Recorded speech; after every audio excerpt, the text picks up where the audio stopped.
Welcome back to another day of Final Fantasy XIV. When we last left off, we just got done finishing another chapter of the main story quest. And now we're in the last current patch available. I don't know that patch number. And we are in the first. Going around to a bunch of places and talking to people before we use the crystal tower.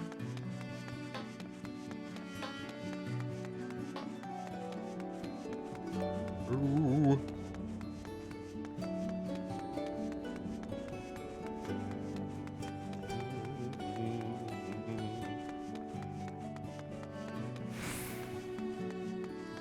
Alright, we need to go and talk to somebody.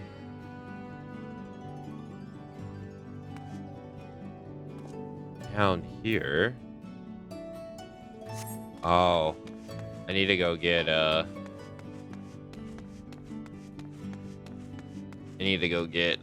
Zero.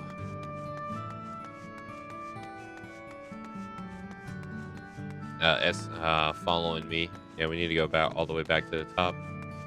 I was wondering why the icon was red.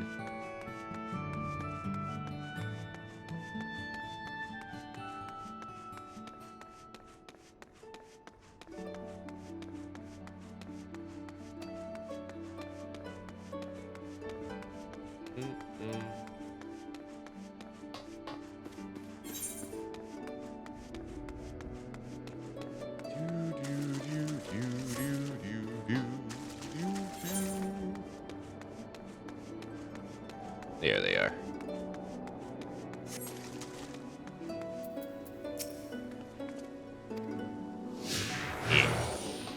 Alright, so now we go outside.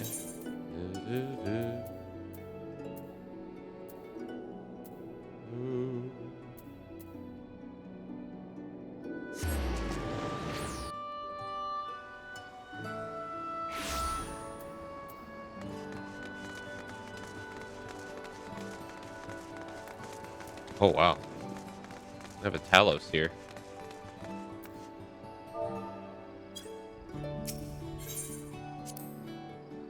When Valchi tried to keep us out of the city, many free citizens died in the chaos.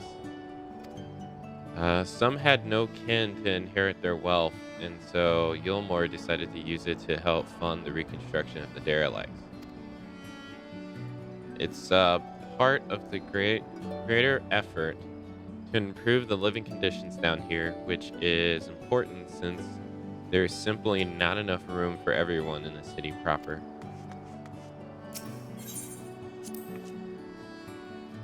That thing they're cleaning up the debris. For a moment, I thought it might be a void synth.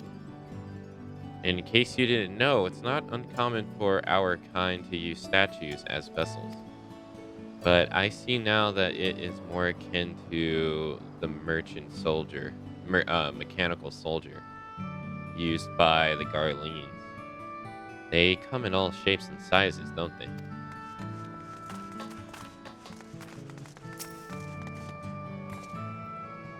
You're the warrior darkness. I never dreamed I'd have the honor, but why are you in Yulmore, if I may ask?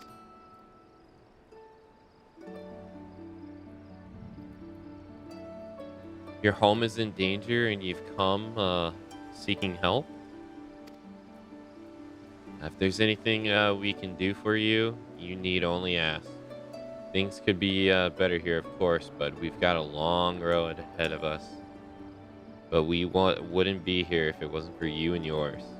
And we'll never forget that. Okay.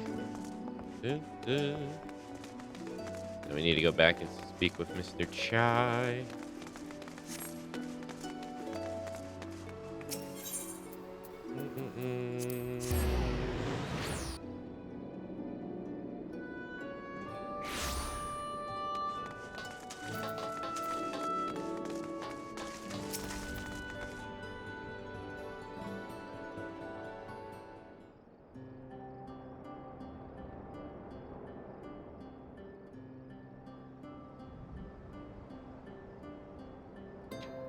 So the people are of one mind in their decision to help. Good, good. I overheard a conversation about how the Warrior of Darkness is seeking to save their homeland. Your tale is spreading quickly. And the plan has unfolded precisely as you envisioned. Doo-doo. All that remains then is to assemble the citizens and explain Akane's need to gather light.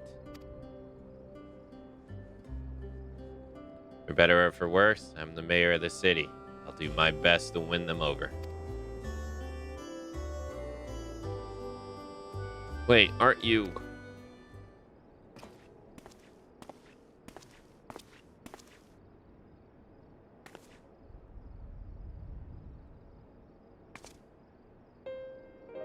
You are. The young lady who saved us from Valkyrie.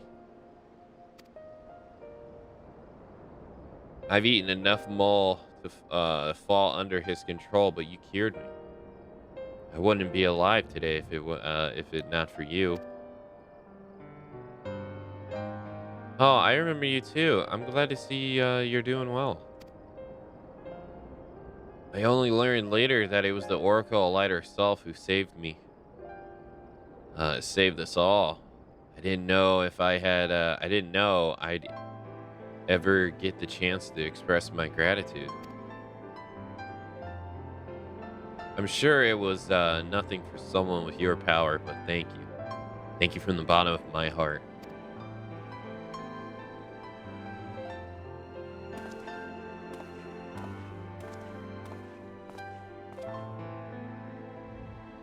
What is this mall?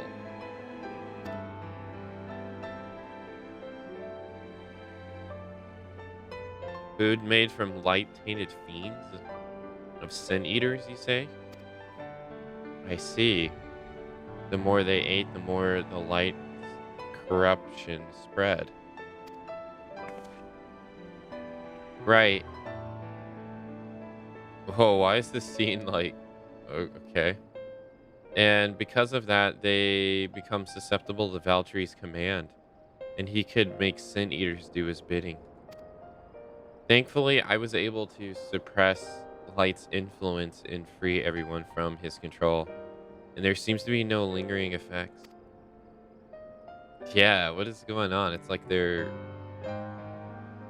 in like 20 FPS. That's weird. You say that as if it were some small feat. I've seen countless souls corrupted by darkness. Someone with the power to heal them would be regaled as a great figure and never know peace. My gift has been a burden.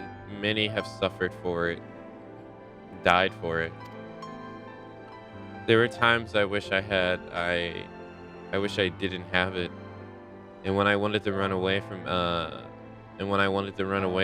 everyone and everything.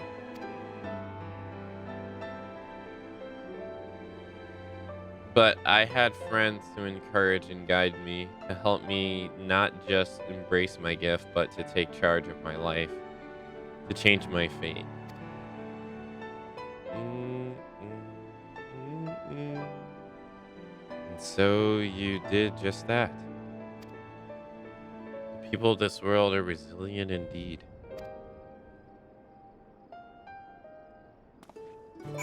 Boo. Hey Cut, hello. Hey Barbos, hello. That half void scent. That a half void scent like me managed to escape the flood of darkness. For all these years, I never stopped to wonder why.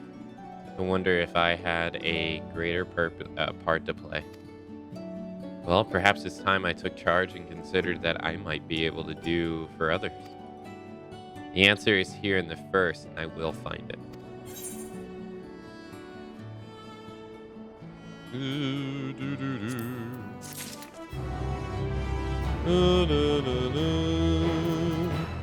Hey Lumi, hello.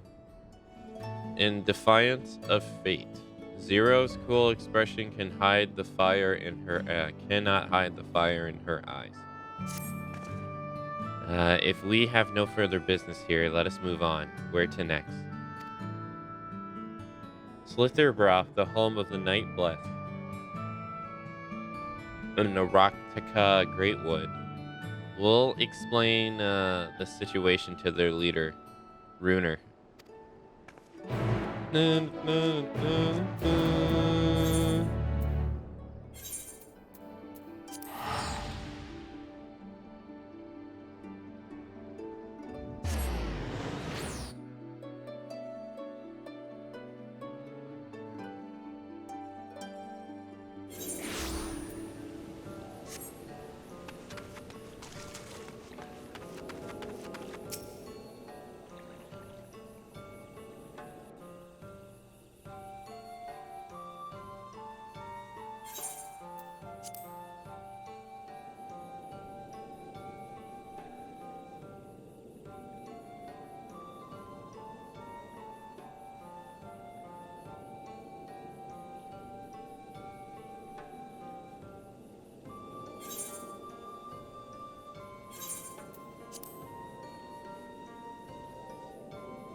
I thought it was going to be voice acted.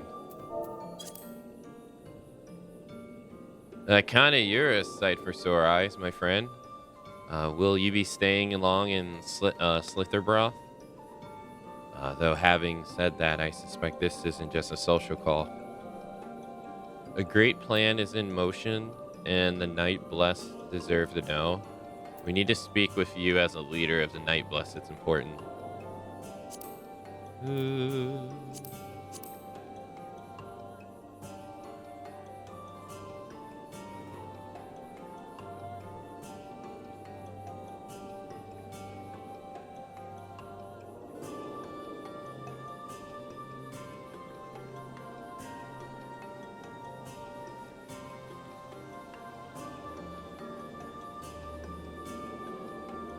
When you put it that way, very well. On behalf of my people, I would hear what you have to say.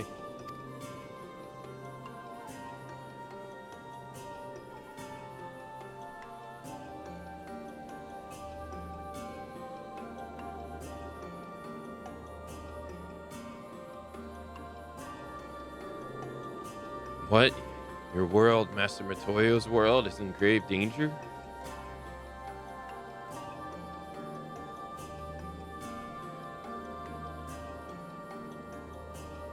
Master Matoya?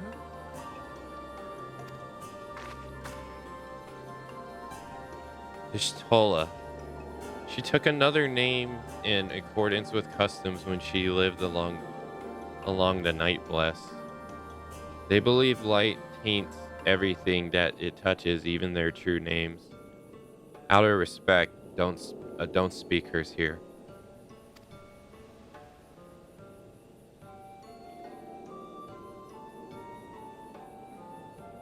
You are Zero, yes? The one that comes from a world consumed by darkness? I struggle to conceive such a place. A pitch black, pale shrouds the sky, which neither light or of the sun nor the stars can pierce. It's the opposite of what you once knew here in Novaront. That being the case, I'm sure you can relate to our situation. All too well. You have my deepest sympathies. And in order to beat back the darkness in your world, you would harness light from ours.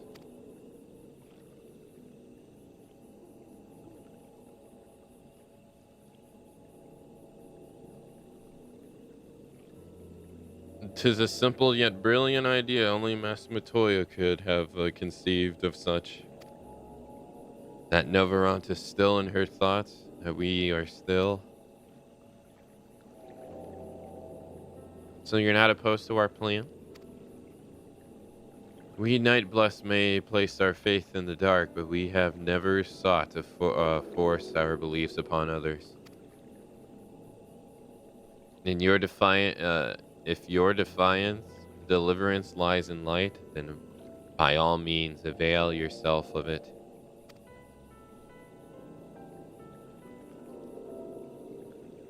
I'm surprised. From what I was told of your people, I was certain you would disapprove of our methods.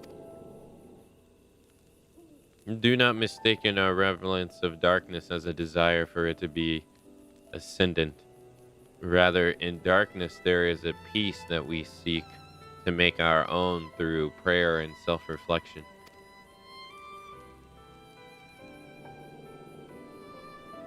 And while light may have wrought suffering in our world, anything in excess can be harmful.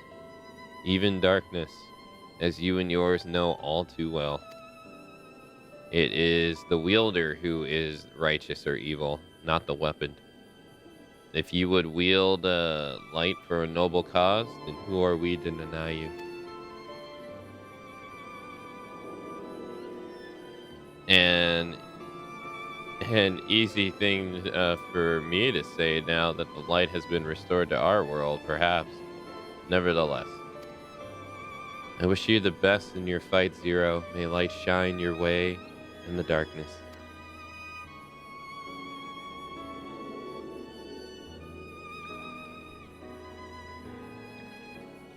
Now then, to make this joyous occasion, I must offer you a proper welcome to Slitherbroth.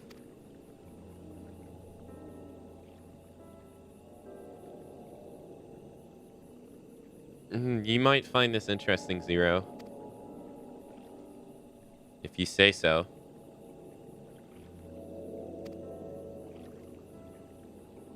Right. Let us begin with the customary greeting.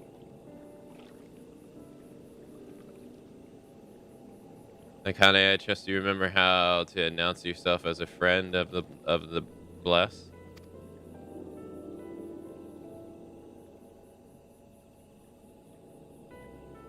Hey Jack, hello. How you doing? With chat, say Alan Tuda.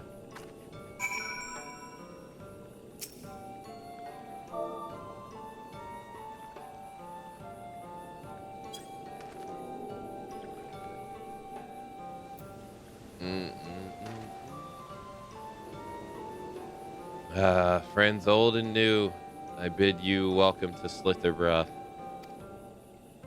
Alan Tuda, what does it mean?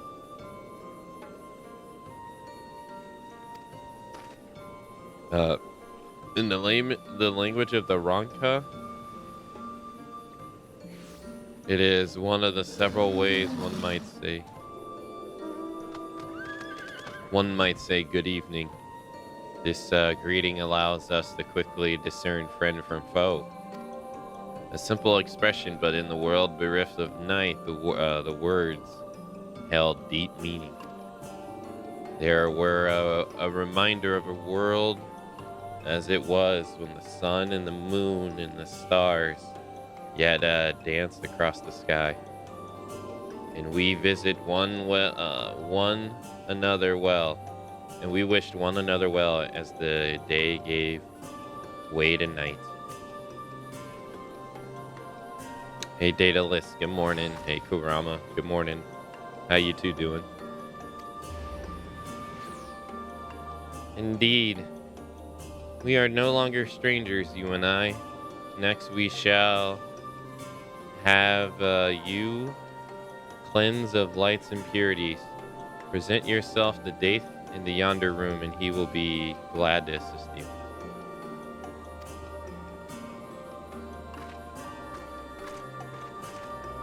Just got back from the gym. Nice. Nice, way to go. Now it's time to get some work done. Not nice. Stop that.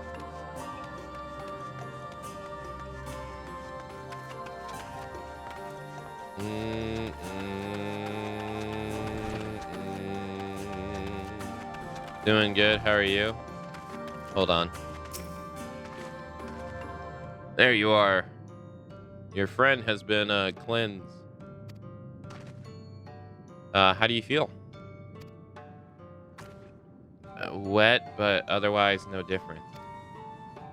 I would have been surprised if you had said otherwise. Even so, it is customary to cleanse ourselves of the light with water blessed by our priests. But you have darkness again, do you not? Why continue the custom? Why, for the same reason it was conceived, to pray for the safety of friends and visitors alike. As we pray for yours this morn. Safe travels, friend, and may blessed shadows keep you.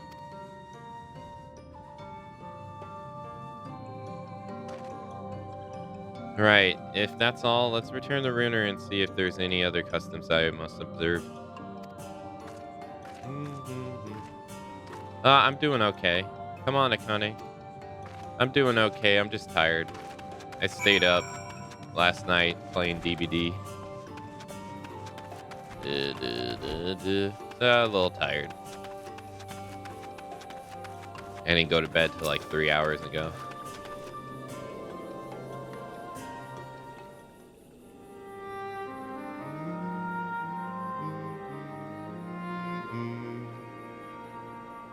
I've undertaken the ritual.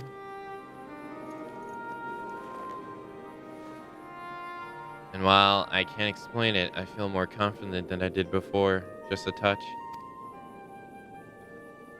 I'm glad to hear it. With the warrior darkness at your side, I have no doubt that you will save your world, save your two worlds. If we can defeat Zero Must, then the source, would be safe. But nothing would change of my world. There would just be one less Voidson to struggle over scraps with the rest. Is that so? Forgive me, I spoke out of turn. It's fine. I was under no illusion. I wish it were different, of course.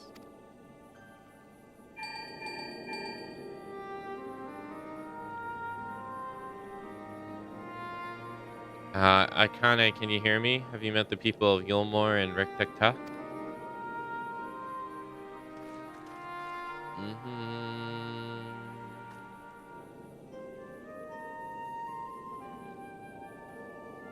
Excellent. Then proceed. Then you may proceed to the next phase of the plan without worry. Bag Luke has informed me that the tower is ready, so make your way to Nabata Urang at your leisure.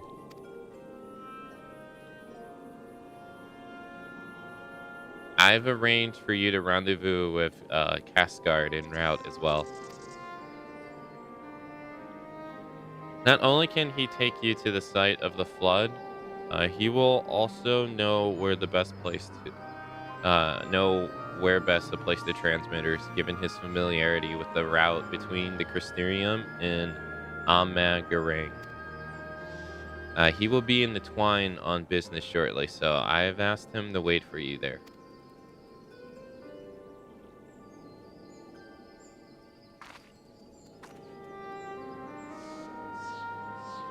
It's all coming together. To Twine, then.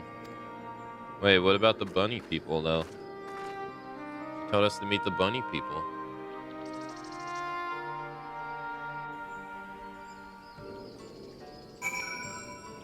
I guess they don't matter enough.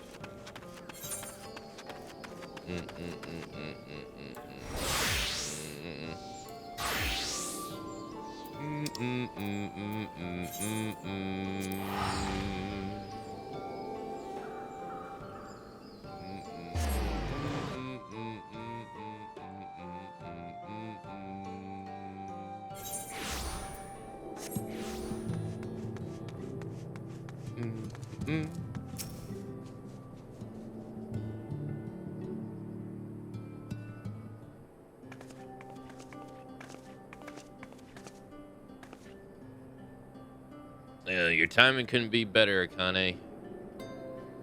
I've just finished up business here. Lynn told me all. It would be my pleasure to take you to Nabathakarane.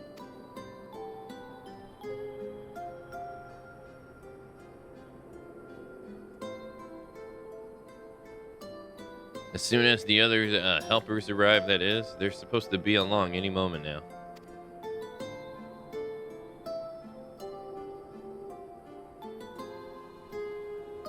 Akane, is it really you?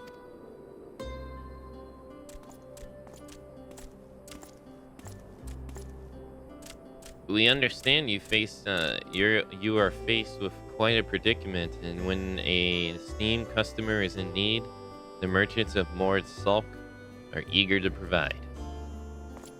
The captain's blade bade us assist you, miss, to ensure that light is delivered to the Christinium. Members of our guard will place transmitters in Lakeland, and the good of the people of Mordsulk will do likewise in the hills of Amber. You need but focus on your own tasks in Nabathakarane.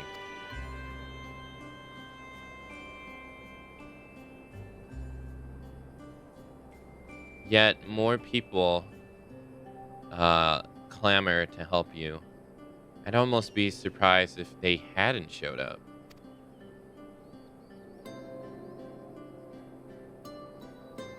If everyone's ready, then let's get to work. Wait.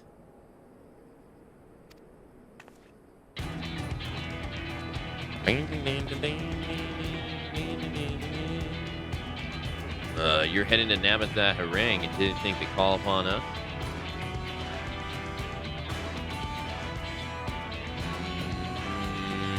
While most of our talos are still in a sorry state, we spared no effort in maintaining the trawling.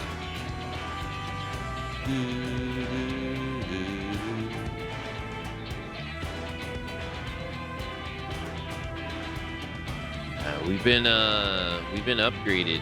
We even upgraded it, as a matter of fact. It's faster than ever and can deliver you to Nabathakarane in no time at all.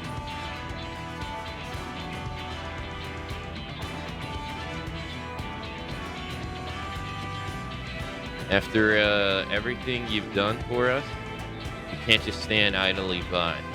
Bankreed would never let us hear the end of it. Thank you. Thank you so much. Thumbs up.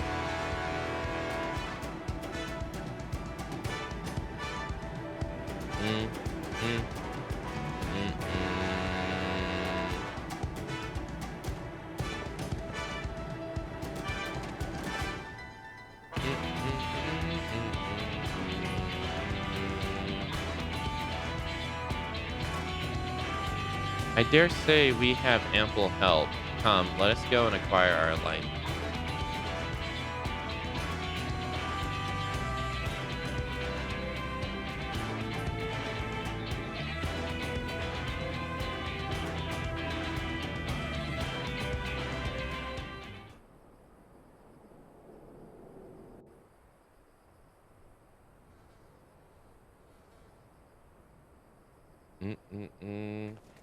Hey, Darkshade, hello. Good morning. So this is the flood of light.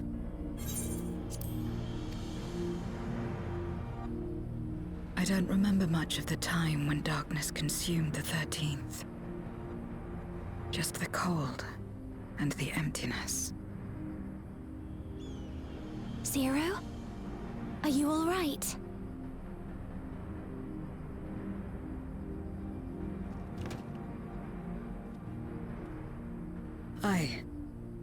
I'm fine. You're the one who stopped this. Oh, no. That was the first Oracle of Light, Minfilia. She's since left us, but I inherited her power and legacy. I see.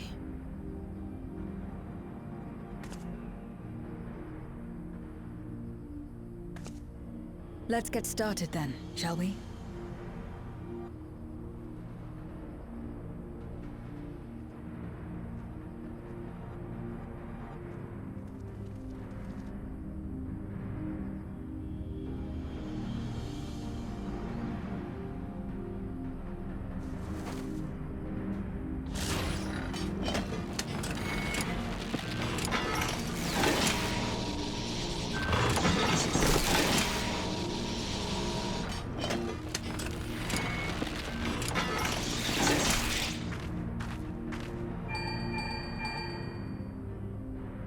The other transmitters are set. Whenever you're ready.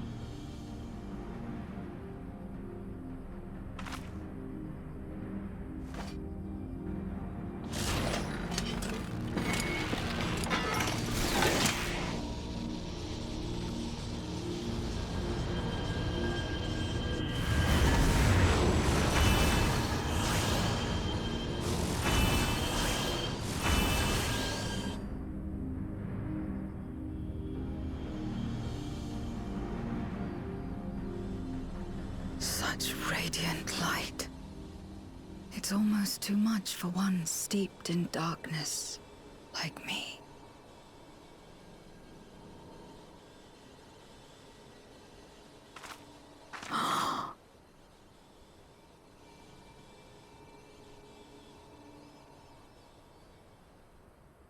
Whatever may have happened in the past, you're still here, Zero. Alive.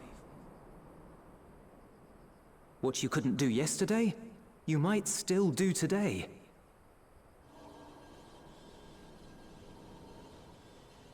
If this power were mine to wield.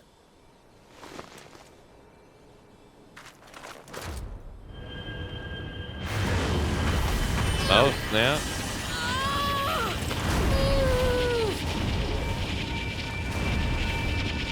I will not succumb! Not to darkness! Not to light!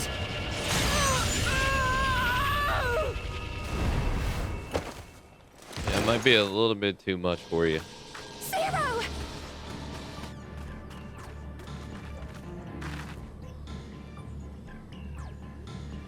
She's taken light into herself. Her body struggles to contain it. She needs help.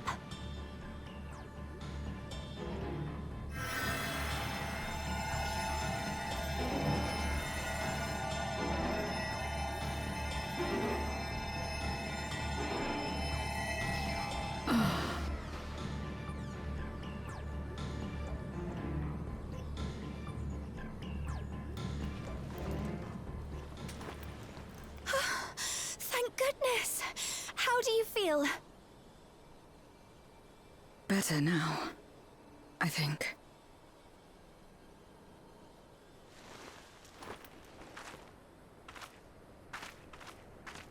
Then you're very, very lucky. Whatever possessed you to do that? I had to know if I could command the light.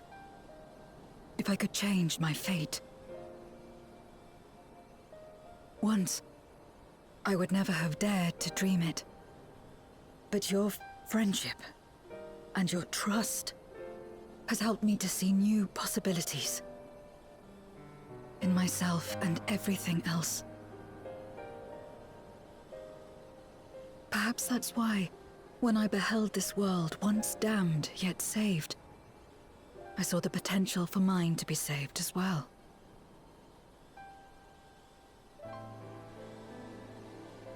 To become a world where light and darkness are in harmony, and life flourishes.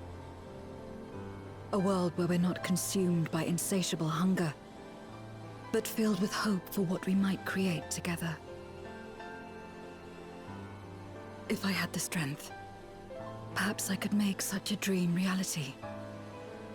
Perhaps I could awaken us from this endless nightmare.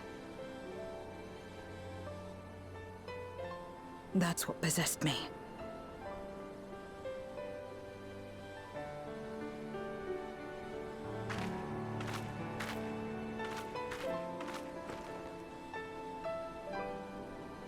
If that's your heartfelt desire, then you mustn't be afraid to share it. There was a time when I lacked the courage. To voice my desires was to burden those I love, or so I convinced myself.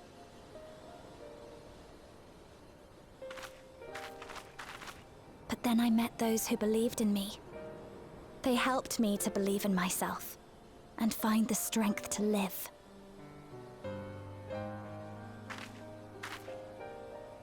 And so long as I'm alive, I know that I'll be fine. No matter how dire things seem. No matter where I am. To be able to think that brought me peace. And it's a blessing I owe entirely to my friends. Those who believe in us.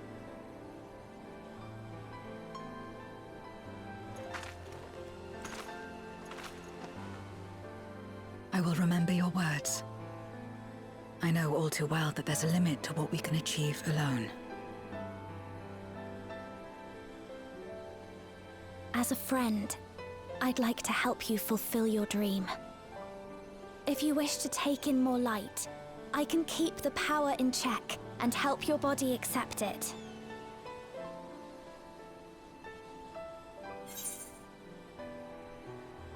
If anyone can do it, it'd be Rain.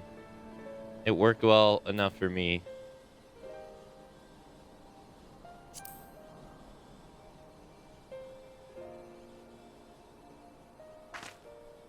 Ah, yes. You mentioned having to absorb light. That you still live is proof of her ability.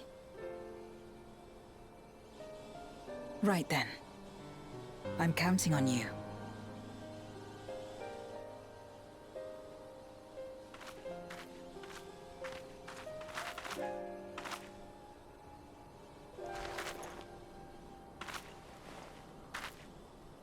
Here I go.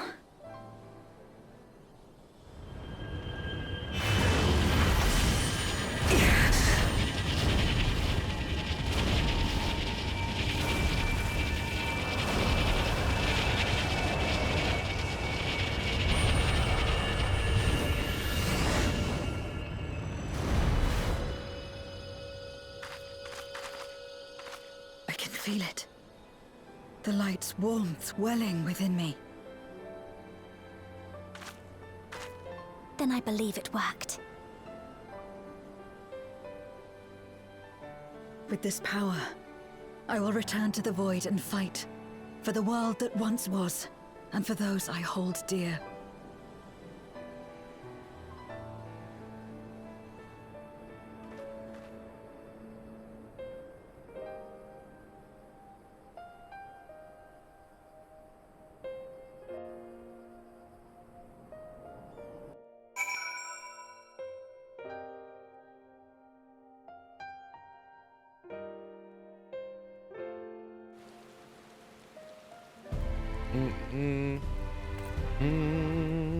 Hey Breezy, hello.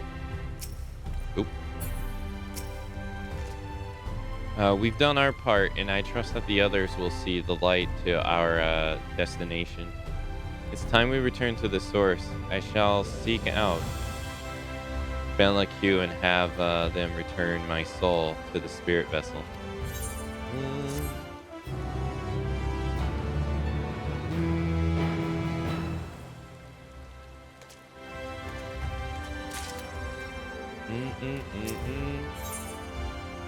You spy a tingle of sadness in Rain's eyes. Well, I suppose this is it. I don't know if you have any other preparations to attend to or people to visit, but I'll go on ahead to the ocular.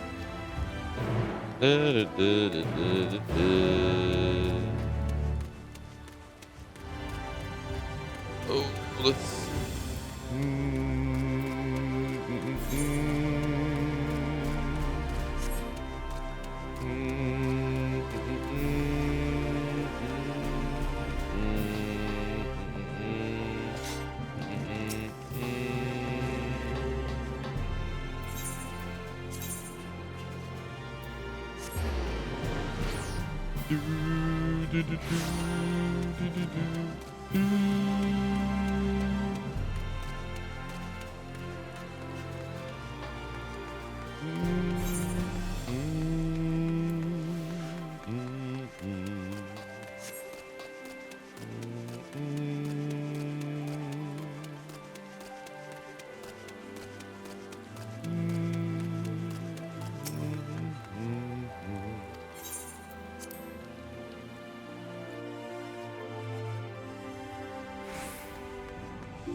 The tower stands ready to send light into the rift. Zero's soul is secure in her vessel once more.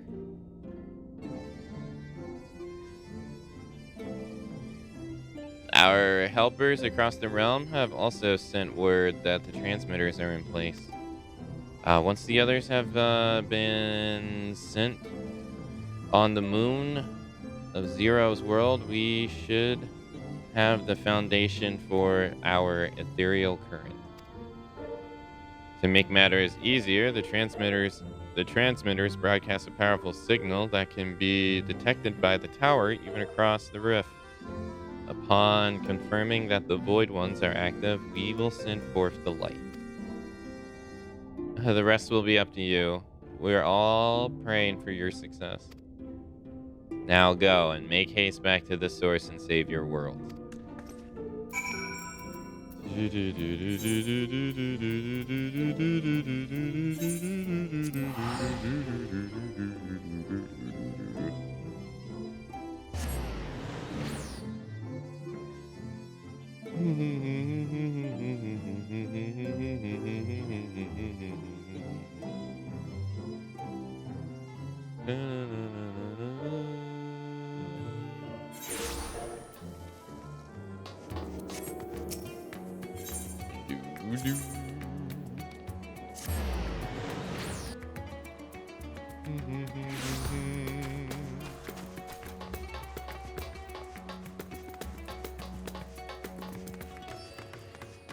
Ishtola. Akane, thank the heavens you've returned. The Loporits report that the brands are on the verge of failing. We have no time to spare. I shall return Zero to her body at once.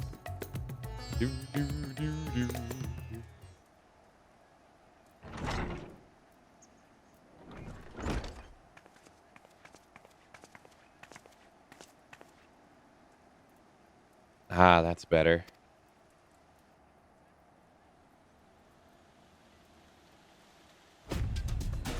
I was worried that soul transference process might affect the light I absorb, but it feels as potent as before. The radiance of your soul was impossibly blinding. I do not know how you would have managed without Rain's help. While Rain helped me to contain the light, it was you and all of you who gave me the courage even to make the attempt. Your friendship, your acceptance. That includes the people of the First, the Night Blessed. In particular, showed me great kindness, as did Runer, whose only regret seemed to be that you could not join us.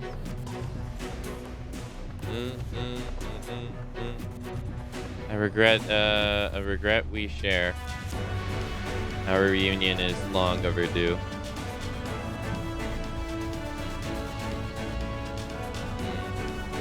If all is in readiness, then I assume my dragon form and fly to the moon.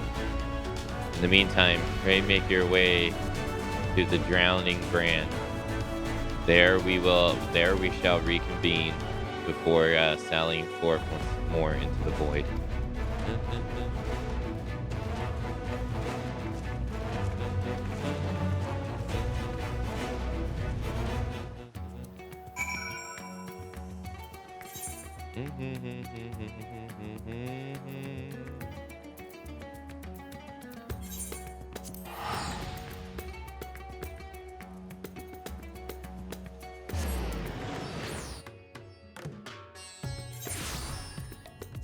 Do do do do.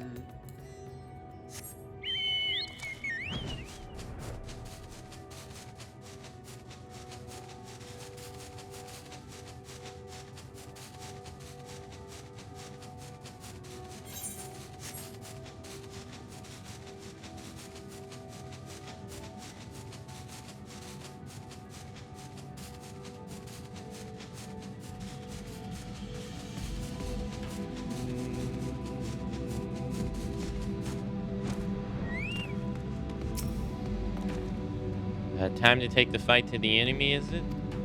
The darkness has been utterly restless. gnawing at the sea like I might an iron carrot. Strike fast and hard because you won't get another chance. As a precaution, we've further enhanced the combat supporters. You don't need to worry about us while you're away. I shall maintain my vigil over the brands.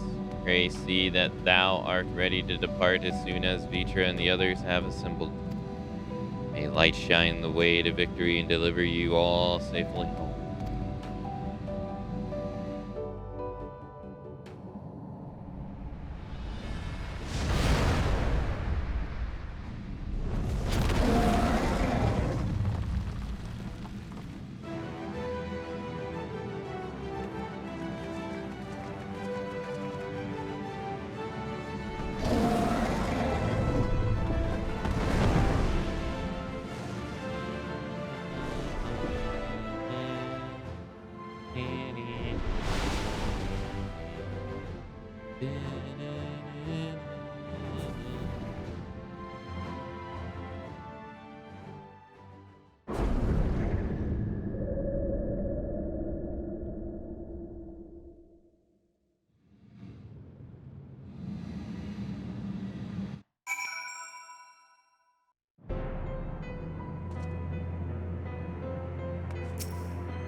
The dark path over the crater has grown thicker, and on the other side lies Golbez's domain. He'll have altered the terrain to hinder us. I don't sense his presence, but I wager he is in the crater. This would be ideal if he were. I shall hurry and place the transmitters. Once they are activated, our cross-rift ethereal current will be established and the light will flow freely from the first. Theory, at least. It will work, it must.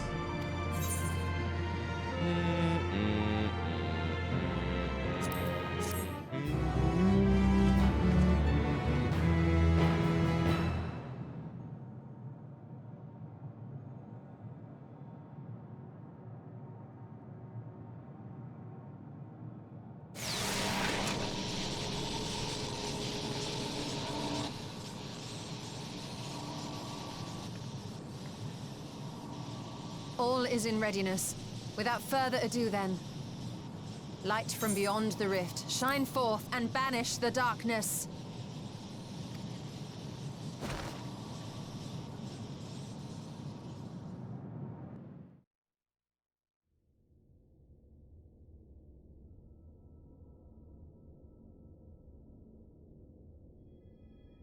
Excellent. The tower is replete with light from the Bath Areng. Commencing transmission.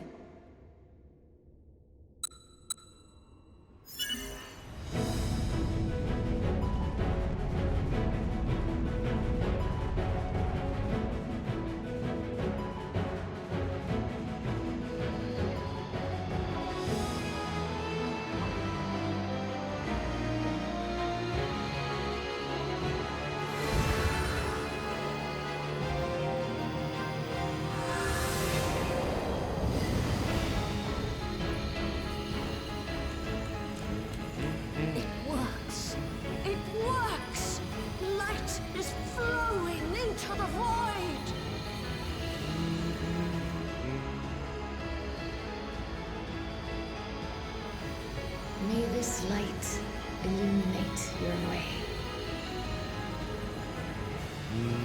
You can do it, Zero. I believe in you.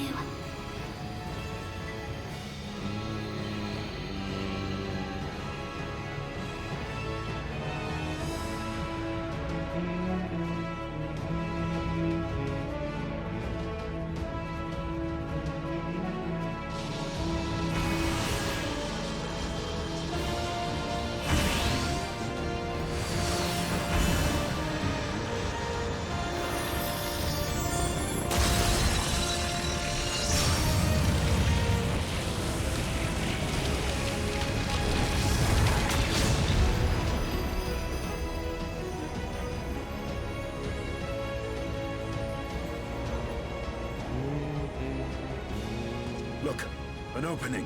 An open. It worked. Let us waste no time and sally forth.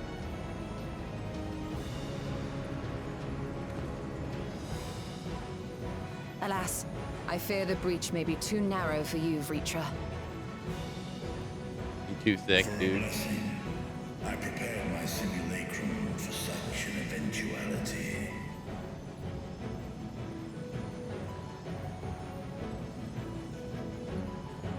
My true form shall stand guard here while we explore the chasm.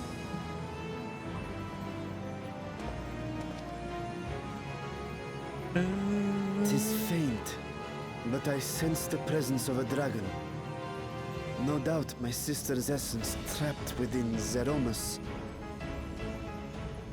Not where she was held captive before, but somewhere much deeper. The descent will not be so easy this time.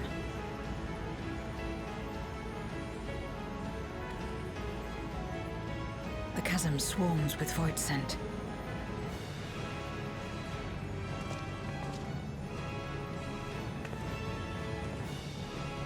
Summoned by Golbez, perhaps, or born of the residual darkness.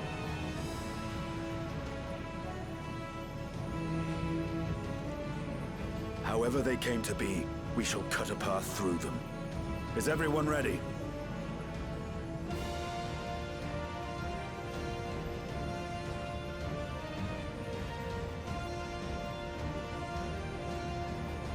Zero?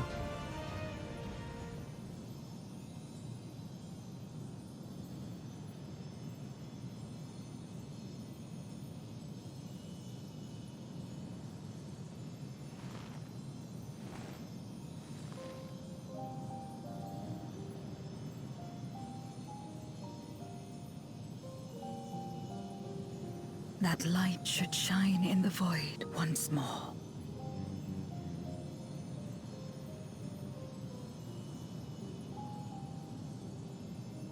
No single one of us could have made it so. Only by joining hands were we able to kindle this light.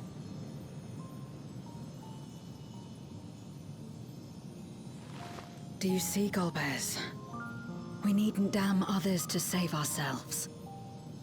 You knew this once, surely, when you tried to befriend me. When you were one of the precious few left willing to trust in another.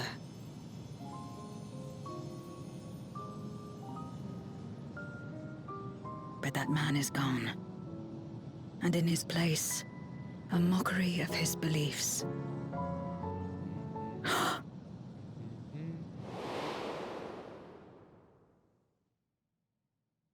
It's the same as before. Though we walk different paths, we seek the same destination. And yet...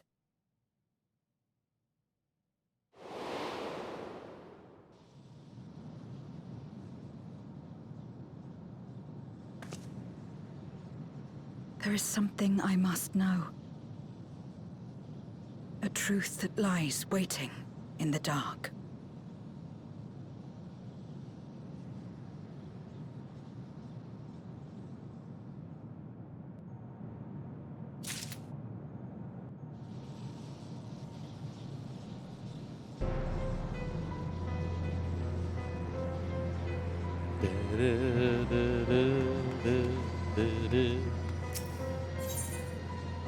Down in the dark.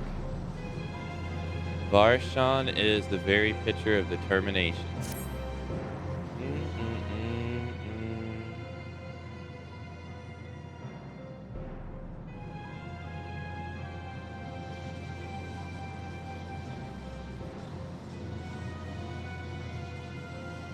Rest assured, I will not let my emotions overwhelm me.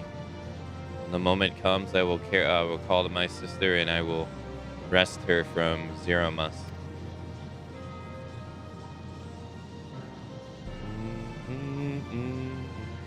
The crater awaits. Foe betide any who bar our path.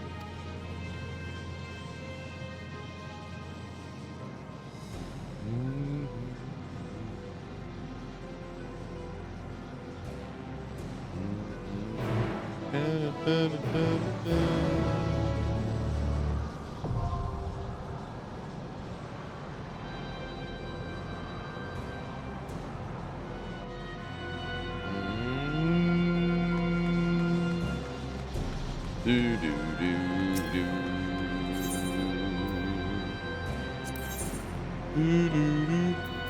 I need average 620 and 615.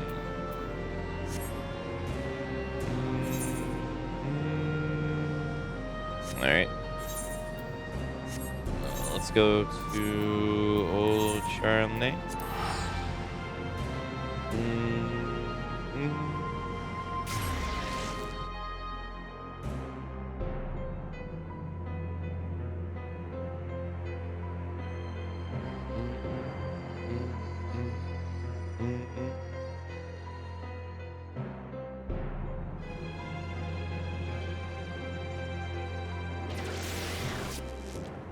Okay, let's see.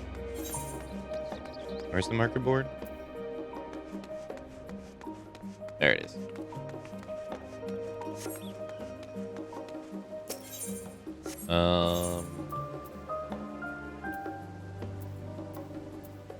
So head, body, and hands.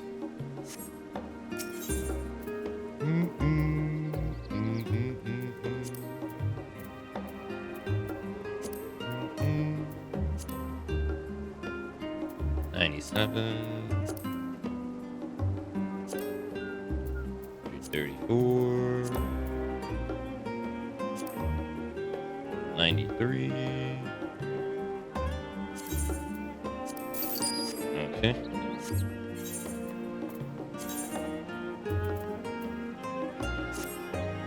Damn. 617.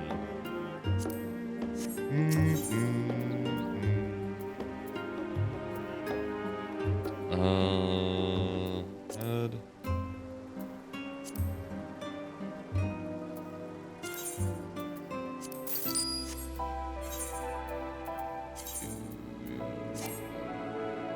Oh.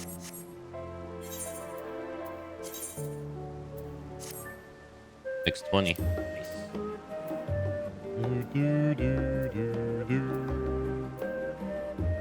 Need a better ring. A better bracelet.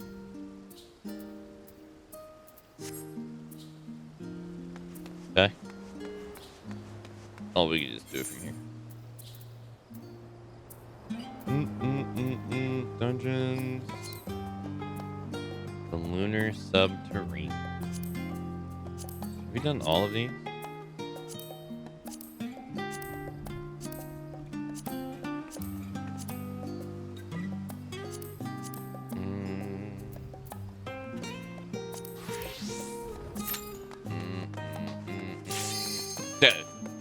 That was instant.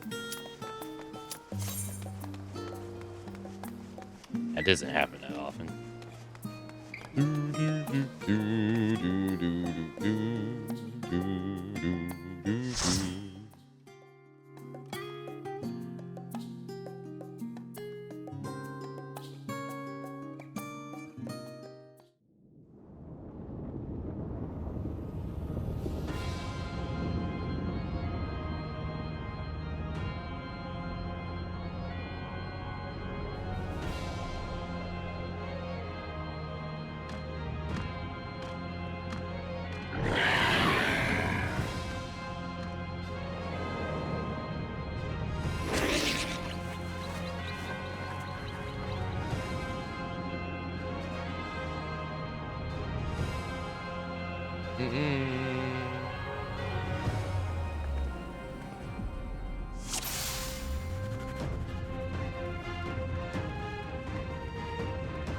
Wow, it's the original eyeball enemy.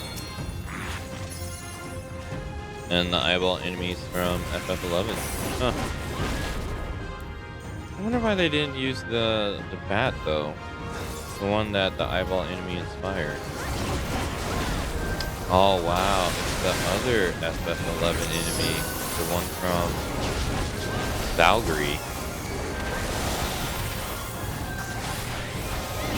Never thought that would be here.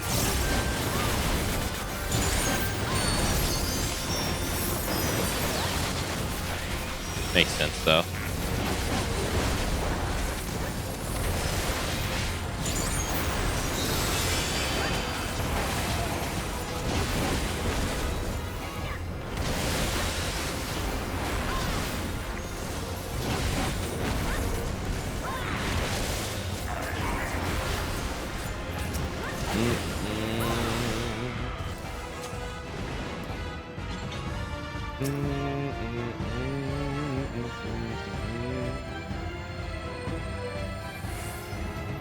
Shot.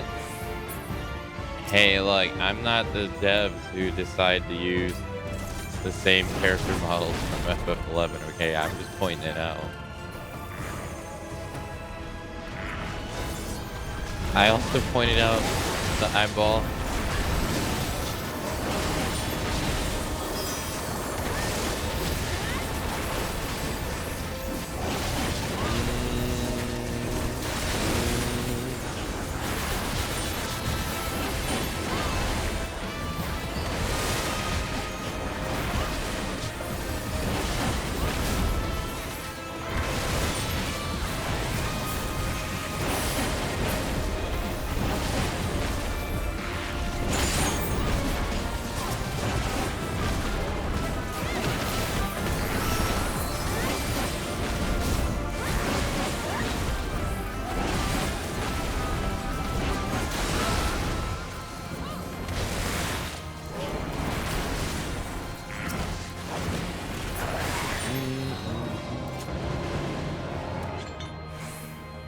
I mean, we know the real reason they have assets, and it's probably future to touch them up and to make new ones. Yeah, probably. Oh, it's the Dark Elf. I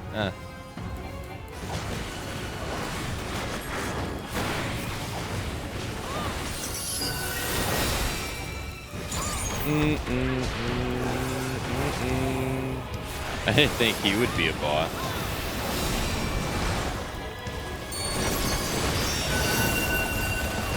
And no, he's not an FF11 enemy.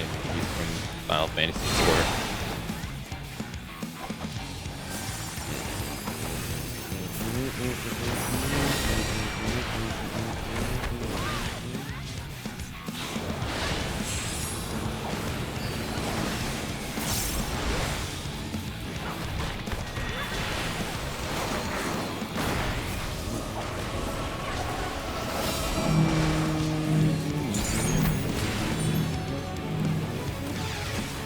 He was an asshole on 4 too. Such a dick.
Nice.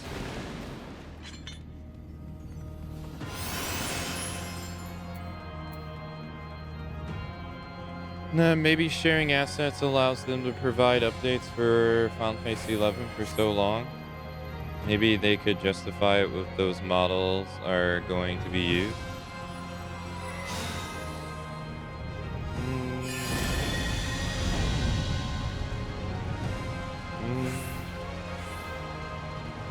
Hurry, Golbez! The city is already overrun!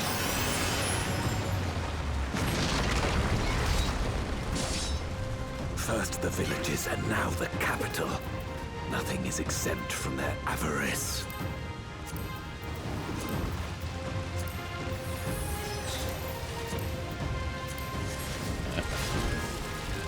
It's the goblin from the original game. You don't see those too often.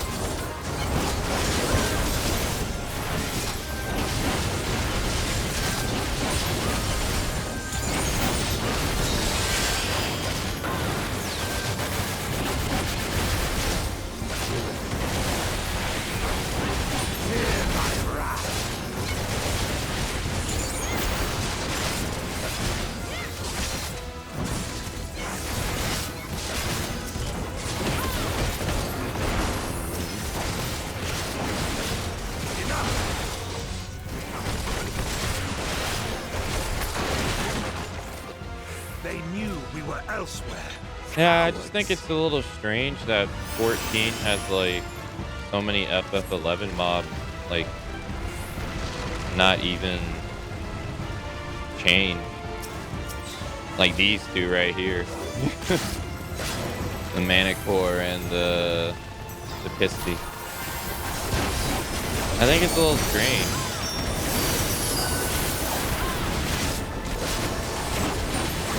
Because you don't see, they made most of the models for 11 not based on old design, like they made them. So it's, I guess I just went into this expecting they would do the same.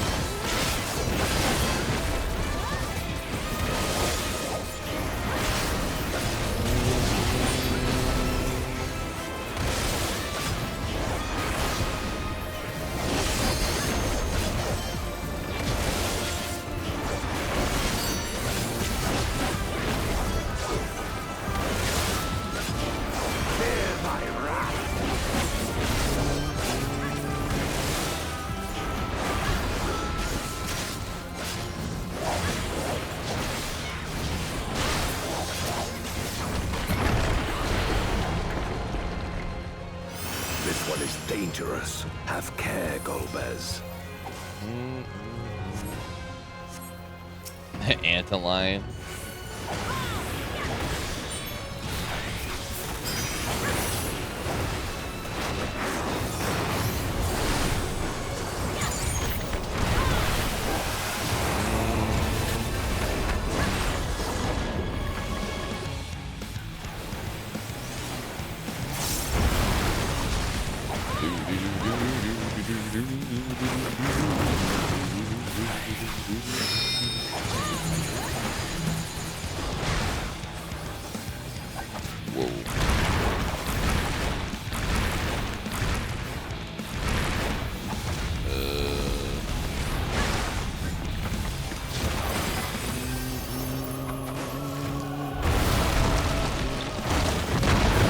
Oh, see that coming?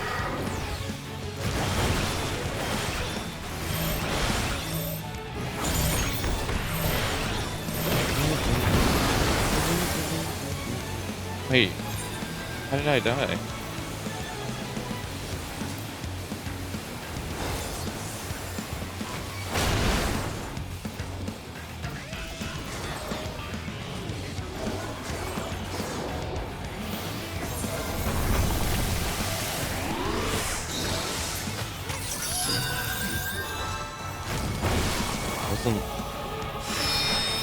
I wasn't paying 100% of my HP, but I know I had over half.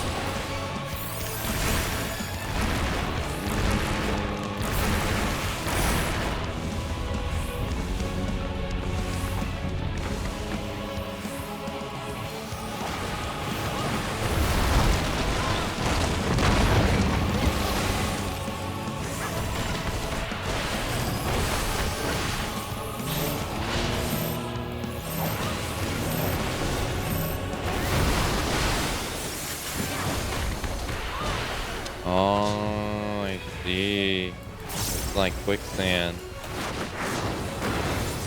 Oh, I didn't even think anything of it. I thought it was just like someone's circle they put down on the ground. Let's see now.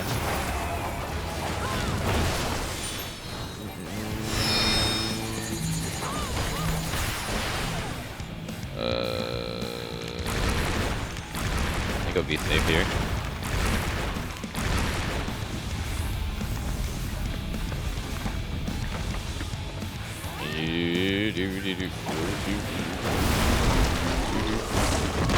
Ah, God damn it, it got me again.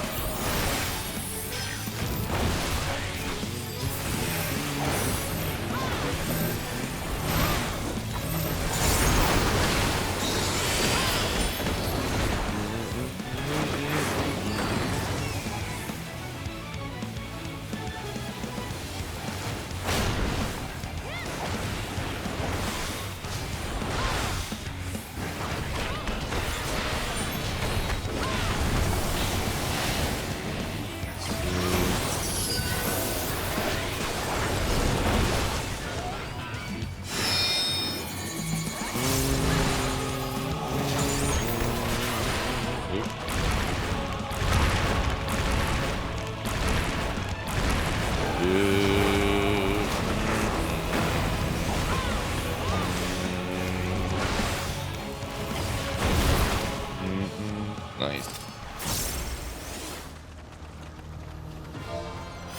That they command such terrible beasts bodes ill. We've no time to lose. Such destruction. If only we had returned sooner, I think not.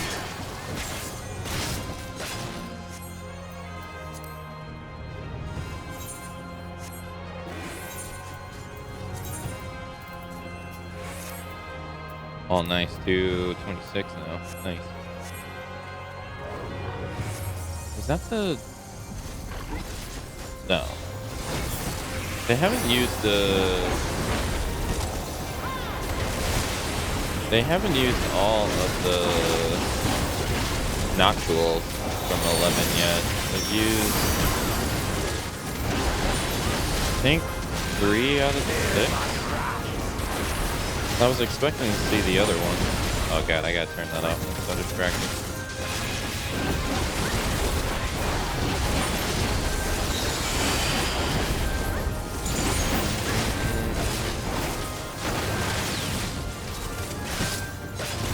I cannot, will not fall here.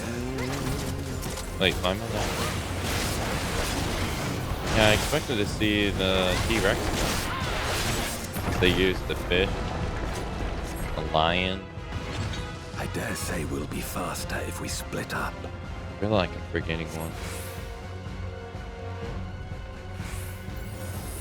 And they got the FF11 demon.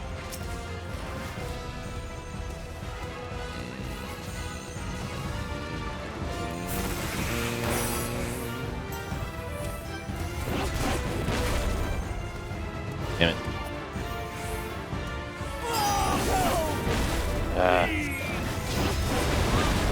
Still too late. What?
Okay.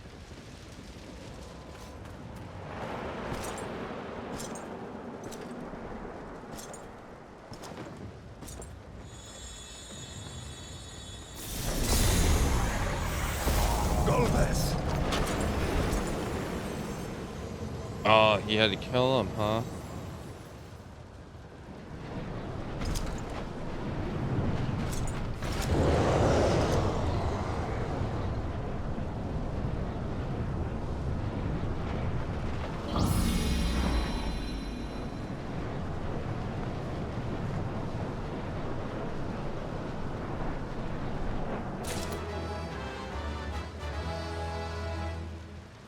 This can't be happening. Not to you.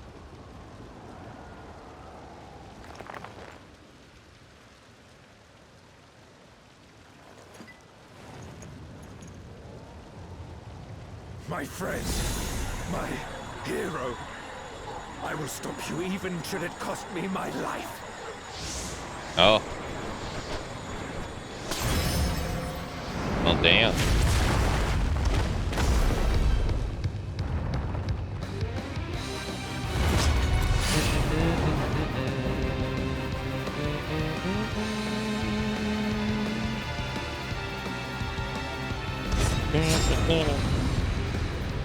Well, damn, that sucks.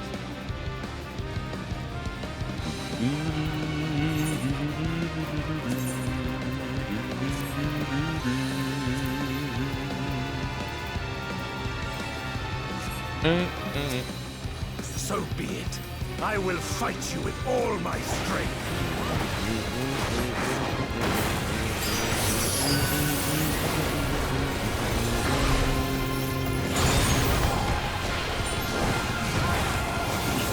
To fortify my blade.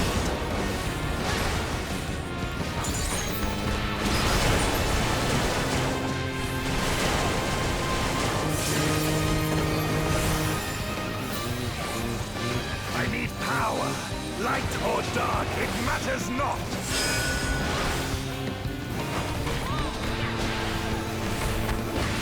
Ooh.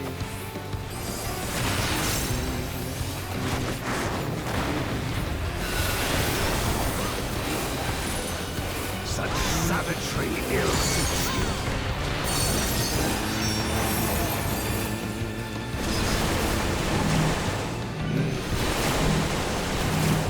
Ooh, let's not have an orb touch.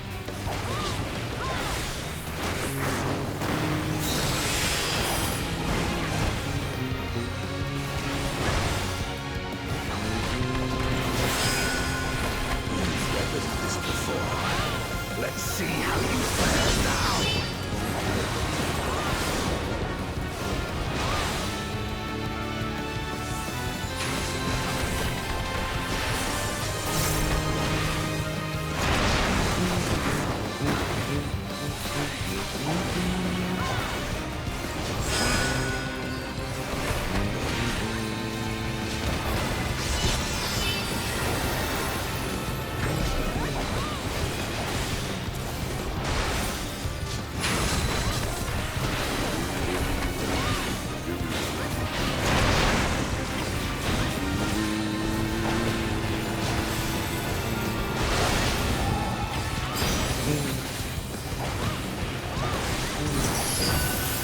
Even so, I'll not be bested. Not this day.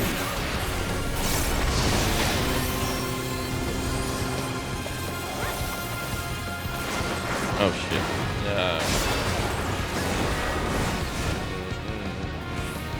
Prepare yourself.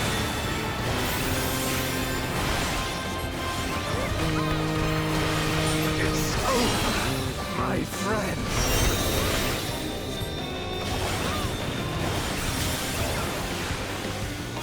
No! Oh my god, bruh. Stuck in the chat box.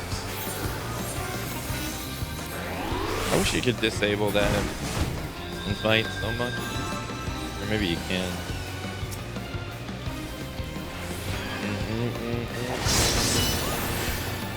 I always hit it. Mean to. Weathered this before. Let's see how you fare now.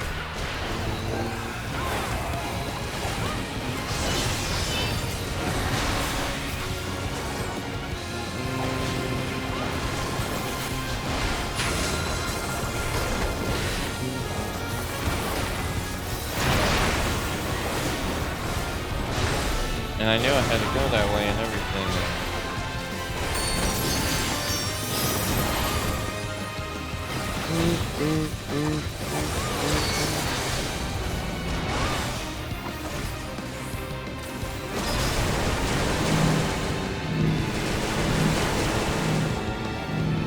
Bro, what are you doing?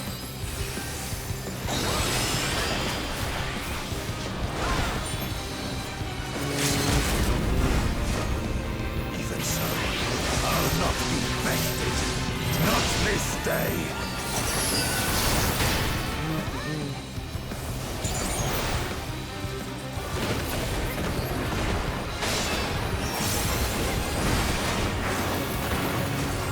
Prepare yourself.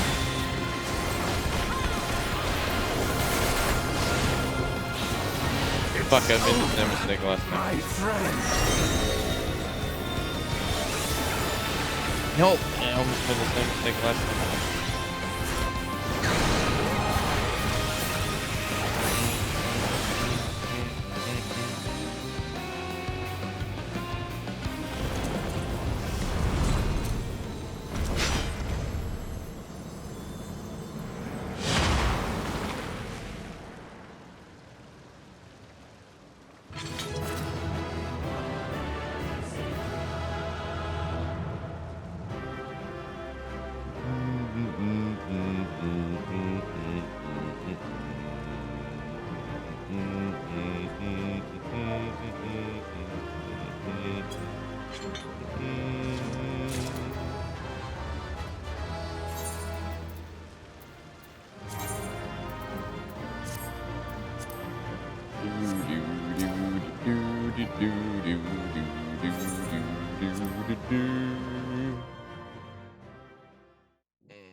Why? Why you and not me? You were the best of us. A paragon of virtue. I could never hope to be your equal.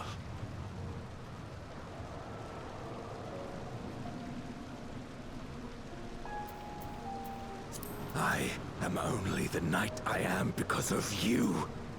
Because you believed in me.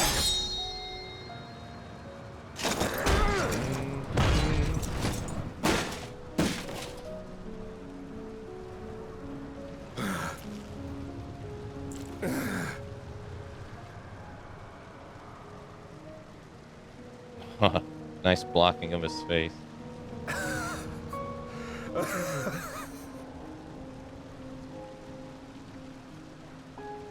You would not wish to become a monster, preying upon those who fought to protect. But neither can I bring myself to kill you.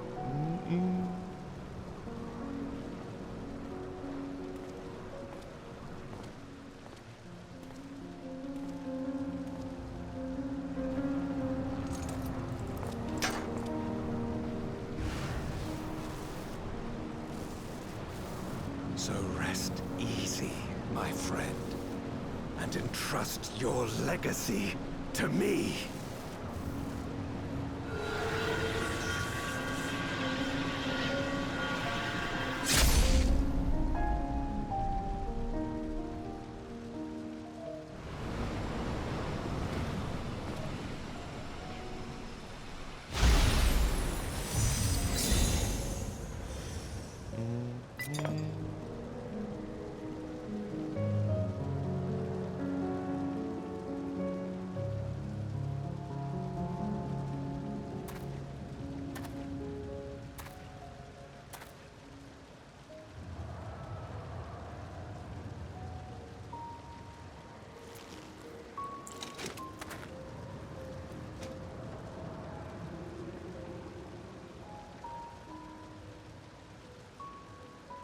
You will never die. This I swear. Through me your name shall live on, as the hero who saves the world.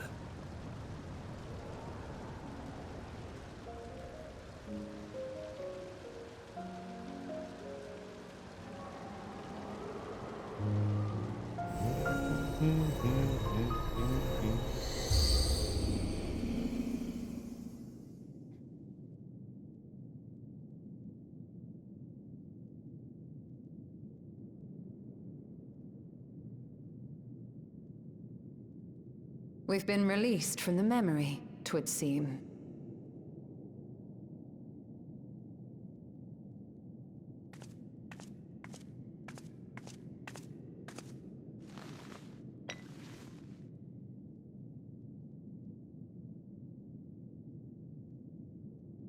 If Golbez was the one sealed in this memoria,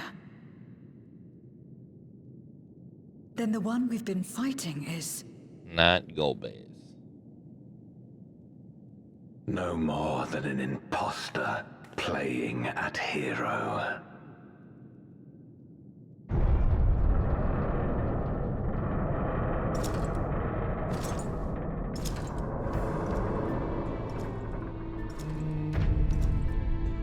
Durante, I presume. A name long since lost to time. History shall remember only Golbez. Come what may, I shall deliver the world its salvation, and I will not suffer you to interfere.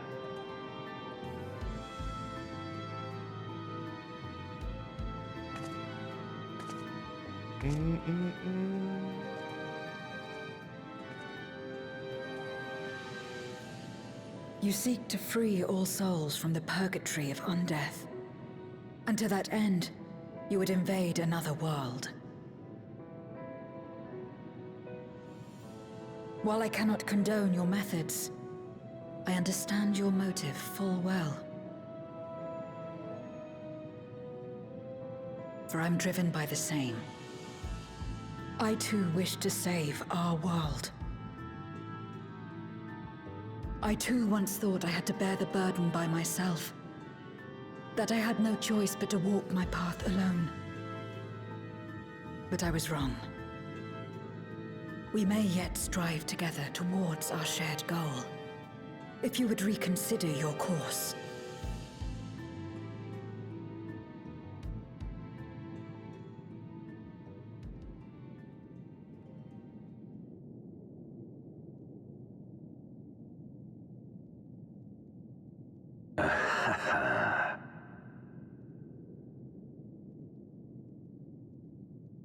If you possessed power which transcended that of Zeromus, then perhaps I would.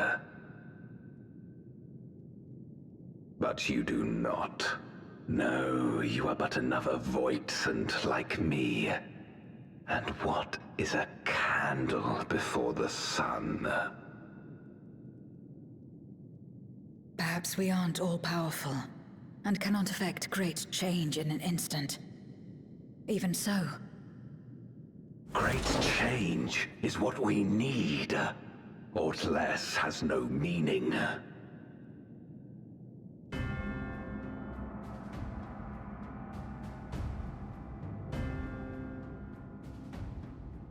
Having glimpsed our past, you should understand as well as any. As Golbez, I dedicated myself to ending the Contra Memoria. I fought the corrupted Memoriates and attempted to redeem those twisted by their power. Yet try as I might, I was powerless to make any meaningful change. 'Twas then, when I was floundering in despair, that she appeared.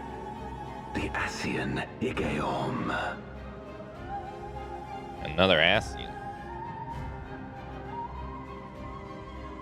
Claiming to know how to excise the source of our woes, she showed me to the moon, where the servant of light abided. 'Twas he and his ilk who had granted men unnatural powers, she said, and now prolonged the war.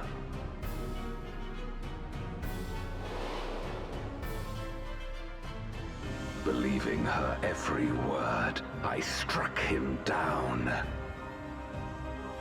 and caused darkness to engulf the world. Oh, so it was your doing. What? Then it was you who... As Emmett Selk once told us, the 13th was the Ascians' first attempt at a rejoining, before they fully understood the mechanisms at play. They failed because they sought only to awaken the sundered Zodiac without instigating a calamity in the source. The darkness they unleashed had nowhere else to go.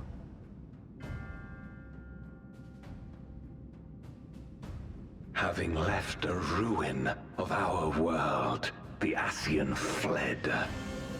I was a fool to trust them, to trust in others. Since that day, I have sought the means to undo my mistake. The world may be beyond saving, but I would at least restore the Great Flow.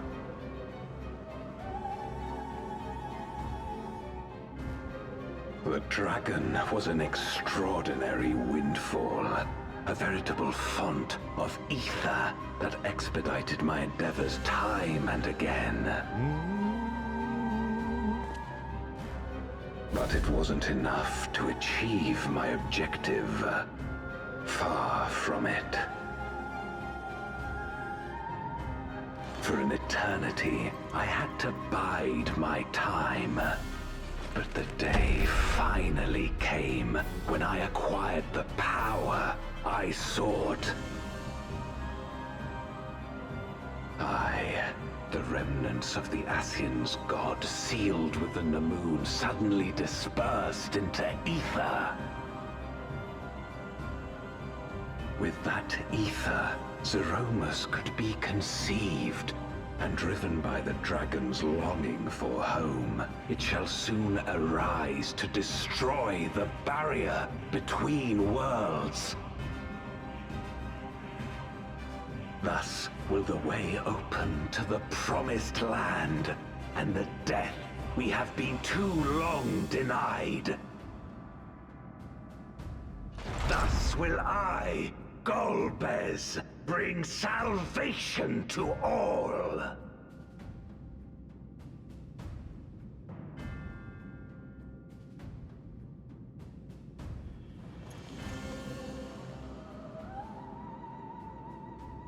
So that is all you have left. Say what you will. You cannot stop Zeromus' awakening. Yeah, we can. We're the good guys. We never lose.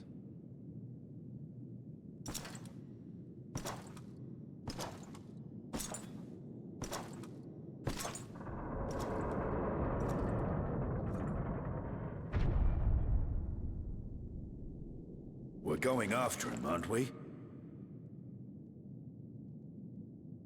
Aye. That's why we came, after all. And besides...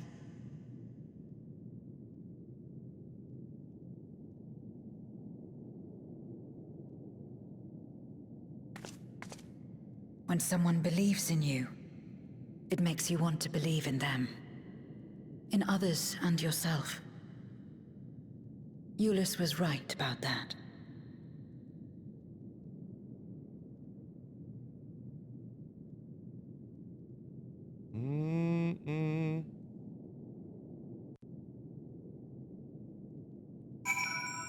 Hey, Kangaroo. Hello. Aren't you fun at theater? I mean, I was in drama for 4 years. So, maybe. Just a little. Let's press on. In the darkest recesses of the moon waits Galbas and Zeromus. They resolve to save the world and condemn yours.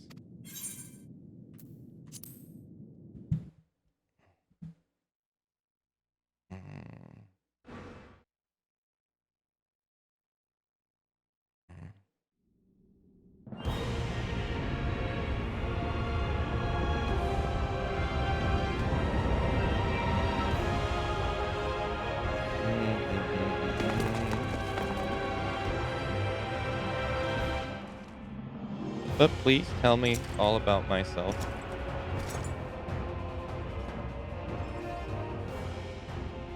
I had hoped to bear witness to the moment our salvation is realized. But nothing must be left to chance. I will stop you here, no matter the cost.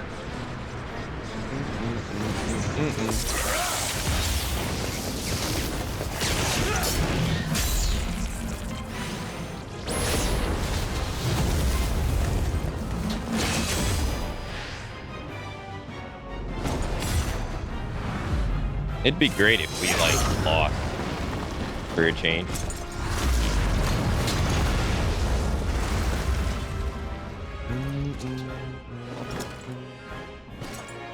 Wounded as I am, I knew that I would be hard-pressed to fight you on equal terms.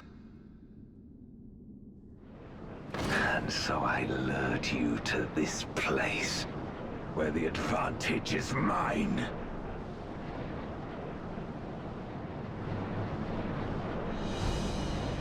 Uh-oh.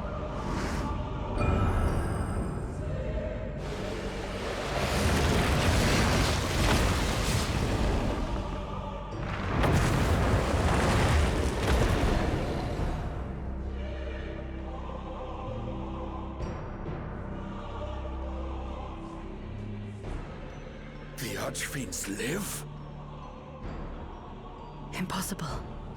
Scarmiglione and Barbariccia were sealed in Memoria, while Cagnezzo and Rubicante died in the Source. I haven't played any video not games wrong. other than Dead by They are Daylight not the true Kangaroo. archfiends, but shades born of their residual ether. If they are shades, then their strength will pale in comparison. Even should they fight as one, we may yet prevail.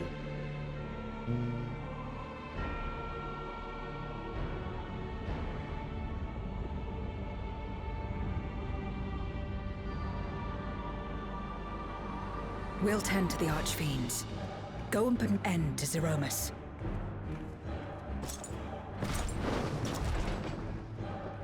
You'll do no such thing.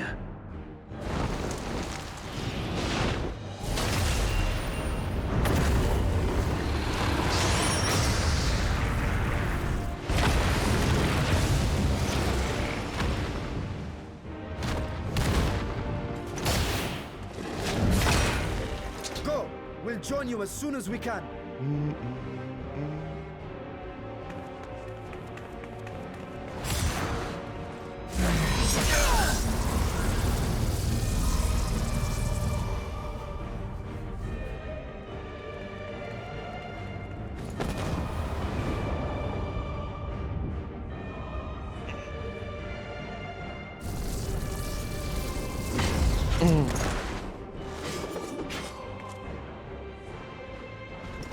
It is too late. Zeromus will awaken, and it shall devour any who come between it and its desire. Your companion is no exception. I wouldn't be so sure.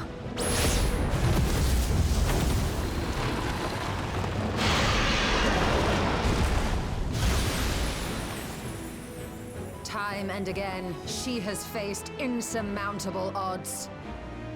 And won.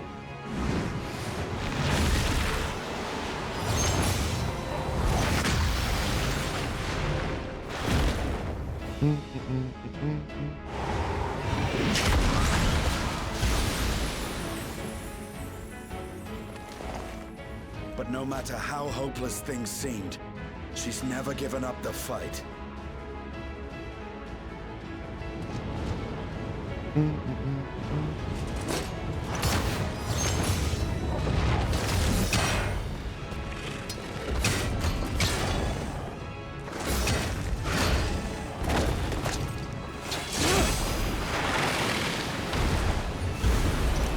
So long as she has strength of will to forge on, then so too shall we.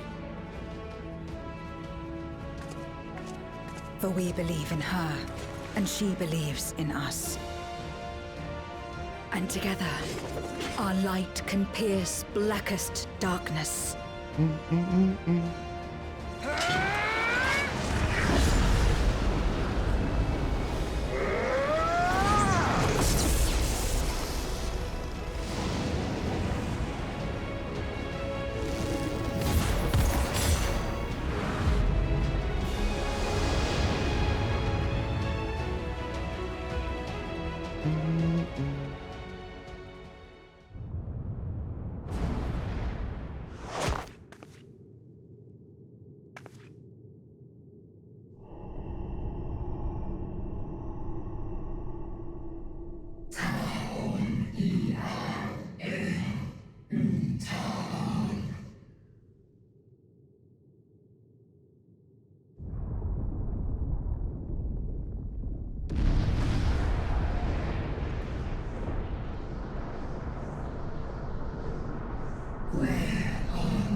Hey, Grey One. Hello.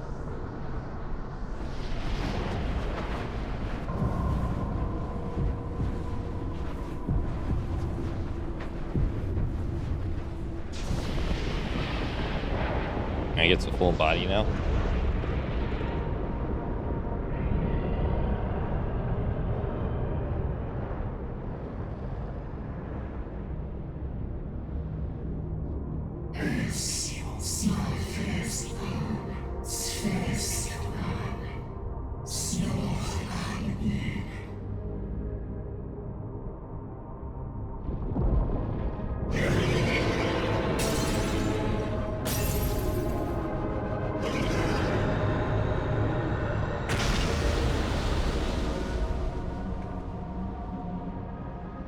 I forget exactly what he looked like in Final Fantasy IV.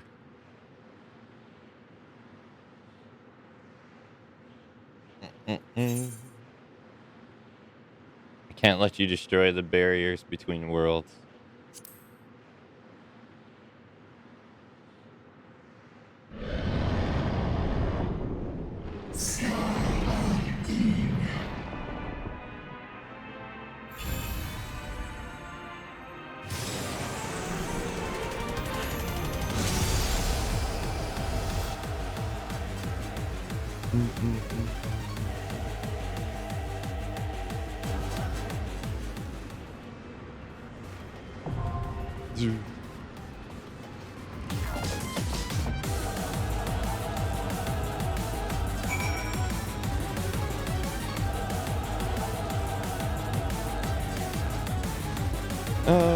Invite when you're ready to go.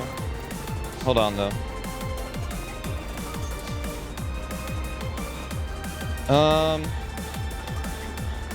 Hot Loop. I already know you unfollowed me once before because of my takes on characters dying in this game and stuff. And all that. Am I, like, not allowed to have my own opinion? I don't really, like, challenge yours, you know, and all that stuff. So I don't know why I have to, like, have mine challenged. You know, aren't you fun at theater? Am I not allowed to have my own opinion? I'm not going out of my way to say however you feel about this game is wrong or whatever. You know, I'm accepting it. I'm just voicing mine as I play the game. Is that, like, not allowed?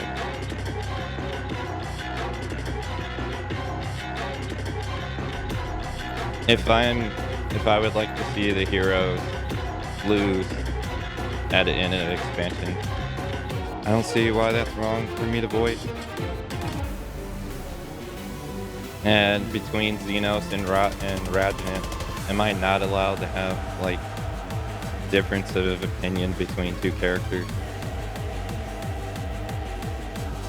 Like, I don't see why I have to love everything. I don't get it.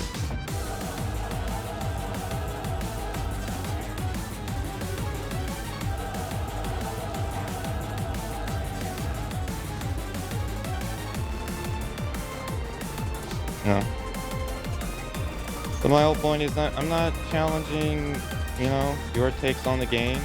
However you like the game, that's, you know, that's great. I'm not saying however you feel about it is wrong or anything, so I would just ask you to do the same, you know. Show me the same courtesy I show you.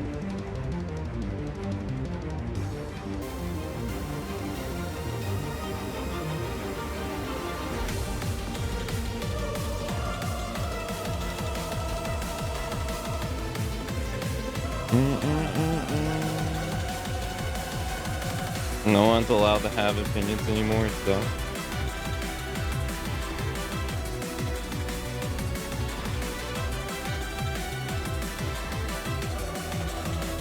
I thought you complained they just do the complaints, so I do the same.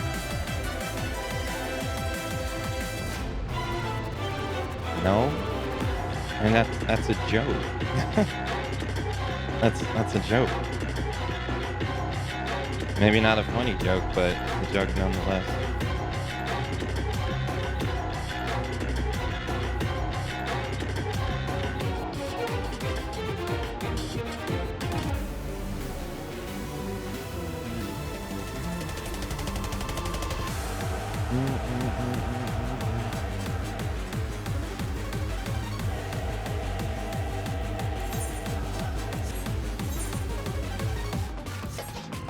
But I'm getting that you like this game very much, and that me having anything remotely bad to say about it is like getting you upset or something. I don't know. I'm not sure.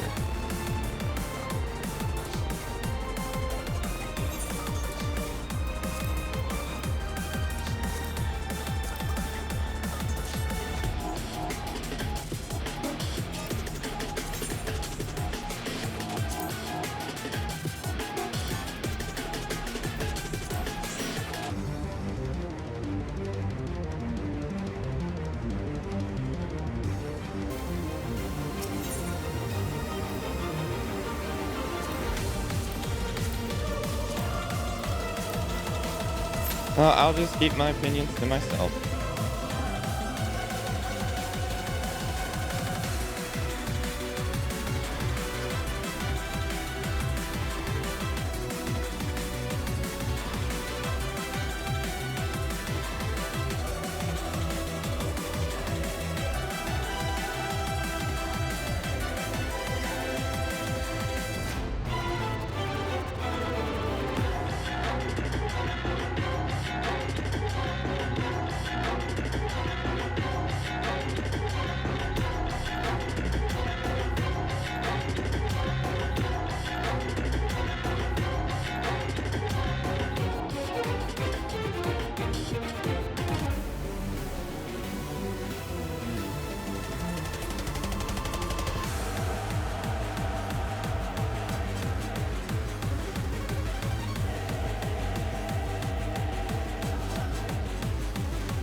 No, it's fine to have opinions, but when voicing them and all it really does is just cause strife, it's just not worth it.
Are you all right?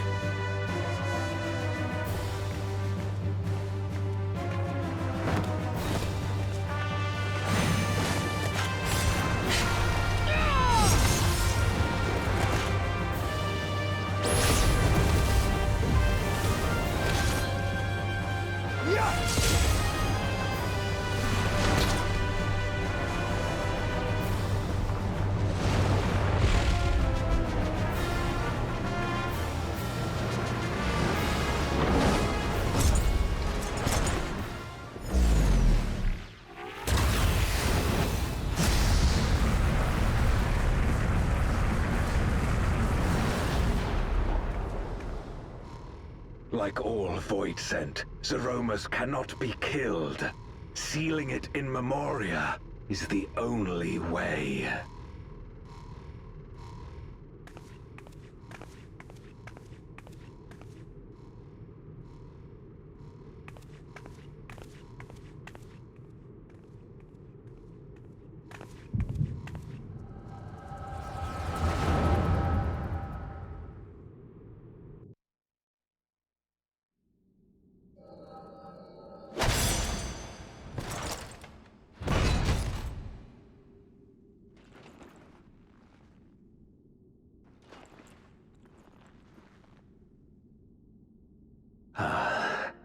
That it should come to this.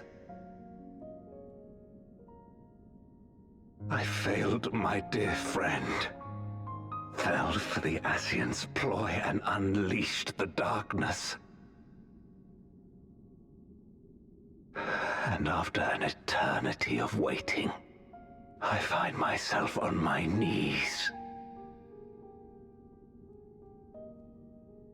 How disappointed must you be in me, in the foolishness and futility of it all?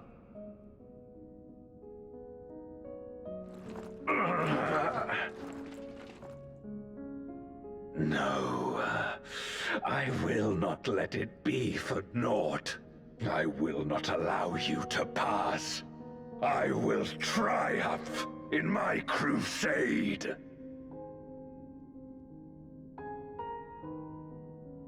There is no triumph to be found in this madness. Even if the veil were to be unraveled, it would not undo what darkness has done to the world. Nor would it bring Golbez back. From his slumber, you know there is no return. You're weak and imperfect. You know it in your heart. In spite of this, do you truly believe that you can save everyone? Are you sure you will not fail?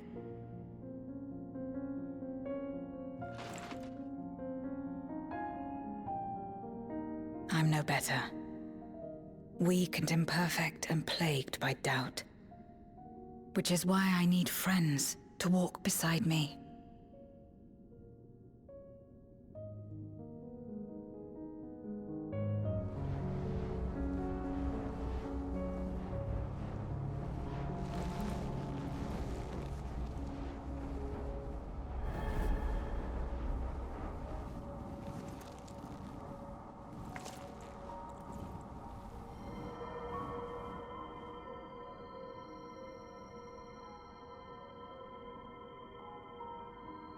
Light? But how? This is proof that I believe in others, and they in turn believe in me. A light that illuminates the way in darkest despair.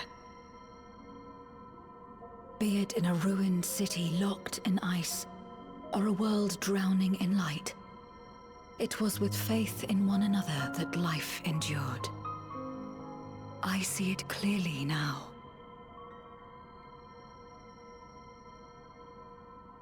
You think we are capable of the same? It won't be easy. Having lived too long as Void Sent, we've forgotten how to trust. But one thing is certain. If Zeromus succeeds and everyone dies, we'll never have the chance to try.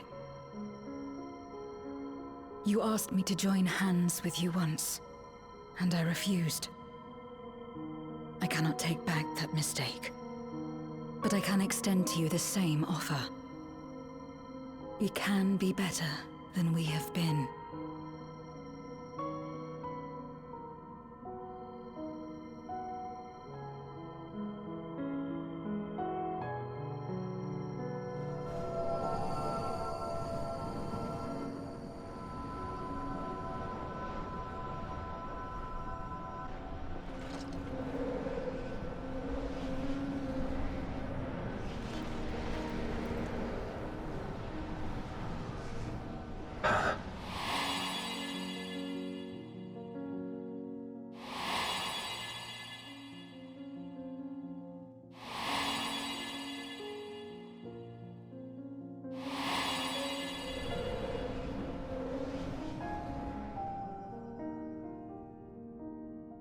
Of course.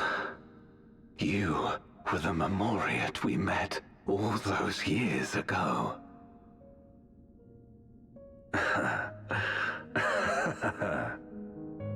Yes, I remember now. We hoped you would join us in our quest to end the Contra Memoria. But you rejected us outright. It left both of us discouraged. Golbez most of all. If we could but overcome the fear that has shaped and divided us, we could change everything. Even in the midst of that terrible war, he never stopped believing in others. Not even at the end.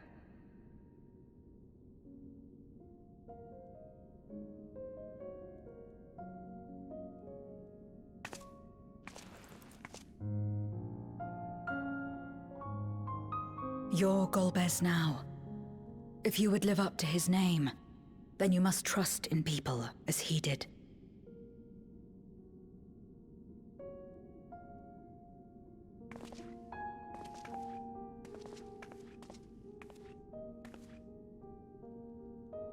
I cannot forgive what you have done to my sister, but she may yet be saved. If you can help us see her safely home and protect the source, then... As Zero's friends, we should gladly share what knowledge we have to help you restore the Void.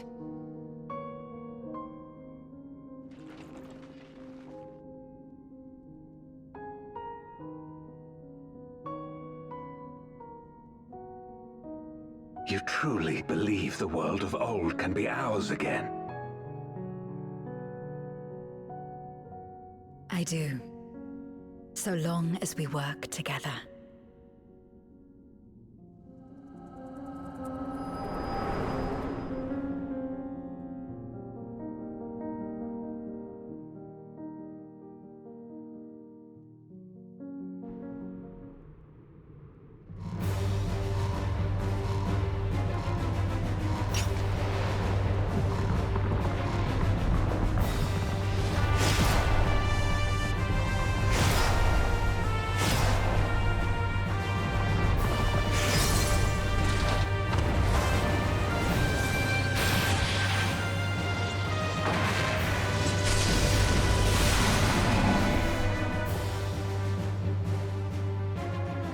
We will disperse Zeromus' essence once more. The instant we do, you must call to Ajdaya. Understood.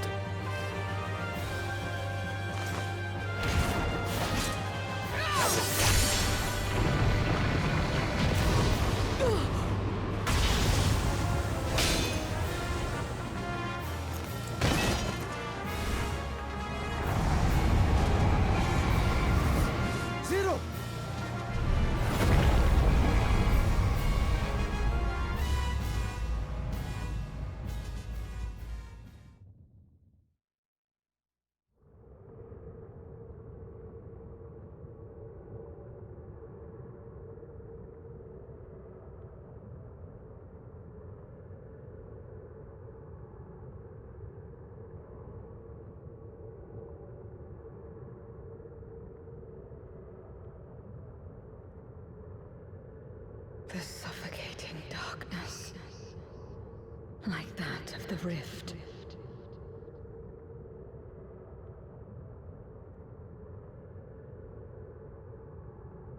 Impenetrable. Disorienting. Untethered. And drifting further away.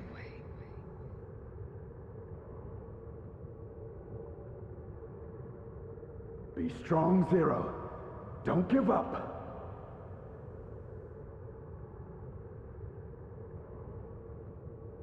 Hold fast to yourself. Look to the light within.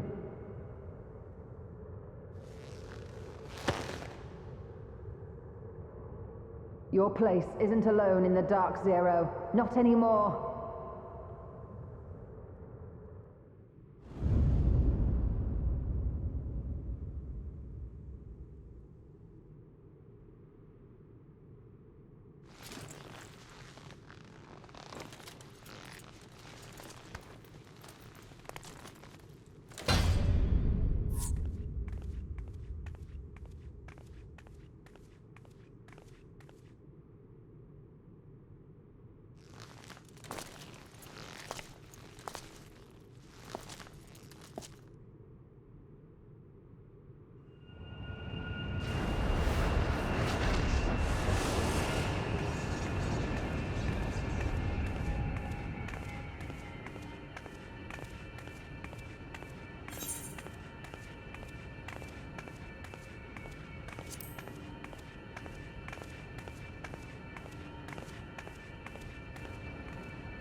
Of course. With this power from beyond the rift, I can do it. I can save everyone.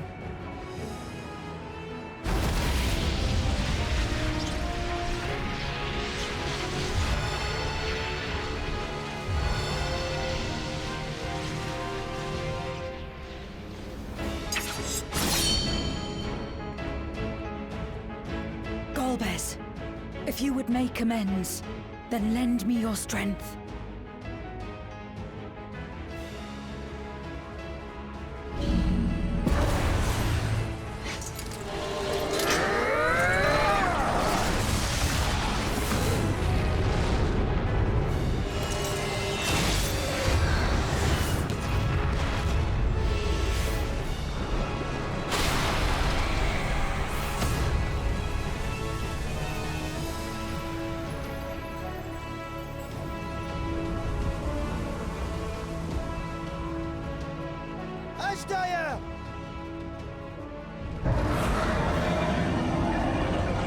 Hear my voice and return to me!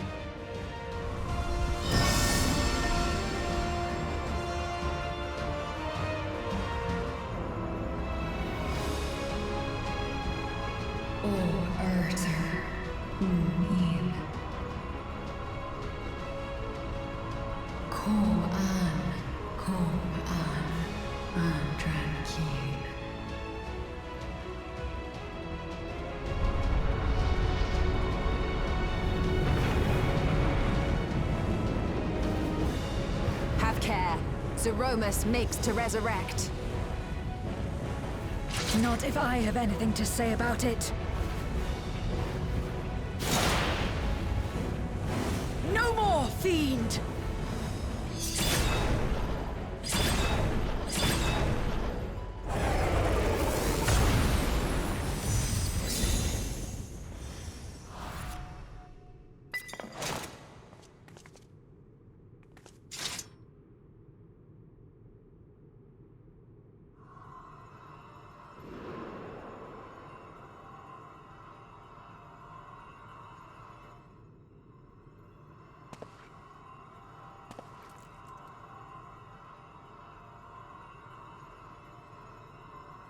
You're safe now, Ashdaya. You're safe.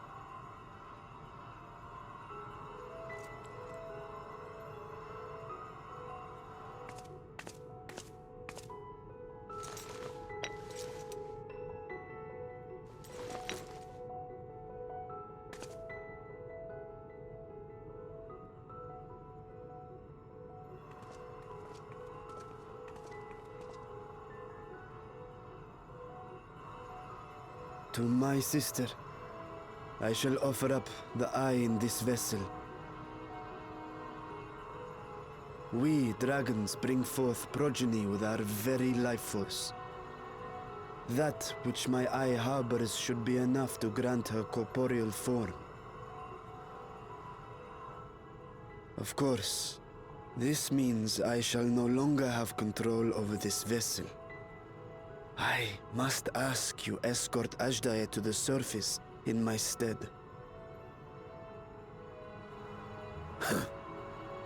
We came to bring her home, and we'll do just that. You have my word.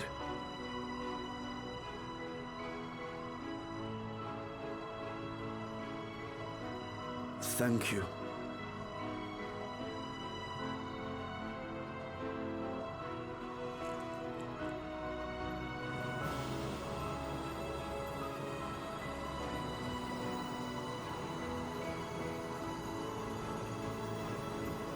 At long last, we shall be together again.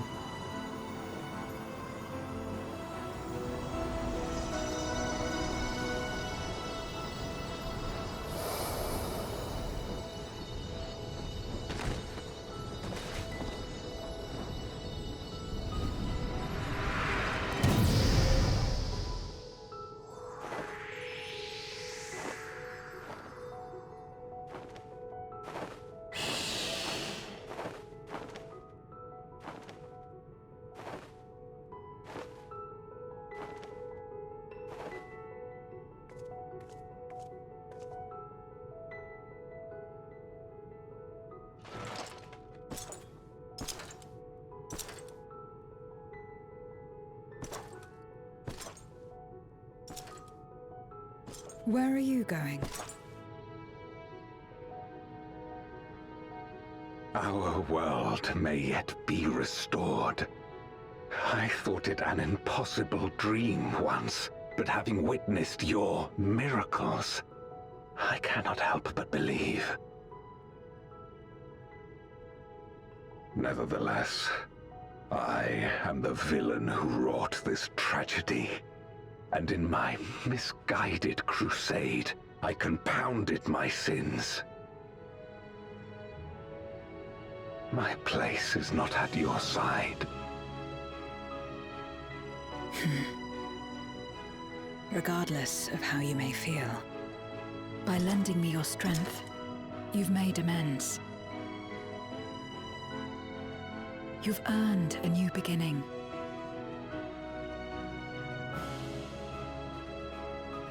It's up to you what we become to one another.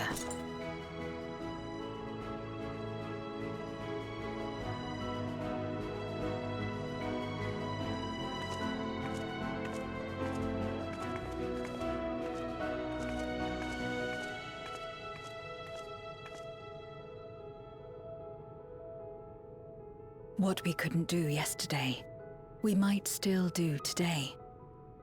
Working together. And should we want for strength, we need only rally more like-minded souls to our cause.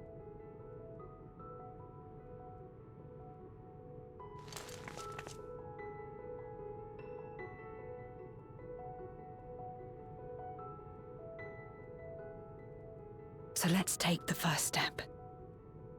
The two of us.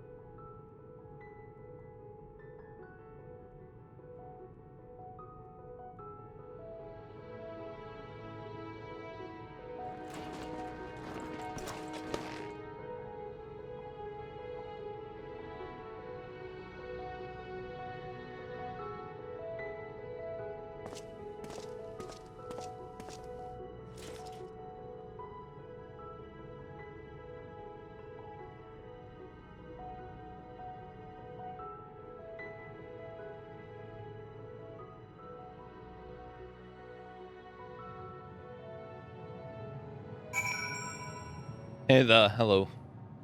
How you doing?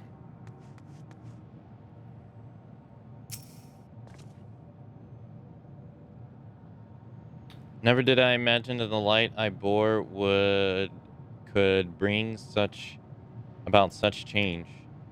As our domains are shaped by our innermost desires, perhaps this is a reflection of hope that had quickened in my heart.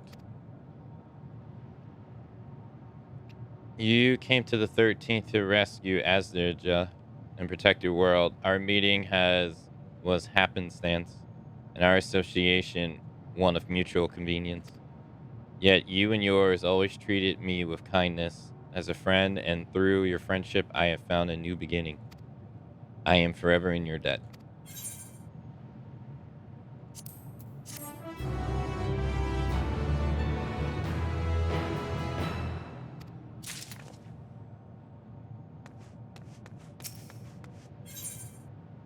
You're united at last.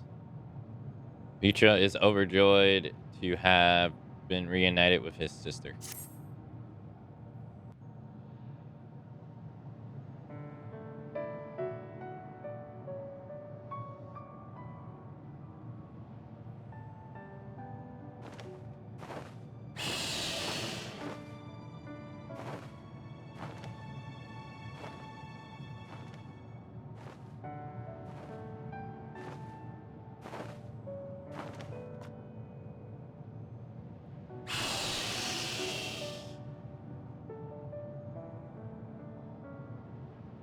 Words cannot well express my relief that we could rescue my sister, nor my gratitude to all of you. What of him, Golbez?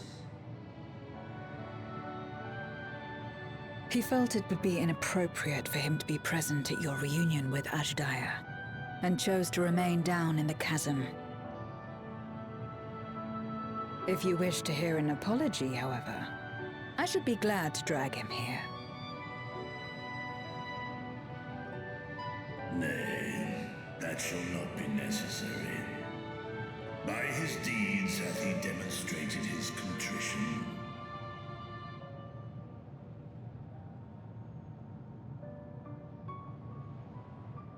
So, what will you do now?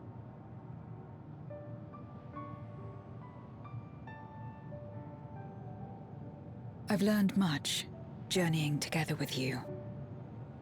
Experienced things I could never have experienced alone.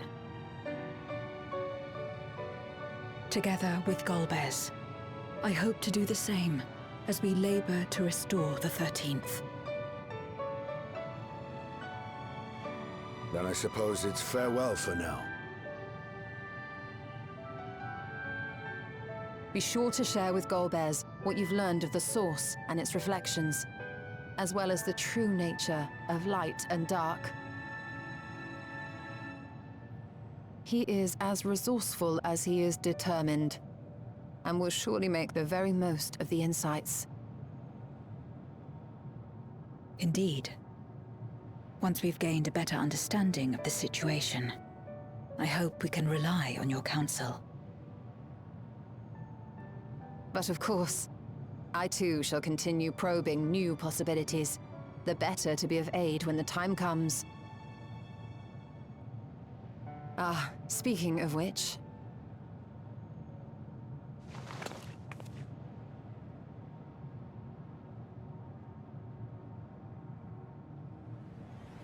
From ocean rise and cloud bank form, from mountain spring and rainfall storm, from river flow and life be born.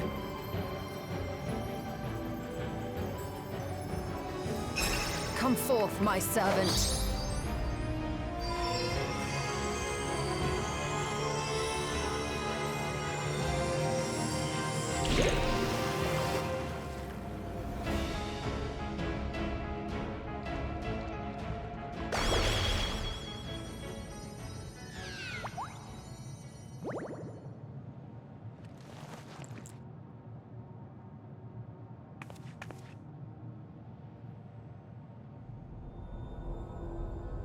I revised the incantation, which is not to say you know how it went before.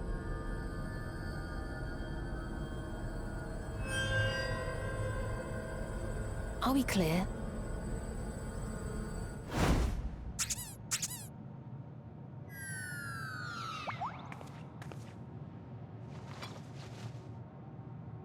Nidana provided me with spare warding scales, which apparently provide greater protection than before.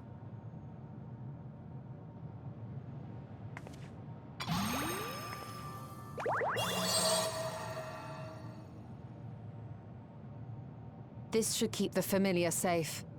So long as you give the Nixie ether from time to time, it will persist and serve as a beacon for us to find you.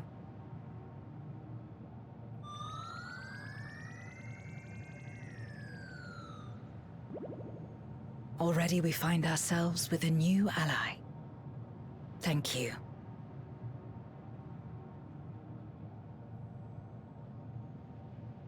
When you have the chance, please thank everyone for me. Those in Razatan, Garlemald, Sharlayan. The first and on the moon. A lengthy list.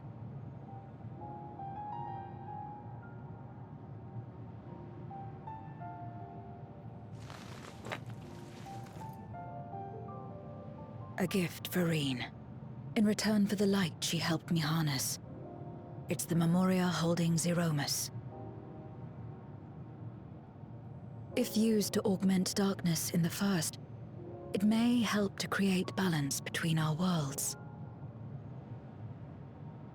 An excellent idea. Similarly, why not entrust the Archfiend's Memoria to Zero? In that case, I shall pass them on to Golbez, to inspire and admonish him in equal measure.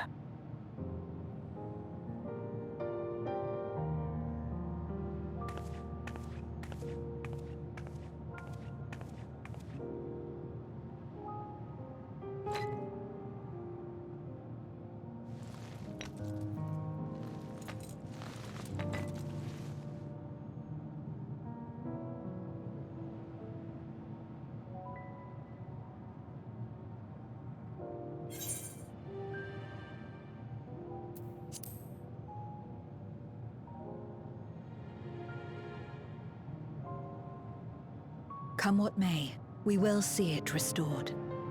And should we need a helping hand, I hope we can count on you once more.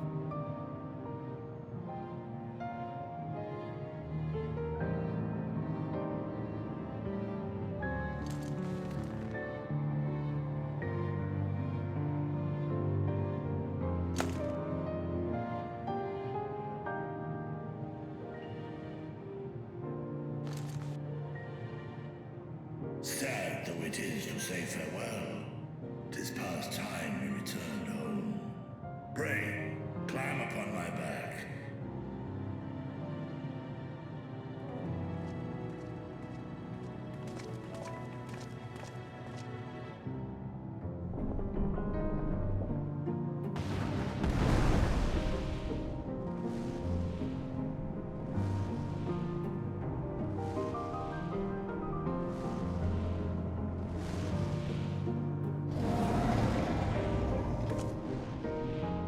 Till we meet again.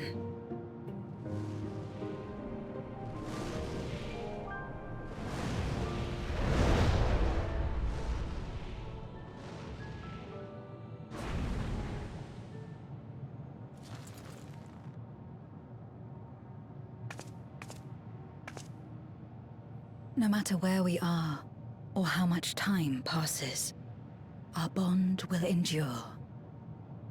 This I believe.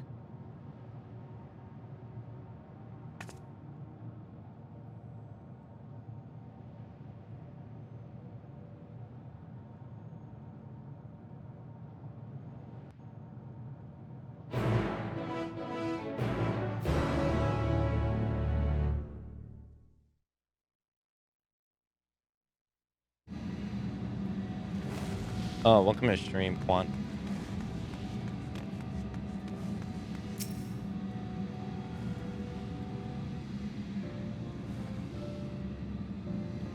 Oh, welcome back, everyone.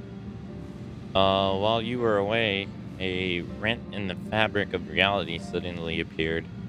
Through it, we could observe you knocked into fierce battle with Xenomorphs. By the time it closed up, we had seen your victory. Well done. By the way, we still couldn't breathe easy until we knew for certain that you were safe and sound. And here you are, thank heavens. I dare I hope Zastaja is safe too, and Zero. And a word, yes. Though we could not return Azdaja to her original form, Vitra granted her a new vessel using one of his eyes. Her circumstances are unique, but it is nevertheless gives me hope that they may be a way to save other Voidsons. As for Zero, she has chosen to remain in her world and do what she can to restore it. So the light of hope shines again amidst the darkness. Perhaps our research into environmental capable environments and capable of supporting life would be for use in the 13th. Oh, now there's a thought. A day may come when the people of the Source and the 13th work hand in hand. In anticipation of that, we must accumulate even more useful technology. But don't let us detain you with your cavalcade of brilliant ideas. We'll see that the gate is closed and sealed, deactivated, so go home and get some rest. That includes you, Irion. As thou dost command, pray convey our gratitude to the Watcher for his timely assistance. It would seem that Vitra is preparing to depart. Come, let us descend to the Tower of Babel. Upon arriving in Garlemald, 'tis would meet to inform Julius of our mission. Let us seek him out at the Tiratum.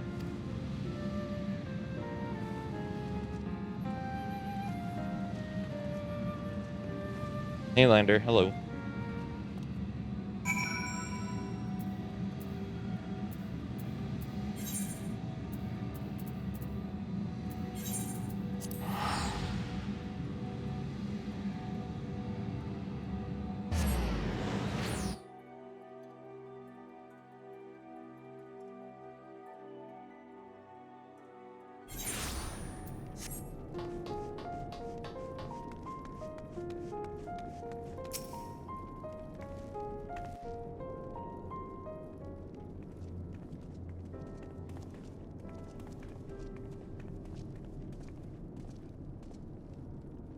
Oh, it's you again.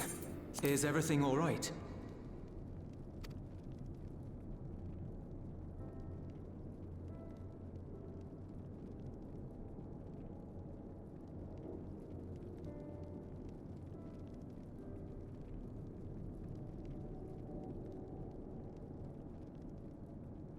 So you were able to rescue Ashdaya. Thank the 12.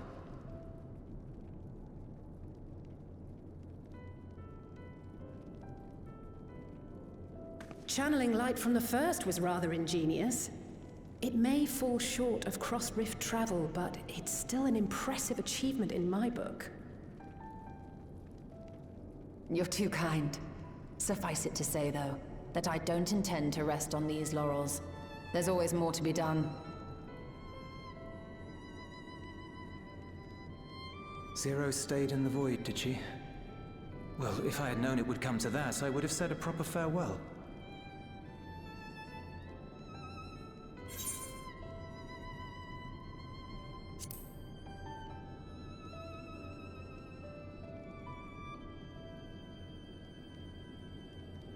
Really? I don't remember saying anything profound.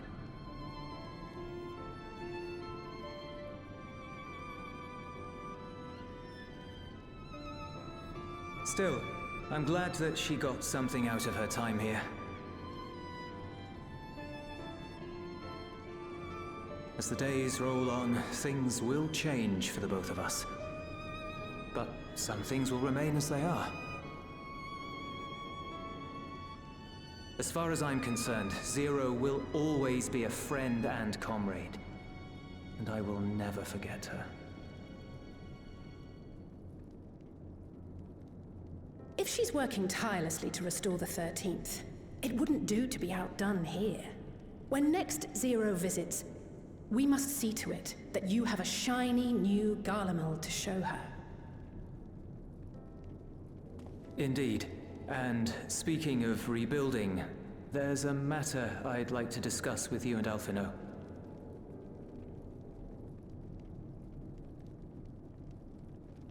Word has spread of our dealings with Razat Han, and people are excited by the prospect of standing on our own 2 feet again. Naturally, it won't be straightforward. It never is. But on the whole, I have a good feeling about things. In other words, it may be time for us to limit our involvement, that Garleans might take the lead. I can see the sense in that. No, that's not what I meant at all.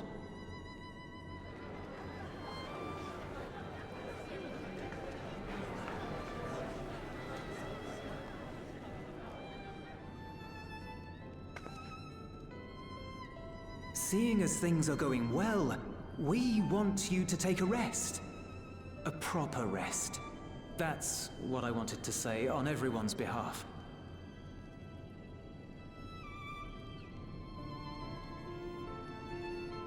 You've done so much for us already.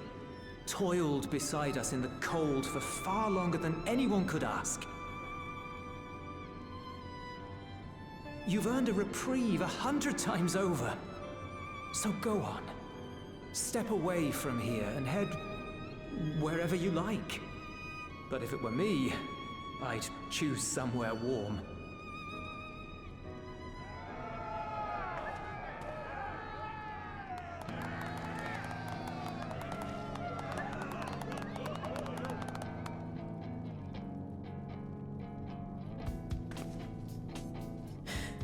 I was thinking of taking a break anyway.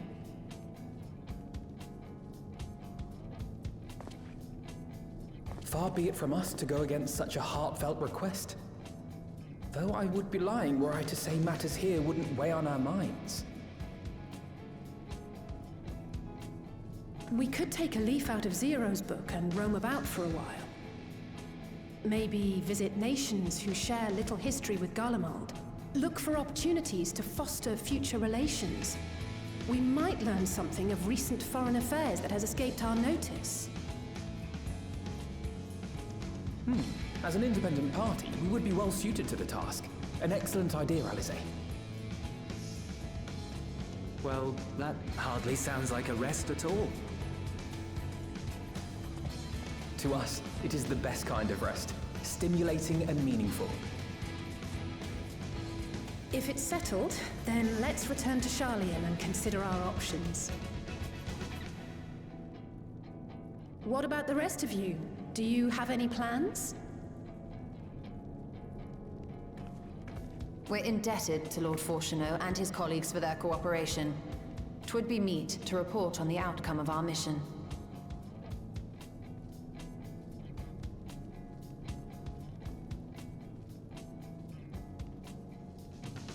Then it seems we are all bound for Sharlayan. Upon arriving, let us seek out Athelise at the rostra and have her notify Father.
Oh wait, aren't the Alliance the 7th Dawn? Or were rather, I understand you've disbanded? An audience with Lord Fortunat. You're in luck. The forum has just this moment abjured, and he's still inside with the scholarate. Please wait here while I inform them of your presence.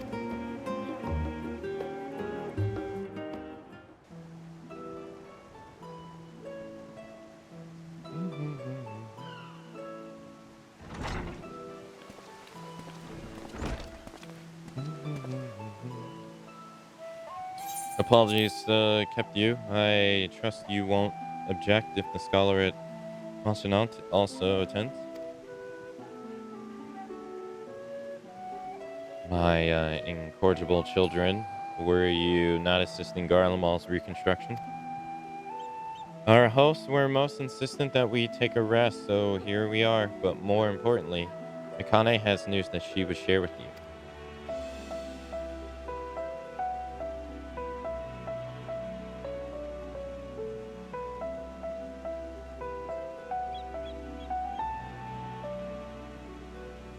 So the threat is past. These are glad tidings indeed.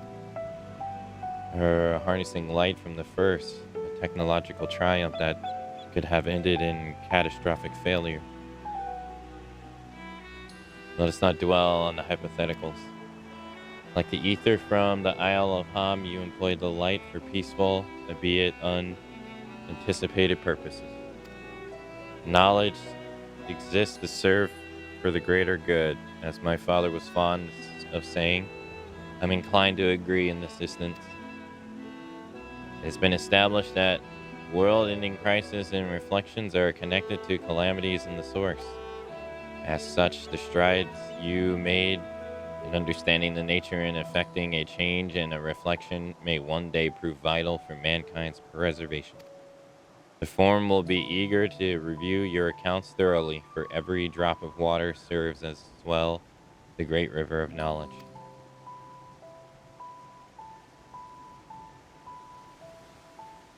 Might we purvey upon you to prepare a comprehensive report, Ishtola, on the subject of void and cross-rift travel both?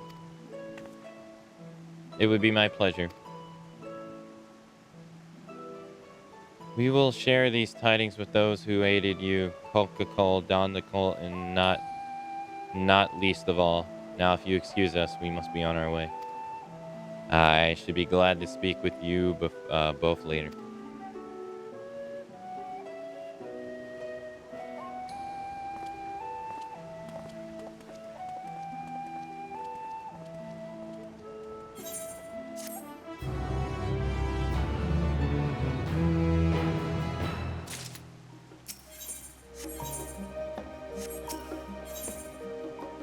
Ishtola has the look of a woman satisfied with her work.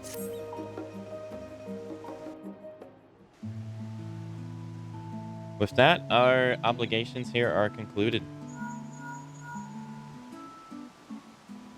Nihana, what's news from Thabanar? They've returned then? Wonderful. Rest assured all is well with us too. Is that so? We would be honored, of course. I shall relay this to the others. A great feast will be held in Rastahan to celebrate Adja's homecoming, and we've all been invited. I'm afraid my sister and I must decline. We have only just returned home, and to leave again so soon would be inconsiderate to our parents.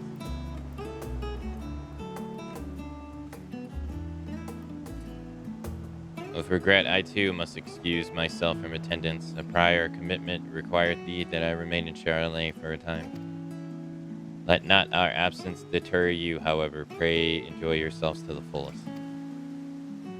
I've no plans in particular, so you can count me in. I may as well visit the Radiant Host while I'm there. How about you, Akane?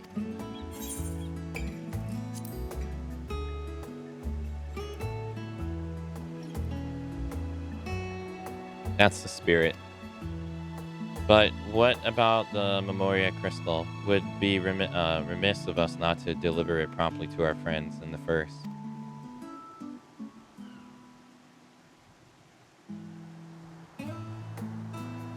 Also, if they are to transfer light and dark between worlds, they will need the command over the Crystal Tower.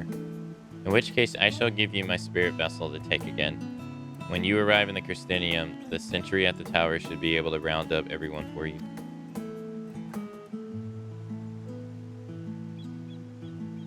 Once you have seen to the matters here, come and join us at the Megdaduda. Give everyone our regards, you hear?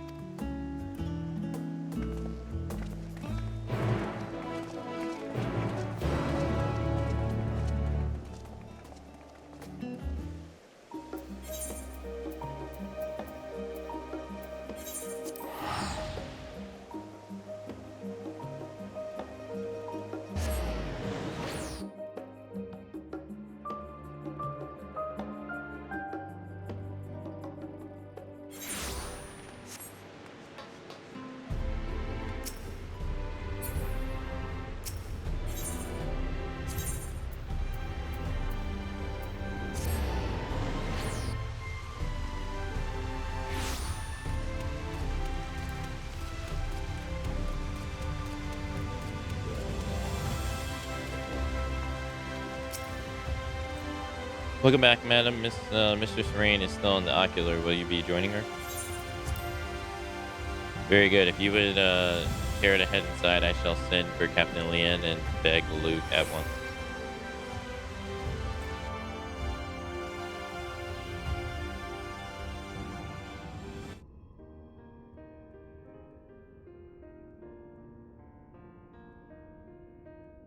Ah, yes. The king has already shared what they glimpsed in the source. The day is won, and the danger past. Hearing the tidings lifted a great weight from my shoulders. Never before had I taken on such a monumental request. Small though it was, we are glad to have played a role in saving the Exarch's home. And yours. Furthermore, the endeavor served to reaffirm the bond between the peoples of Norvrant. Nurturing this bond, we will strive to be an example for the world Zero aspires to restore.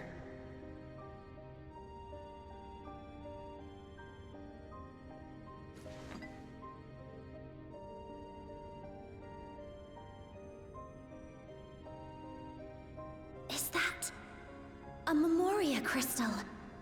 I can feel it. The tremendous darkness within.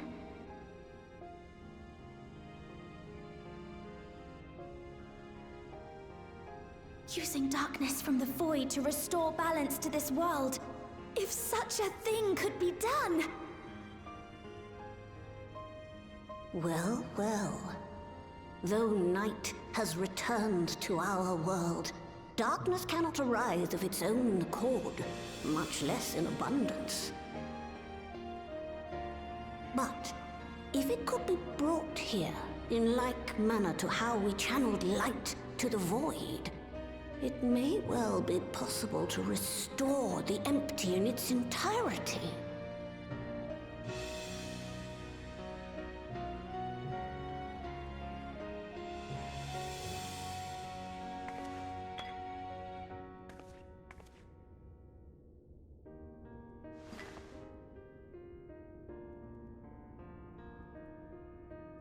Do you still have that spirit vessel with you? If so, I beg you loan it to me for a time. I would use it to investigate a way to have the tower receive rather than send energy.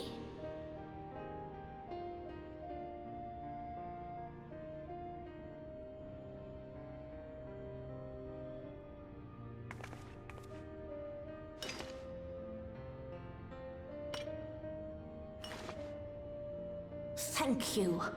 While I make no promises at this stage, I shall rigorously explore the possibility. I too need to explore new possibilities for my powers. My recent experience at Nabatha Reng has taught me that. To that end, I will set aside botany for a time, and focus instead on myself.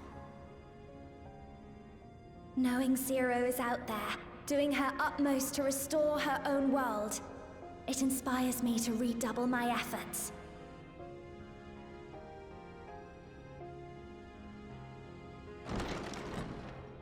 There you are. I waited and waited, but you never came. What have you been doing here? Gaia!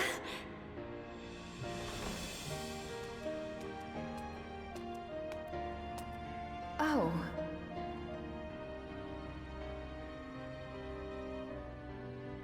Do I know you?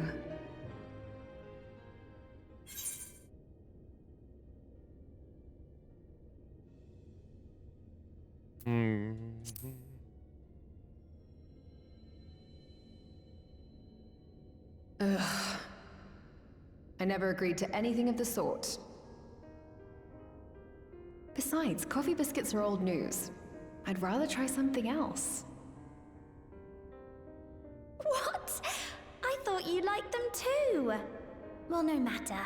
The second serving has something for every taste. So let's just go.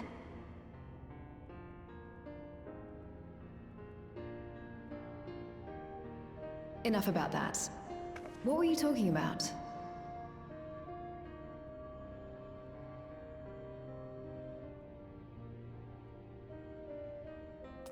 Harnessing darkness from the void. Now there's an idea.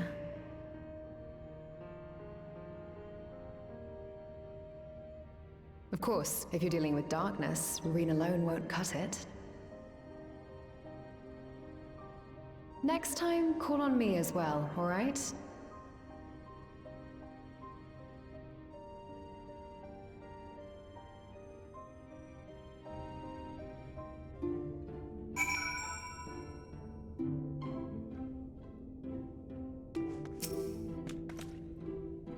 It was a mighty struggle, but I have faith that you would be victorious in the end. I doubt not that people in Novarant will cheer when they learn that the Warrior of Darkness managed to save her home.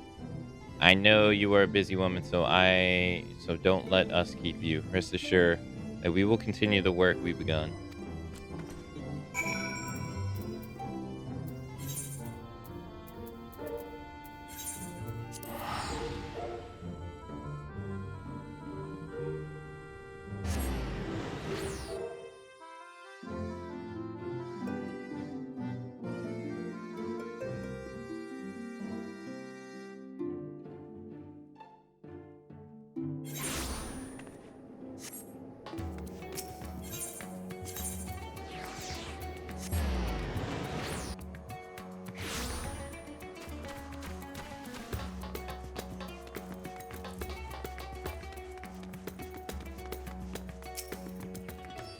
Mr. Smatsu, you honor us with your presence.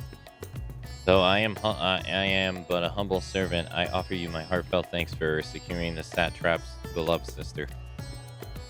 But without further ado, the great feast to celebrate this joyous occasion is about to begin. The venue to the Marathon, and you are the guest of honor.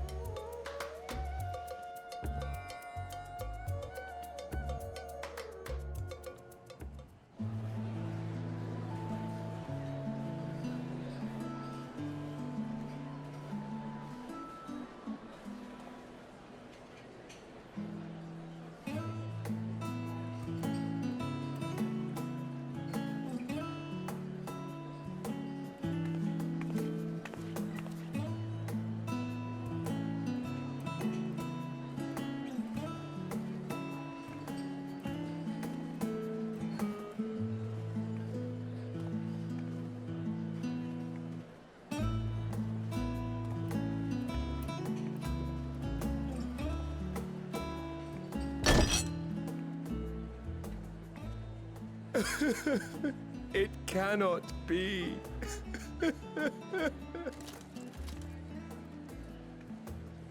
Oh, Vashan, my darling little brother. To think that I will never see you again. The way you carry on, anyone would think he was actually your brother. Save your tears now. His Excellency still has one of his eyes. And he has made it clear he intends to continue using his vessel. You'll see Varshan again. Never fear. Truly? But will it be the little one? Personally, I prefer the adult vessel. It cuts a gallant figure and has superior functionality besides.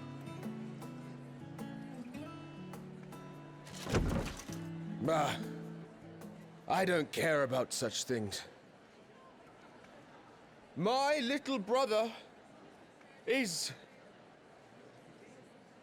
little and adorable. Sisters, give me strength. 'Tis a fine thing being so loved.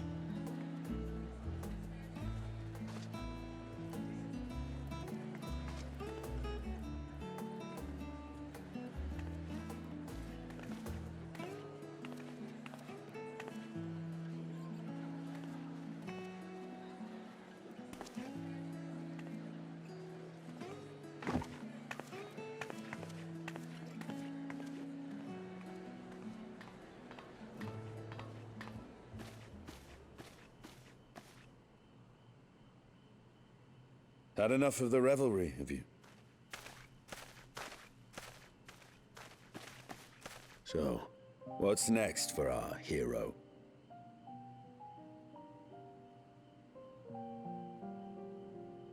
No need to decide just yet.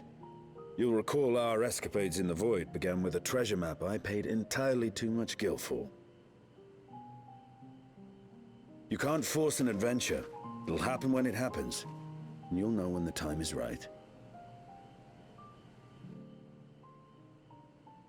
Till then, it's good to lend an ear to others and their tales. And speaking of others... Discussing each other's plans, are we? Alas, I have nothing exciting to share.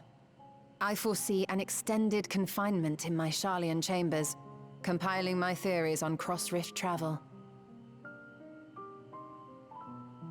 My research may be classified, prohibited by the powers that be. But so long as a bond exists between people, ever shall our worlds be connected. As it stands, a means to travel to the first is within reach, and I would be satisfied even should my research not exist in an official capacity.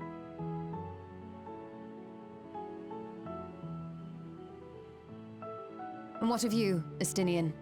Have you any plans?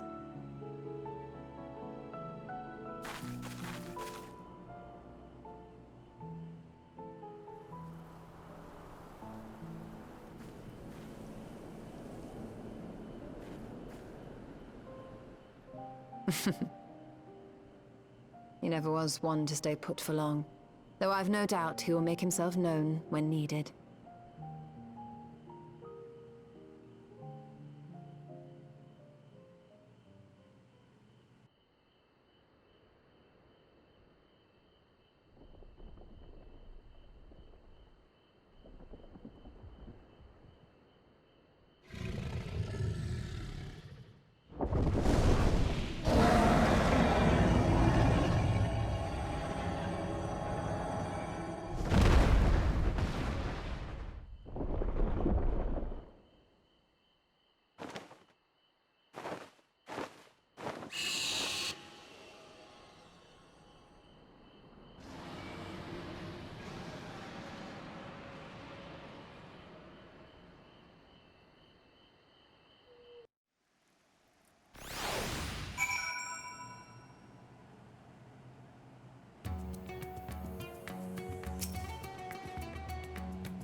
His a lovely feast, wasn't it not? And it's impressed upon me once again how dear Vitra is to his people. Well, as much as I should like to linger, 'tis past time I took my leave. If you mean to depart as well, I suggest you call Von Vitro before setting out. And before I forget, thank you for everything we've learned and for everything we accomplished. I couldn't be more grateful. Till next time, take care.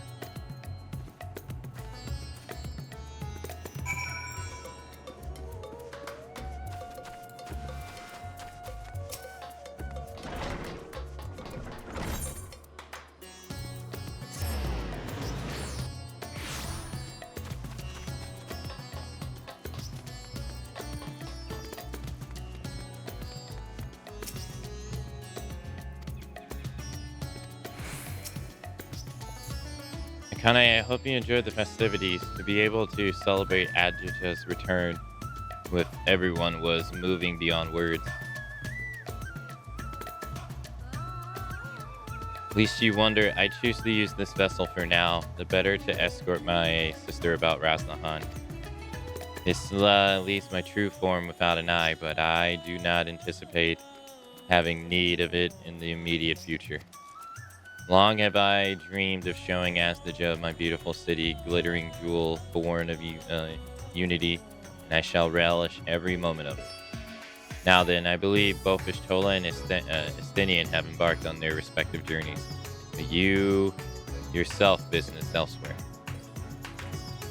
If not, you are welcome to remain here as long as you like. Should aught of import arise, we will inform you, but until such a day arrives, I bid you take it your ease.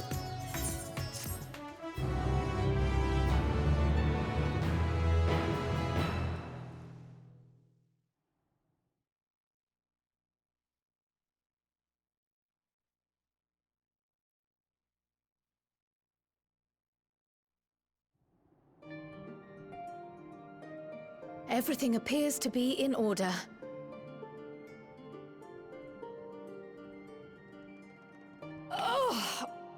Oh, finished at last.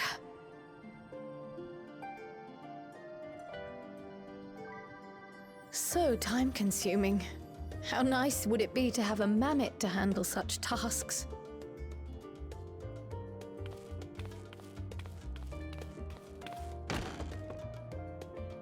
Now then, let's have a look at you.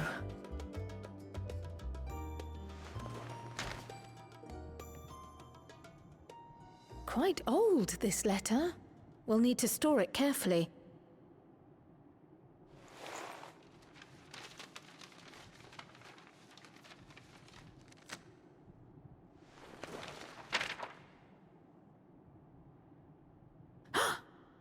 Addressed to Grandfather, and come all the way from Tuliolal, from a Gulu someone.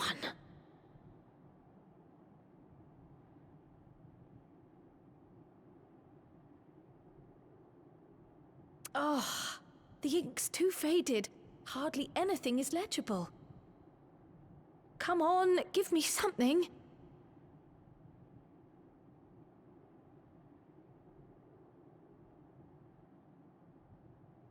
A commission to investigate the Golden City in Tural. How odd. No one ever mentioned such a commission, nor have I seen any records.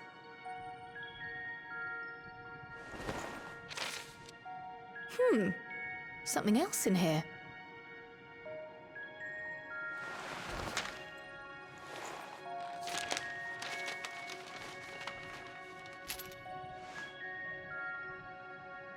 What an unusual earring.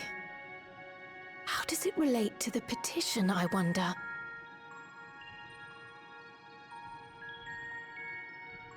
Oh, did you go there, Grandfather?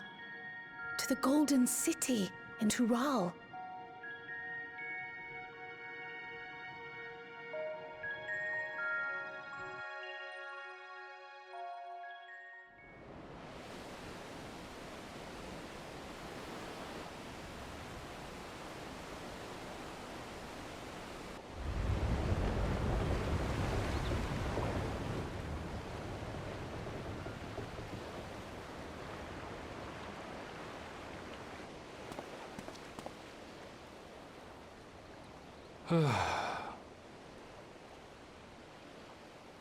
Back again already, after making a show of leaving.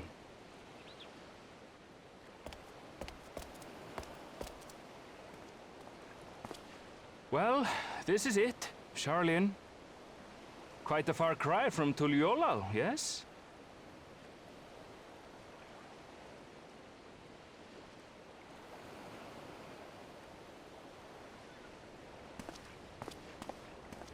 Come, let's go and find your candidate, our adventurer friend.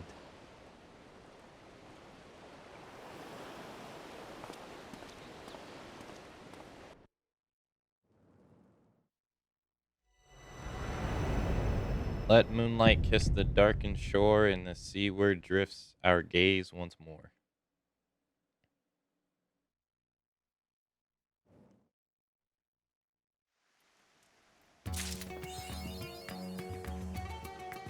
Well, that's it for the main story quest.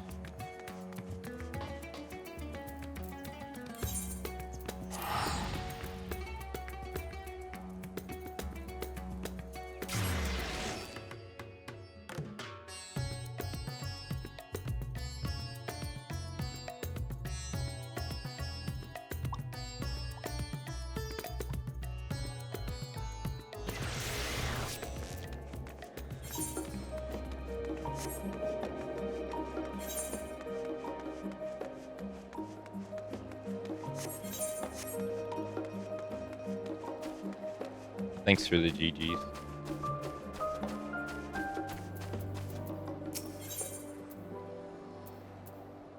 Nemiji nods at you as if she was expecting your arrival. It appears my calculations were correct. I knew that at this very spot I would encounter none other than Akane, the hero who saw us through the final days. So certain was I of my map that I stood here for, well, let's not concern ourselves with that. I am Niji, assistant of Professor Claudian. We work with the Altinia scope to observe the ethereal sea and delve into the Mariath mysteries. Some mysteries, though, are beyond even our capabilities to unravel.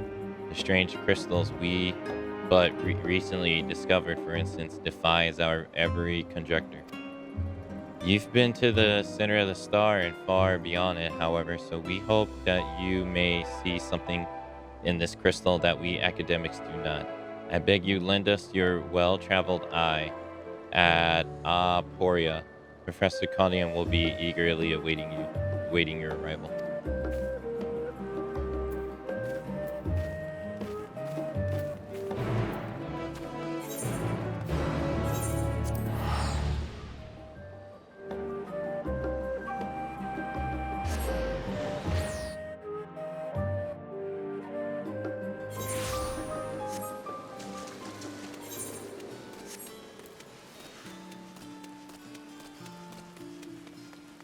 All we got left is these raids, and then we'll be finished.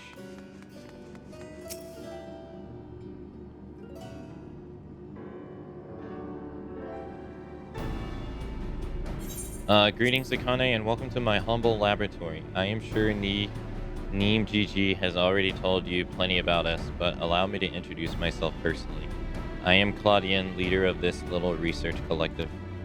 I must admit, I have been nervous about this meeting ever since NeeGG set out to find you. For a researcher in my field, there is no greater an honor than to meet the first woman in history to traverse the ethereal sea and return to tell the tale. The professor speaks often and at length of your deeds, but he has no small number of achievements to his own name. He has peered deeper into the ethereal sea than any other in Charlene, and breadth of his knowledge is peerless. Peerless, perhaps, but for a single woman. We must seize this precious opportunity to learn what we can from her, and perhaps crack this conundrum that has stumped the three of us for moons. It was we who peered into the Fathom Sea from the Anti-Tower in the Dravonian hinterlands, where we spoke with Heidenol and learned of the fate that would befall this star, the final days. Soon after, all the research was moved to the labyrinth, and through the antioscope, we continue our vigil.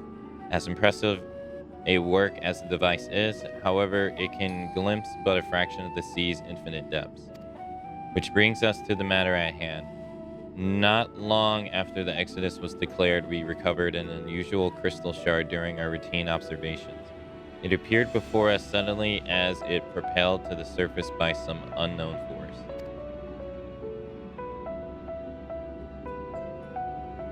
We found that it possessed an ethereal density that exceeded that of a normal crystal by orders of magnitude, and its shape resembles nothing which occurs in the natural world. It was made, not formed. Fortunately, that was the extent of the information we could glean before we were forced to turn our focus towards the Exodus. The crystal was very nearly forgotten amidst the sudden upheaval. But thanks to the efforts of a certain someone, that crisis is now behind us, and we are free to resume our research. Thus did we seek you out, the dauntless adventurer who delved into the unknown and beheld its innermost secrets. And now we would have you see for yourself.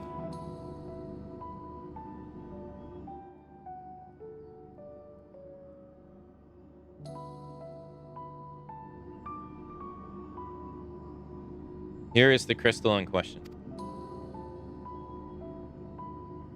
If it resembles aught you have encountered before, even by the smallest degree, please say so.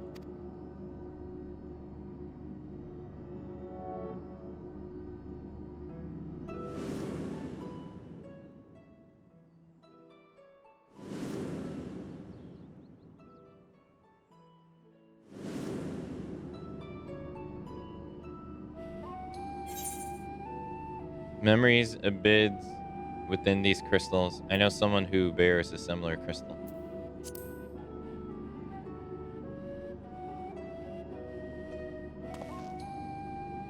As I thought, you do know what this is. Please tell me everything.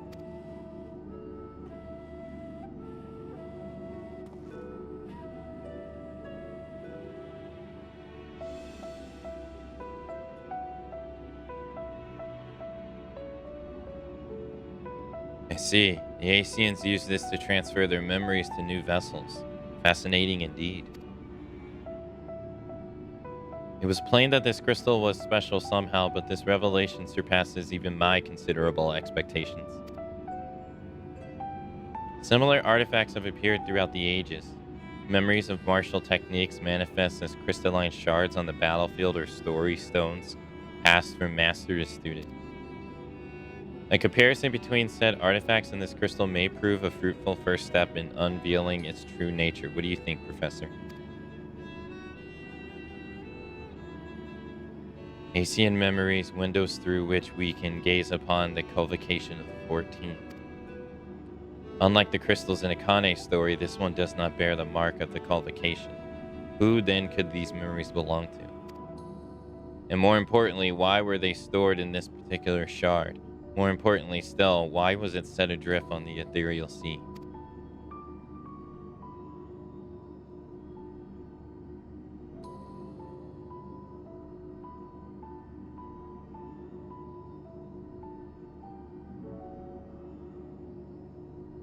Professor Claudian. Yes? I'm well aware that the contemplation is the key to breakthrough, but there is propriety to consider. We have a guest, one you invited explicitly. Must we do this every time?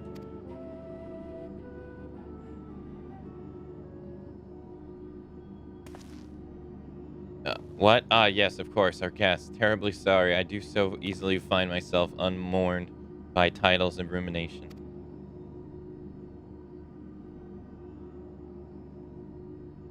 Perhaps a more engaging use of your time with us would be for you to take up that crystal. If indeed there are memories stored within it, they may reveal themselves to you upon contact.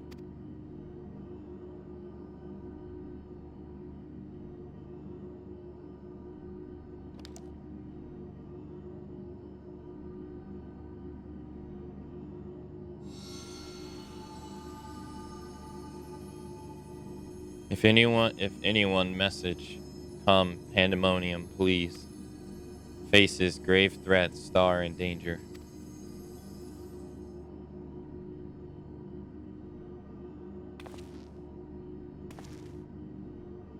That expression does not bode well. What did you see?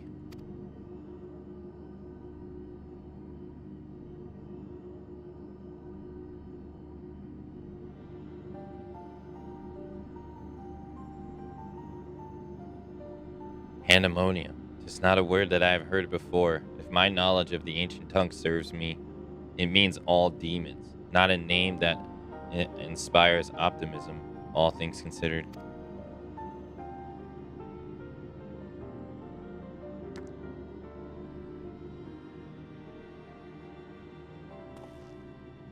In the event that another star-shattering catalysm is in fact bearing down upon us, I would have the aforementioned examples of crystalline memories to hand. Remji, Rusa, Nald, I entrust their procurement to you. If there are more memories to be extracted from this crystal, we will find them. As for you, Akane, there is a person I would have you seek. The one who has delivered so dire a warning. Your story tells us that this crystal could very well have been made by one of the ancients. If that is the case, then discerning the nature of this pandemonium would require a trip far into the past, to an era before the Sundering. I know only one individual capable of such a feat, the very hero who traversed time to prevent the world's doom.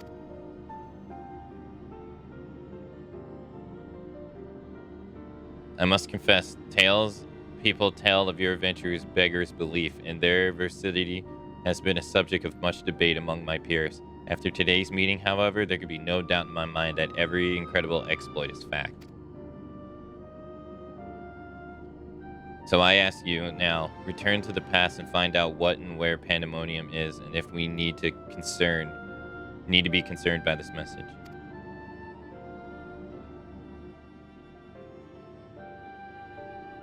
Thank you. For the time being, you shall keep the crystal in your possession. I do not think you have seen the last of its memories, or more may be drawn out as you approach their source. Safe travels, and may we meet again soon to share our findings.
The dour dwarf is raring to do his part to help the cause, and for this he needs your help.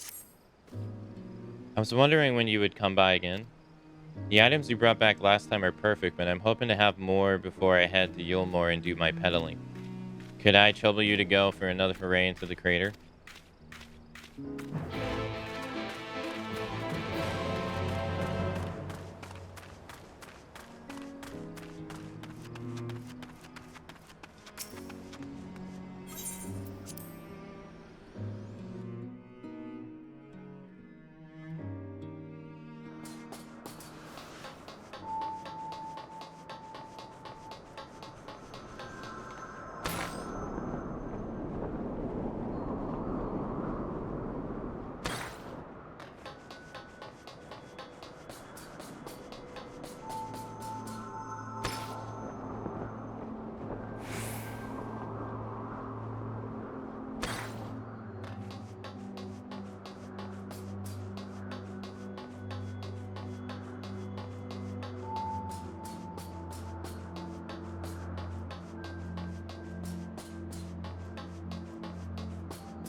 There you are. Were you able to find anything of interest?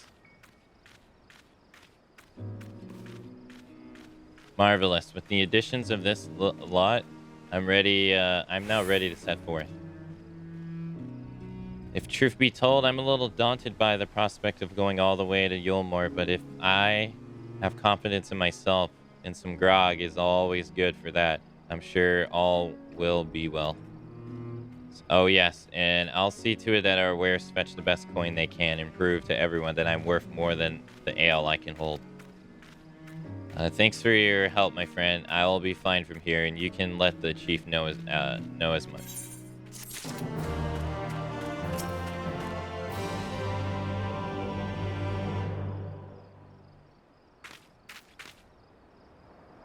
Ali ho there, ho, Akane.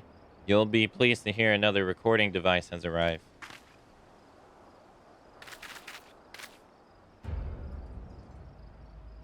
I know what you're up to. Yeah, oh yes, I can see it through your ruse. You pretend to be a friend while spreading vile rumors about me behind my back. While you're not going to drive me out of my own village, I'd rather die beardless and dry. You hear me? Beardless and dry. Why am I? What am I doing?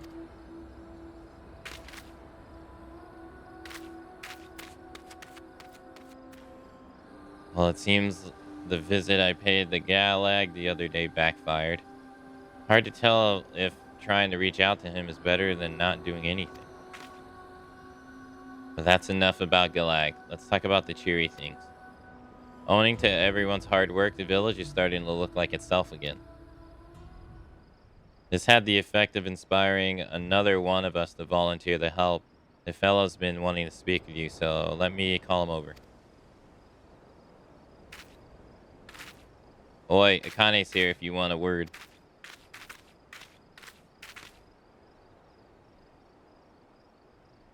Chief Akane. I've always believed that our actions speak for us, and I've always suspected them as dire to make things rather than sitting around. But sitting around's what I've been doing, and while you labor to rebuild our village and made it me ashamed of myself, I want to help too, if you'll have me. Whatever the problem we may have in the past, having more comrades can only be a good thing. I'll let them join us, of course.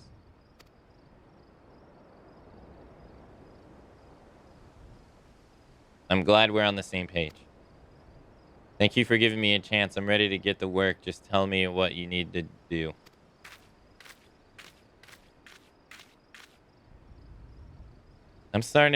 I'll start by having a chat with the fellow and see how he can contribute to the cause.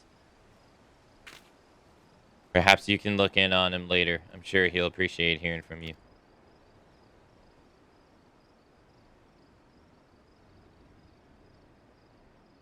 A weekly quest which continues the story is now available from the decisive dwarf in Kamara. Lend your aid to help the dwarfs of Kamara rebuild their home. You obtained a message from Kolnag.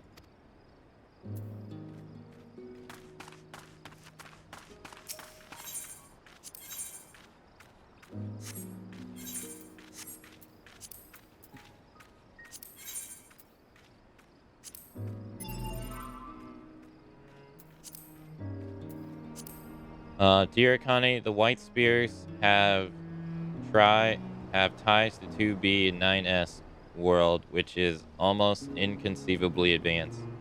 I've found the data there that is stored by the machines bearing the names of gods, and even the teeniest glimpse of the smallest portions of it reveals memories by the hundreds, people's memories. What does it mean? I need to know.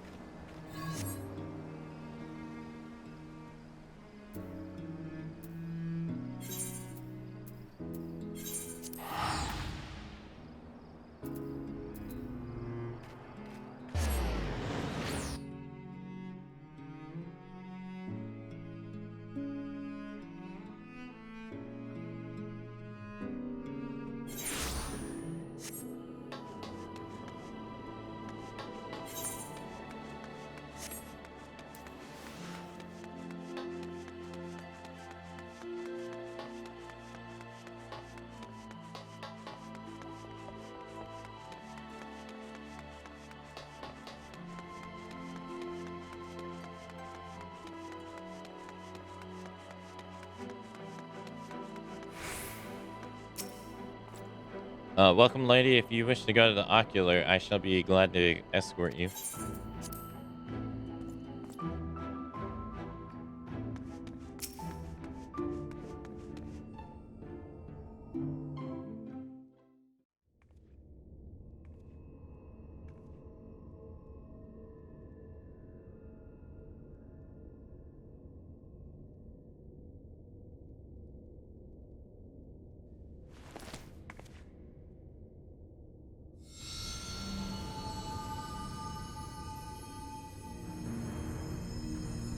If received this message.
Ugh.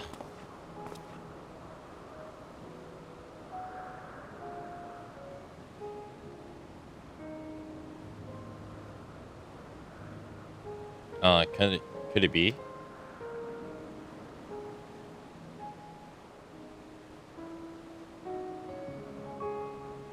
No, of course not. Apologies for the briefest moment. I thought you to be a dear friend of mine.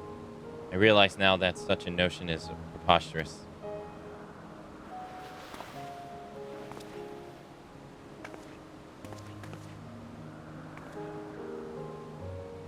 She told me a falling star would appear before me, and I suppose you must be it. Truth be told, I didn't expect the expression to be so literal.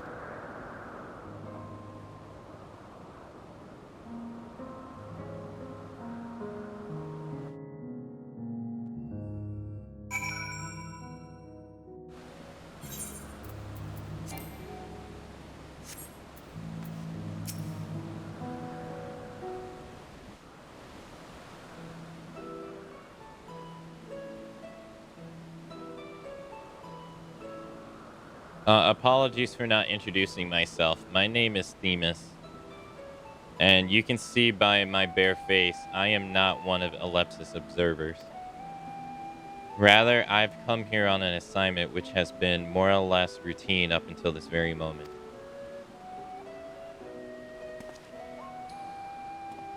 You certainly do know how to make an entrance. I must wonder what brought you here, for it is plain that you do not belong here, or any place I know, for that matter.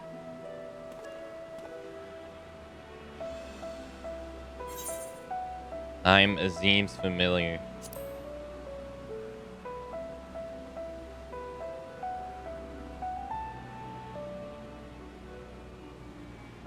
It appears my initial impressions was not so preposterous after all.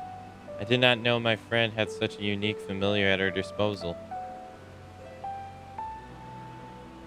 If you're here at Azim's behest, then I believe I can hazard a guess to your purpose. You're here to investigate Pandemonium, yes? If so, we may be able to help one another. But first, might I trouble you to explain how you came to collide with my skull?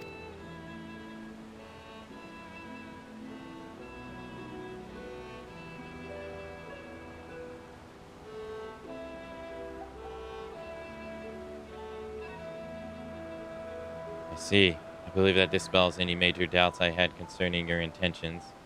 Apologies for being so intrusive, but you must understand that this is an uncommon occurrence.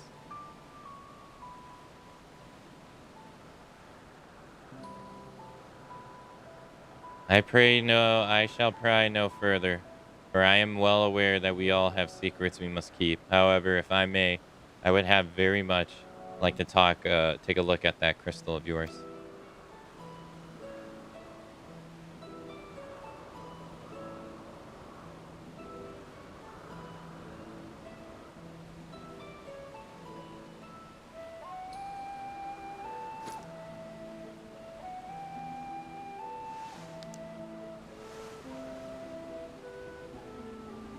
Fascinating. While I cannot say much as what it contains, it is clear that there are memories stirring within. Memories that speak of something gravely amiss in Pandemonium.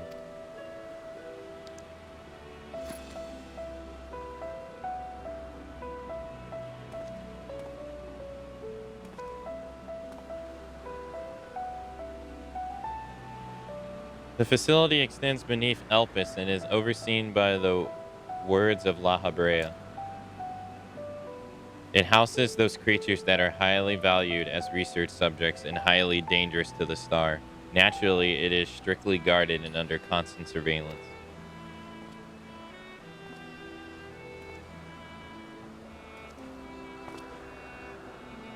Several days ago, however, an unnatural shift in the flow of its surrounding ether was detected. Soon after, all communication from Pandemonium ceased. I'm here as a representative of an organization that works directly with the Convocation, and I've been tasked with investigating this incident.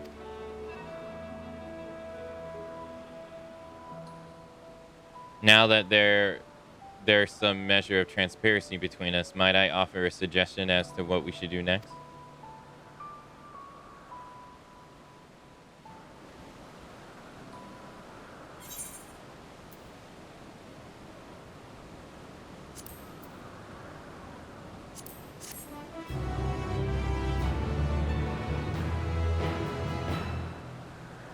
During the course of your investigation, you may discover valuable artifacts. These can be exchanged for equipment by speaking with Meli in the Alporia or Dulgi at Raznahan.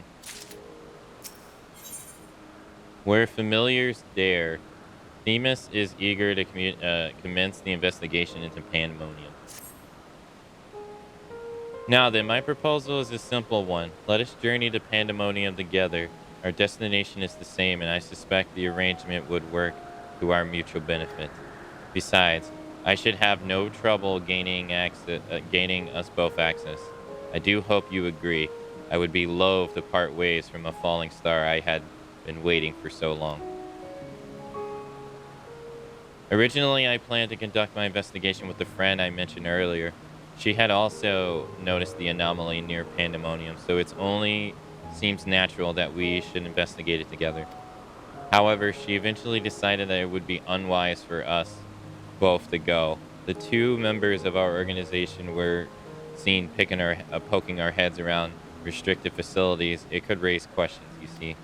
I decided to go alone, and she left me with these words. Fear not, for in my absence a star shall fall before you. While I could not comprehend her meaning at the time, I believe now I understand. She does have a way of being right about these things. Even so, her hints of what to come are generally more cryptic. I suppose I should have kept my gaze to the heavens. Suffice to say, I am grateful for your presence either way. As for the matter at hand, we must first gain permission from the wards of La Habrea for the entry into Pandemonium. There ought to be a speaker waiting at the Angurnas.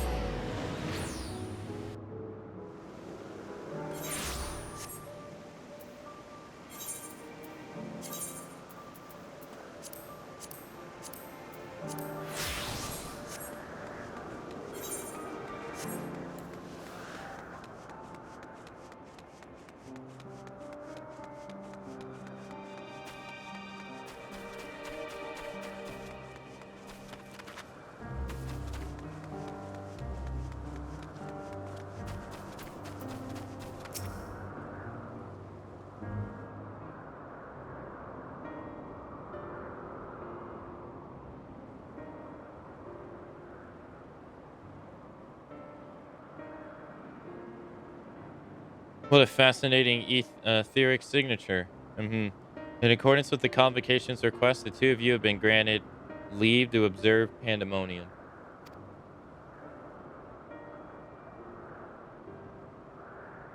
I shall register your ether for records. For this point on, you may freely come and go from pandemonium as you please. Now that was a painless process. I take it this is a sign that we were meant to conduct our investigations together.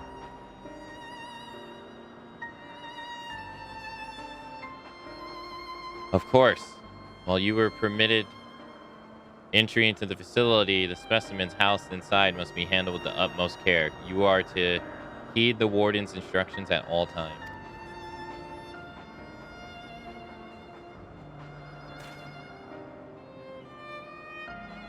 Those who conduct their work within Pandemonium are called warders, for their role with the respect to the creations within, creatures within.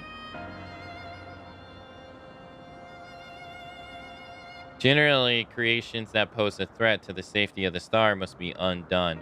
However, the wards of La Habrea has deemed certain such creations as worthy of further study, interring them within the facility. Those who spend their days in Pandemonium are not merely researchers.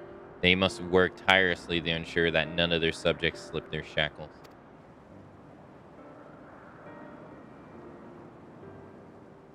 For all intents and purposes, the place is a dungeon. Perhaps such a comparison arouses frightful imagery, but Pandemonium is a frightful place.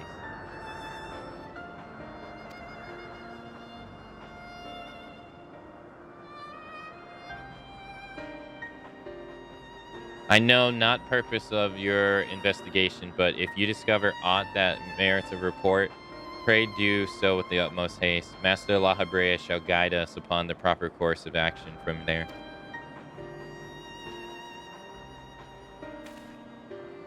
Then I take that means you have detected nothing amiss of late? The warders have reported nothing that would cause alarm. Minor fluctuations in ether have been observed, but surely Master La Habrea would have acted if there were anything worth of worrying about. I see. It appears La Habrea is kept well abreast of the going-ons here, then. I hope I'm not overstepping my boundaries by asking, but you seem to be quite familiar with Master La Habrea. Do you know him? Know him? We've met.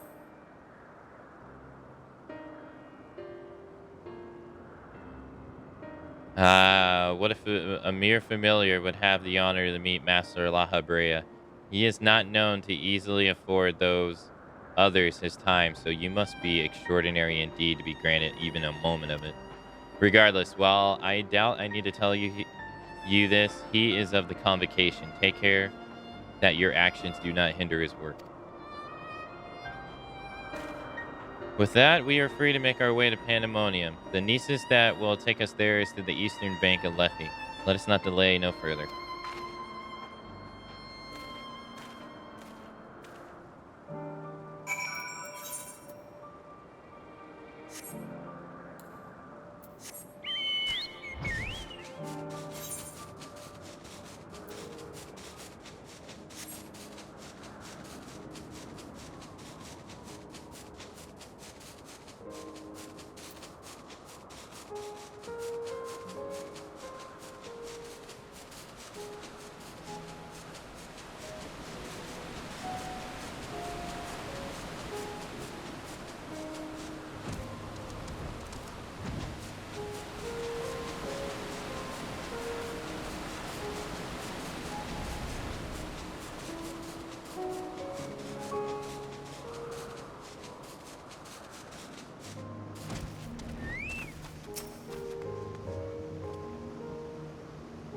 I have contained my surprise for the sake of appearances, but it is true that you too have met La Habrea in the flesh.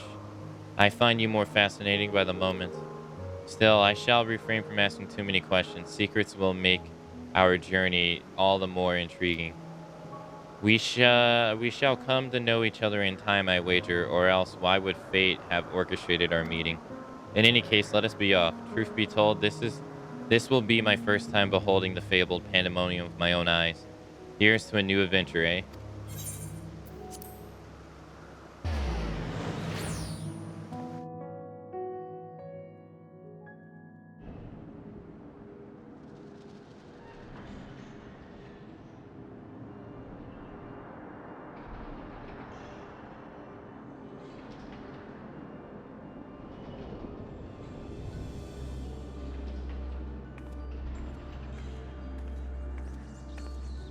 It's as much as I feared. The speaker seemed in such high spirits that for a moment I thought the ethereal irregularities, not nearly so grave a portent as I imagined. Alas, this was a fleeting and vain hope. To gaze upon this complex work of chains and wards, the untrained eye might not sense anything awry. No effort has been spared in making this place impenetrable.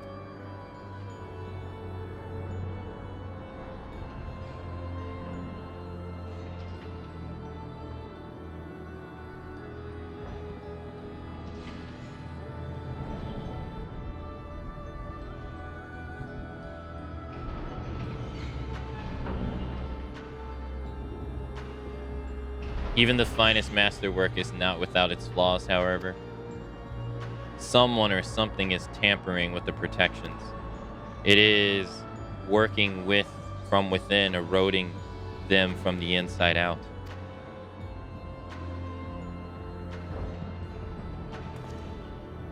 Fear not, there is no immediate danger. I reinforced what protections I could the moment we arrived.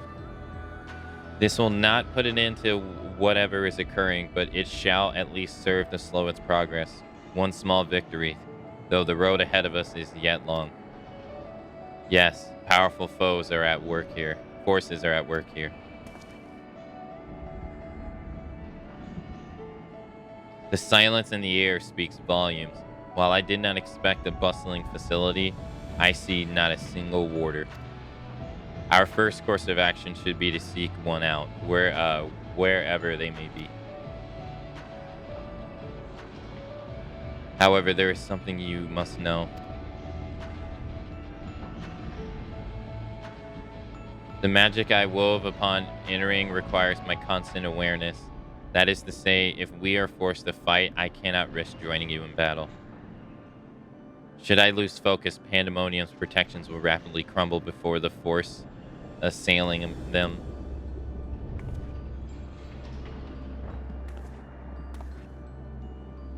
Were there another way, I would gladly choose it, but let us at least be grateful that neither of us is here alone, trapped in the hopeless circumstances. If we should fail to find a peaceful solution, then I hope that I can rely on your strength to see us through. Of course, you have my promise.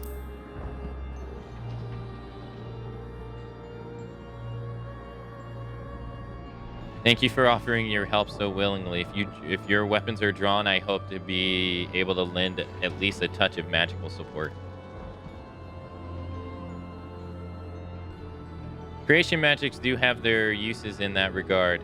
I had in mind to use your ether as a base of illusionary allies that will fight at your side. Perhaps 7 shall do. Not exactly an army, but by the looks of you, a formidable band nonetheless. Then so shall it be. Now what, I wonder, awaits us in Pandemonium's pitless halls?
Yeah, we'll just have to see.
Hey, Ray.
I don't really want to share my opinion on it.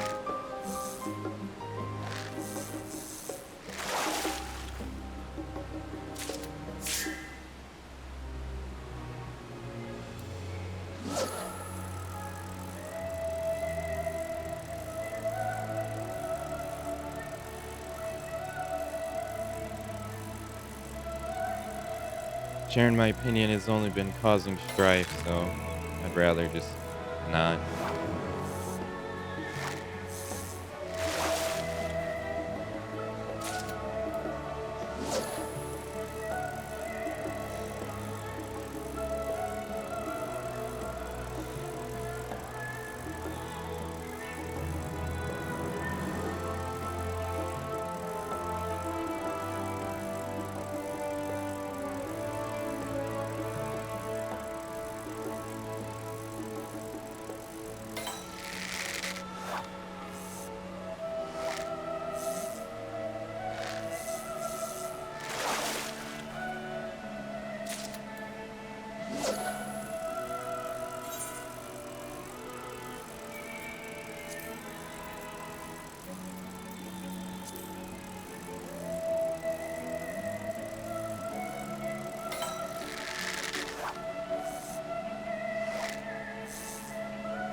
No, there's no need, Hot Loop. I'll be done with the game in 2 to 3 days, and I won't ever have to play it again. We can all move on.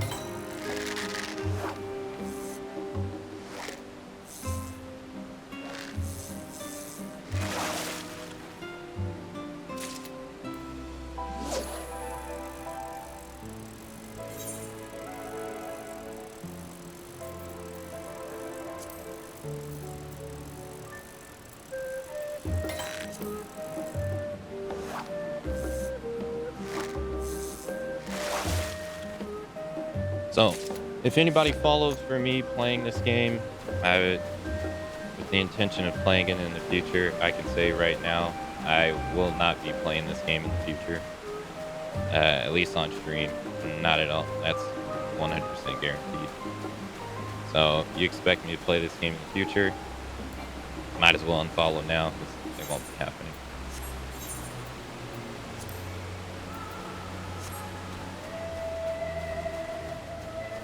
I don't really want to put up with stuff around the game.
I'll also be skipping this one in the tier list for the same reasons. We won't be doing a tier list for this. That's just gonna cause more problems. So we'll be skipping this one.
That was a thrilling display, and if I may be so vouching, the warrior I spun from your ether fought even more splendidly than I had anticipated.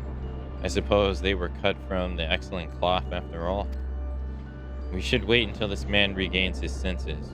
He wears the robes of a warder, and I would be very curious to know what drove him to attack us, sight unseen.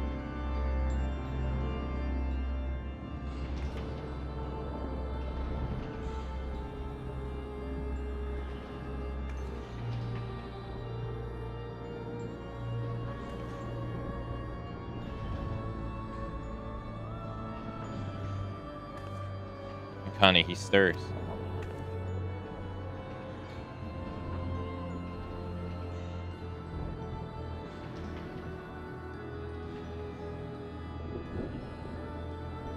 What came over me?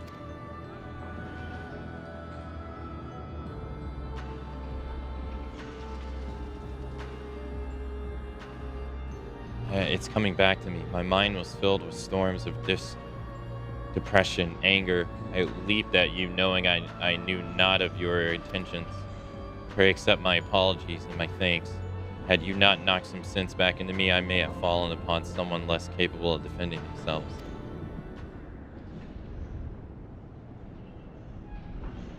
I am Eric, Warden of Aspel Delos, Pandemonium's highest layer, in the place we're in now. One must wonder why you were so desperate to keep us out. What is happening in Pandemonium?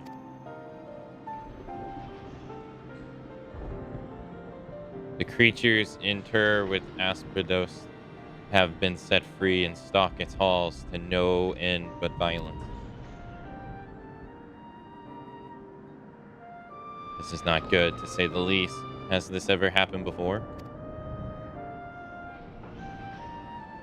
No, never. Each level of Pandemonium is under charge of a key ward who keeps strict control over the most minute aspects of their domain. Their selection with great care and their loyalty to Master La Habrea is absolute. Yet something has gone terribly wrong. Try as we might to hold the line, the chaos within is overwhelming. I hardly recognized that I had become separated from my colleagues. I remember a chorus of whispers assailing my senses, and afterwards only flashes of rage and fury, then blackness from which I woke to find that whatever had overcome me was gone. I see your senses may have been muddled by magics that affect the mind, perhaps the self-same ones that saw you separated from other warders. Whatever had taken hold of me, thank you for freeing it, releasing me from its clutches. That you have come here from the surface must mean some words of your plight has reached the outside world. If you know anything that may help, pray tell.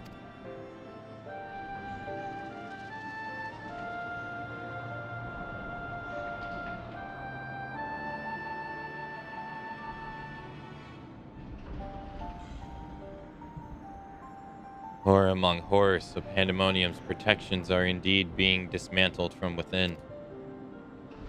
By the same individual or individuals that released its captives, set them upon them, no doubt. Such knowledge avails us little, however, if we cannot ascertain their identity.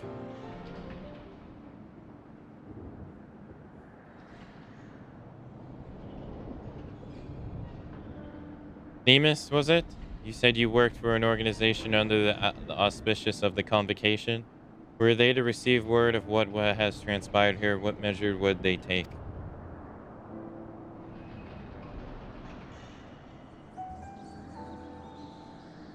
Doubtless they would consider this place to be a lost cause. Pandemonium ties to the outside world would be severed, and perhaps it would be wiped from existence entirely.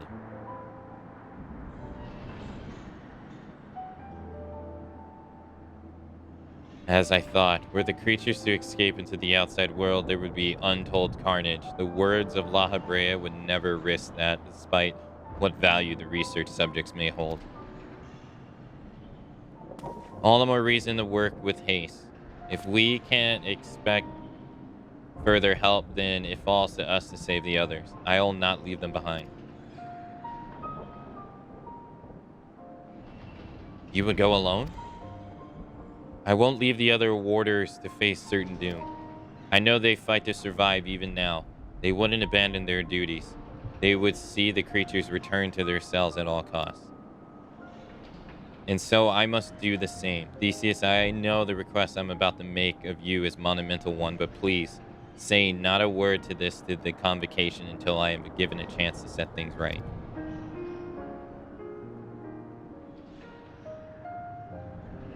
Forgive my rudeness, Eric, but my decision cannot be swayed by emotion. You would only be consigning yourself to an early death. Strength and resolve alone cannot win in the face of overwhelming odds.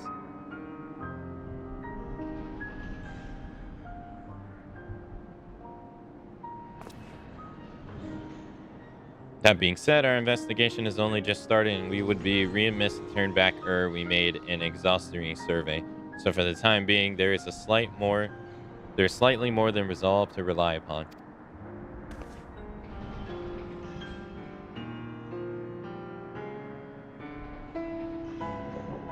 I knew you would be all too eager to join us. Each moment since you fell from the sky has been more interesting than the last. More and more you remind me of my dear friend, which goes the same towards encouraging me that this matter will yet reach a satisfactory conclusion.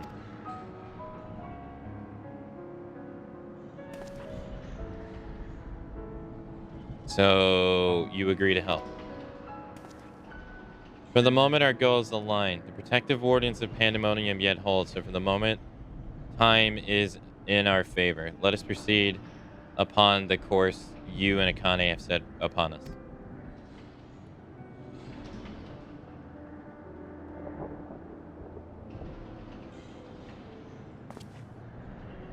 Theseus and Akane, yes, thank you. The warders owe you a great debt already.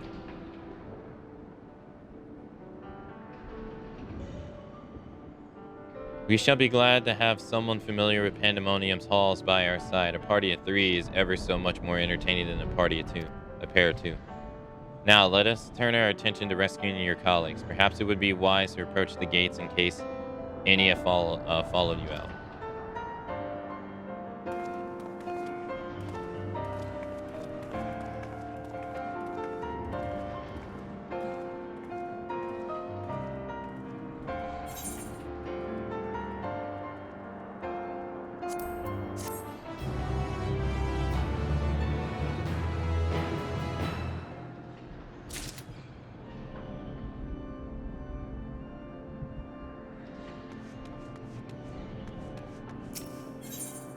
Under the surface, Eric is peering into the depths of Pandemonium.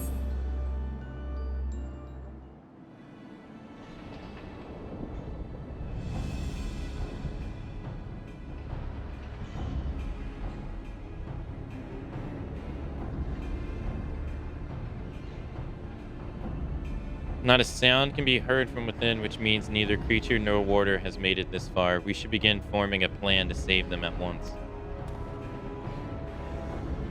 Forgive me if I misunderstood, but do you mean to rescue the warders and the creature creations both? Naturally, although they may be dangerous, they're valuable research subjects. I wouldn't see our labor and our untold hours of study go to waste. I dare say La Habre would smile to hear you say such a thing. That is, if we had cause to report this incident to him.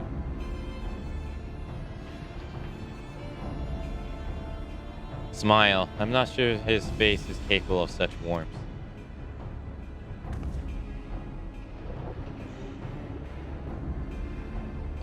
So you have met him before? I was under the impression he rarely visits Pandemonium.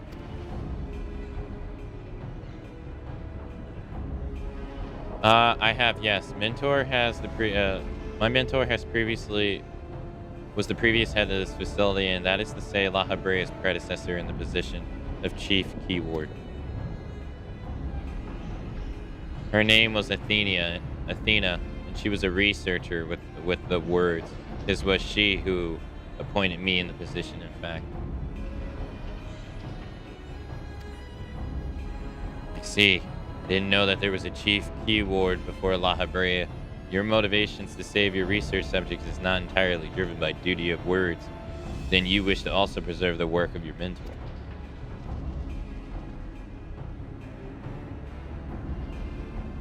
You have the right of it. I'm lacking in ideas of how to go about that. However, I'm a mere warder and cannot wield intermediate magic.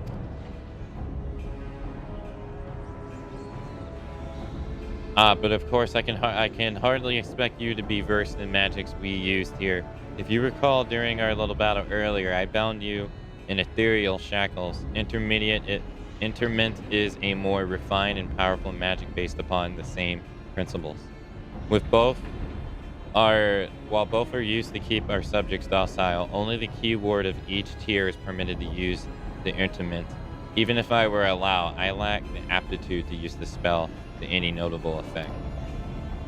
Fascinating. I have some knowledge of these forms of spellcraft, actually. La Habrea himself established their foundation, if I recall. While the shackles are meant to bind an object in place for a short time, interment freezes the very space around it for as long as the caster wills.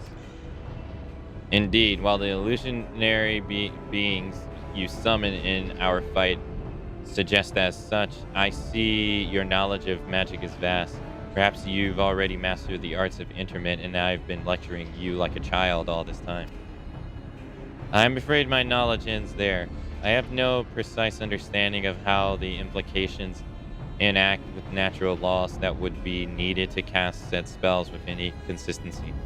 While I consider myself well versed in various magics, I would be ill-advised to assume the duty's keyword without instructions. That being said, if I were to learn more of interment and its inner workings, perhaps. Well, you have a water inn standing right in front of you.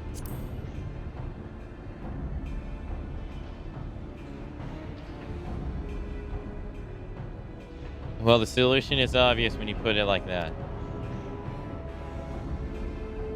Eric, you implied that we prevented you from performing interment was lack of magic capacity. What if I supplement your power with my own? Would the spell succeed then? I can't say for certain. I'd never heard of such a thing being done. I believe it may be our best recourse. That is, of course, assuming you can perform the initial rites and incantations flawlessly. Even the smallest misstep and we would have to start over.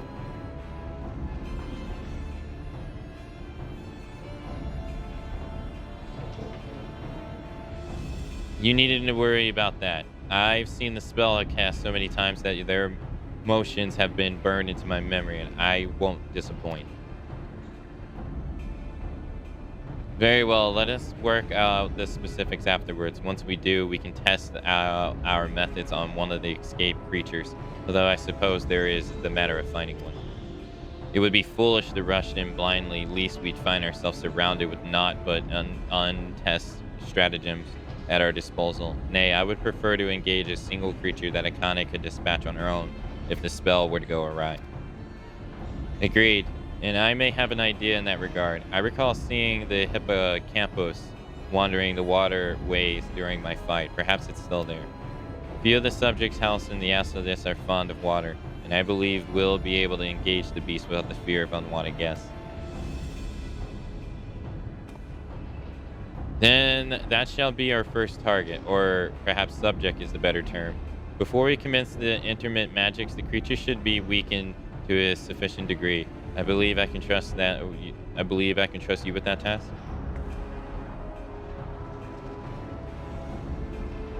As dependable as ever, once you have given it a thorough trancing, we shall bind the hippocampus with keyword magics. Until then, my illusions shall fight by your side.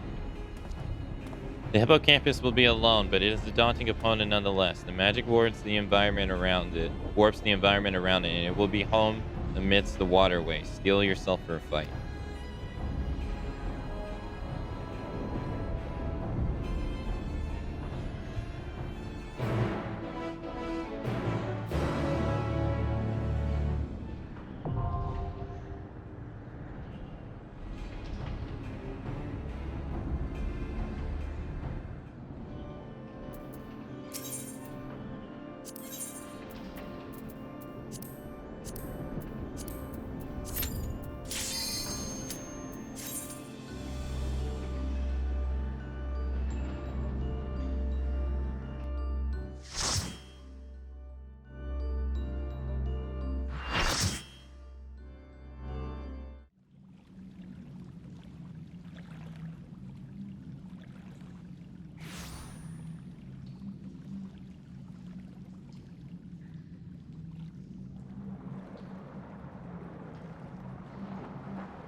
I knew that you were no mere mercenary, but to make such clean work of the hippocampus, seasoned fighters scarcely have occasions to visit Pandemonium, let alone display their skills. Mastery takes all form indeed. Needless to say, your plan worked to perfection, in no small part thanks to you two.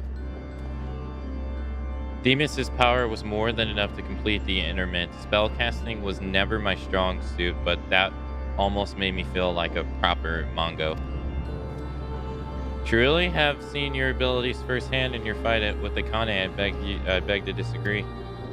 Shackles is one exception, and 'tis only because I've been forced to practice it since I was but a small child. Other magics leave me feeling completely out of my depth. Regardless, it seems luck is on my side. To guide me to you, we may prove the impossible possible after all.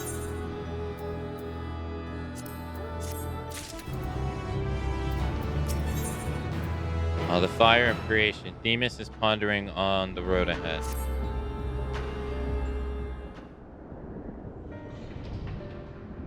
While our success in sealing away the hippocampus is certainly heartening, the fact that we have yet to see any other wardens concerns me. The key to Auspilus is nothing if not cautious. Doubtless he has gathered what warders he could to retreat to the safe area. Let us hope. It occurs to me that I know little of the key wards besides their magical prowess. Is there aught more you can share?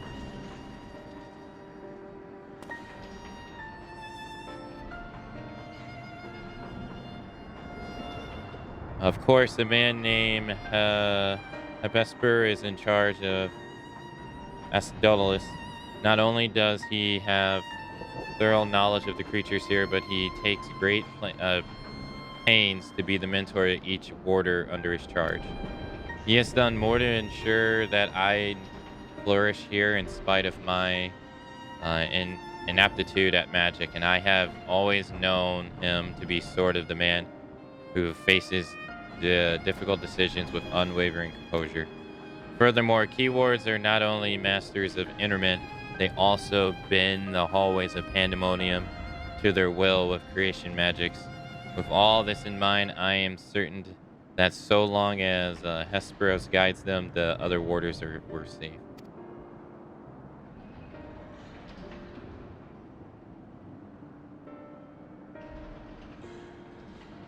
I can see why absolute control over Invrons is imperative.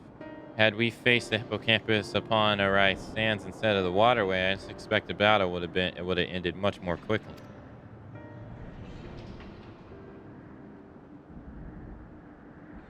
In any case, if this Harasis is capable of carrying, as you said, we would do well to seek him out as soon as we can. He has, like as not, taken your colleagues to a secure location.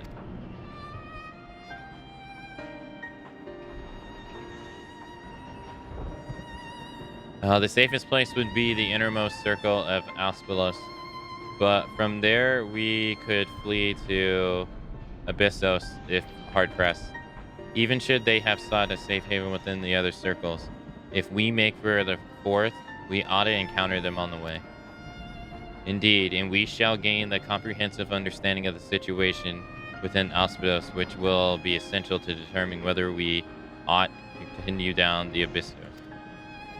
The rub, of course, is that I myself possess no power to bend the circles to my will. Instead, we must proceed through the central corridor, which was barred by Phoenix last time I checked. Phoenix. I have heard that name before. Fiery bird with eternal life eternal.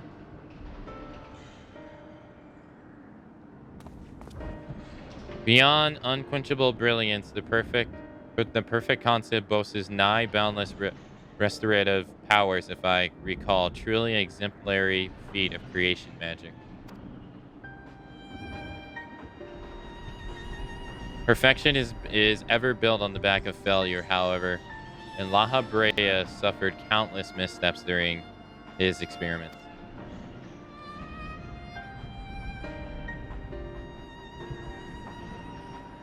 And he was hardly the only one. This Phoenix will be but one of the many attempts at the concept gone awry.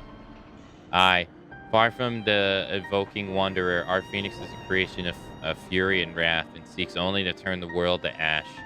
Thus was it confined within pandemonium. Development of the concept continues elsewhere, but as the moons turn and more researchers abandon the project as an impossibility, save for La Habrea and his words. When I received word that at long last La Habrea had succeeded where so many had failed, I was nearly overcome. Pray tell, how did the Wardens of Pandemonium celebrate their master's accomplishments?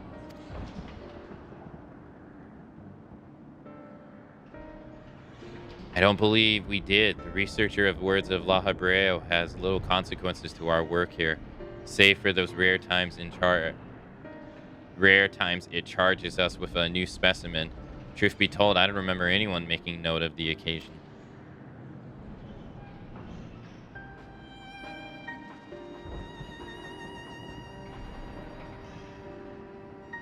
But enough reminiscing. We must make ready for our confront with Phoenix.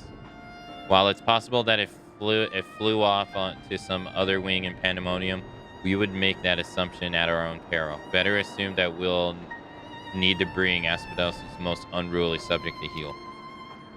I certainly see no reason to delay. Phoenix's power of the flame will avail it far less in the barren corridor than elsewhere, so it may as well serve us to subdue it sooner rather than later.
What?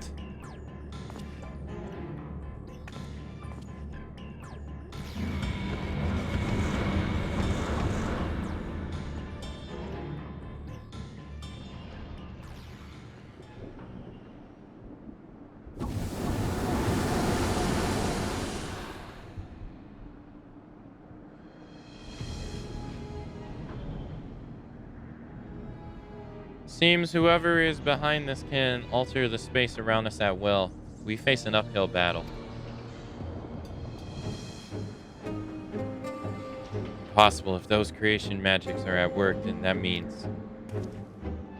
Let us confront that reality after we have conquered the enemy in front of us. Every drop of our focus should be required if we are to inter Phoenix.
If you can't see the attacks clearly on this one, don't worry, no one can. Okay.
With that, the Phoenix is shackled once more.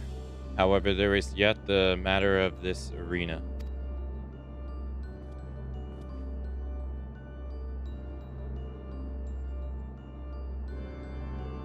As you've told us, there is but one person also with the ability and authority to wield such magics.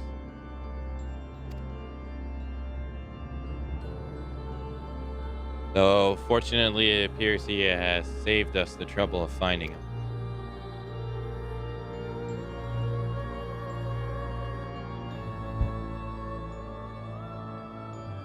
Contemptible display as befits an inferior specimen.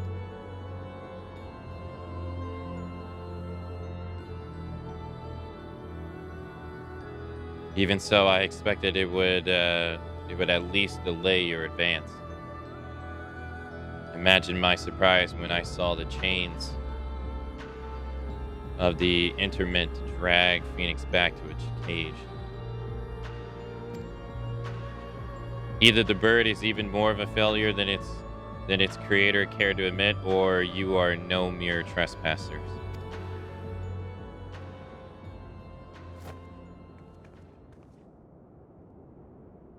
I had hoped our suspicions were misplaced, but alas.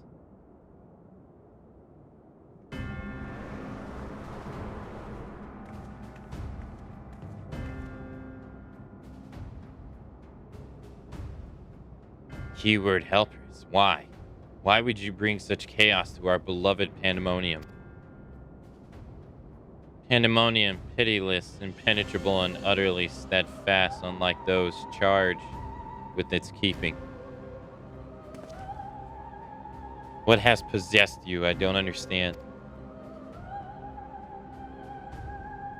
Oh, Eric, must you pester me with these insane questions? Think for yourself. Surely you can muster a theory or two with that dim wits of yours. Then again, you have never been one for insight. Why Master La Habrea suffers your mediocrity, I shall never understand.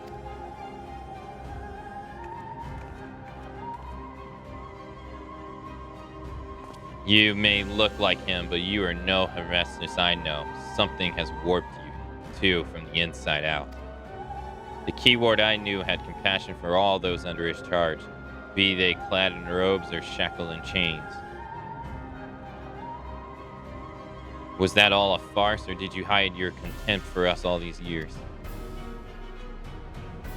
Those who are content to merely glimpse the water surface shall doom to be dragged into its depths. You've proved my opinion of you with every word. My mind is clearer than it's ever been. Even now, seeing you feeble grasp for answers makes the bile rise in my throat. Such wasted potential to be the son of Master La Habrea, yet no more skilled with magic than a newborn babe.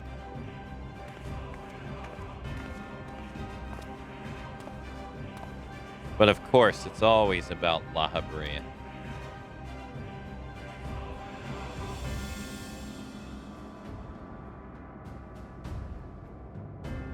Silence. You're not worthy to utter his name. For once, be grateful to witness a feat beyond your meager abilities, beyond your shallow reckoning. I have slipped and surely bounds. I have slipped the surely bounds of mortality. I have become one with our mystic creations and rid myself of imperfections. I stand upon the threshold of godhood. As a Hemitheos, I shall serve Master La Habrea, ever faithful until the end of days.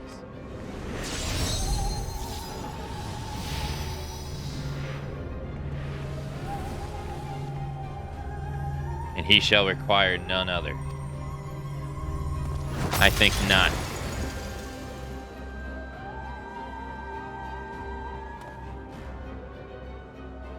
Are you so blind by arrogance that you have lost sight of what it means to serve? Eric is more capable than you could ever know.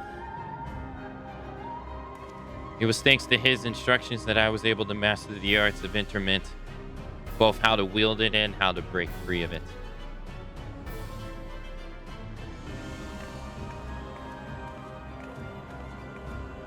Akane, let's quit this place. Whatever poison has corrupted Hephaestus' mind, it is plain that his power far eclipses our own. We must have time to gather our strength.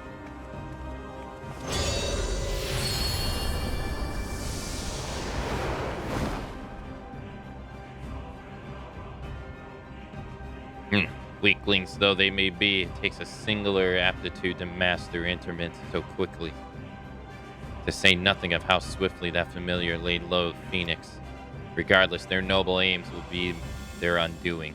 Whether they fritter away their strength in clamoring the beasts of Aspelos, I continue my work. Even should I survive long enough to reach the heart of my domain, naught shall await them but doom.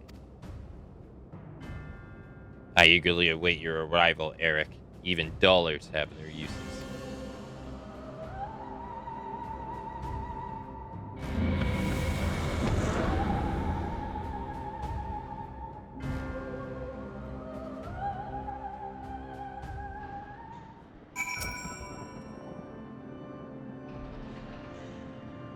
My darkest suspicions have been realized. We've faced the keyword of Aspelos himself. More than the revelation, however, Eric worries me. He loved Aspelos for his compassion, though received not but scorn from whatever the keyword has become. He has said little since our return. I only hope that the shock of the events does not prove to be the death knee for his resolve.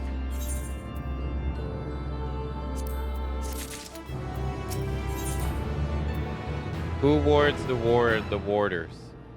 Themis would offer what comfort he can to Eric. Much as I am loath to disturb Eric so soon after what occurred, I'm afraid the circumstances do not afford us the luxury of time. Perhaps it will do well to speak about recent events concerning both the keyword and his father.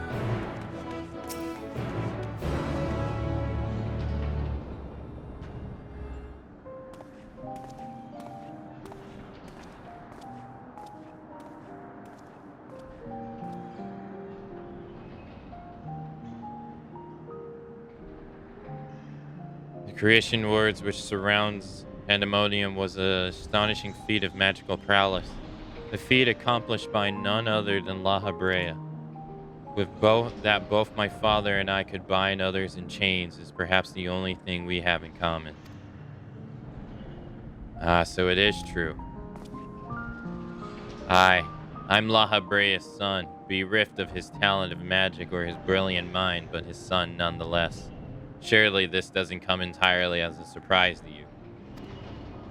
Nay, I had an inkling when you said you had practiced ether shackles since childhood. Assuming you haven't been employed here quite that long, it had indicated some long-held connection to La Habrea. This was La Habrea that taught me how to cast ethereal shackles, but that was it. My further instructions was overseen by wards of La Habrea, more specifically my mother, who was a researcher there.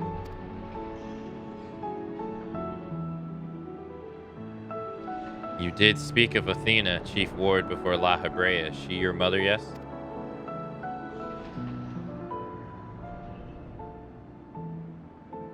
How astute. I can see now why you were chosen to lead this investigation. You've the right of it. Athena was my mother, and it was she who invited me to join her here. La Habrea had nothing to do with it. I see there is little love lost between you two. What I cannot see is why La Habrea was appointed chief key ward when another was already in place.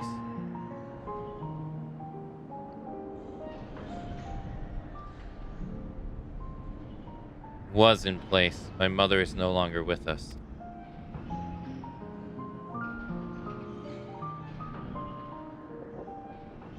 And La Habrea was all too eager to assume her responsibilities, with nary a moment to spare to mourn her. What love do I owe him now, when he offers not one drop of compassion then? I see, she's no longer with us. Expression to convey the end of life. I have known only the public face of La Habrea. While he is loud for his ability to manipulate composure in the face of unwavering circumstances, I must admit that off he come across as cold. Apologies, but can we speak of something else? This topic isn't an easy one for me to discuss.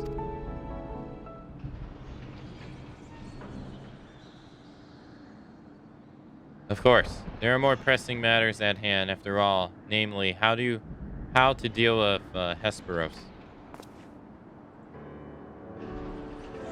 We have yet to see the other warders. Judging by what we know, we can surmise that Hesperos has confirmed them somewhere beyond our grasp. And now he is aware of our presence. He will be preparing for our next encounter. We cannot expect to face him on equal footing. Quite the opposite, in fact. Every moment we spend chasing after the creations is another moment Hephaestus can contrive another advantage for himself. The wisest course would be to find him first and foremost.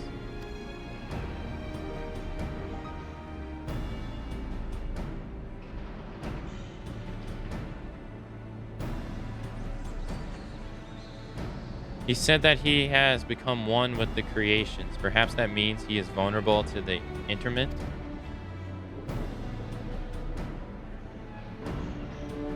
In theory, that should be possible. However, is it enough merely to confine him after all he has done? I need to know why. I need to know what drove him to forsake everything he's worked for.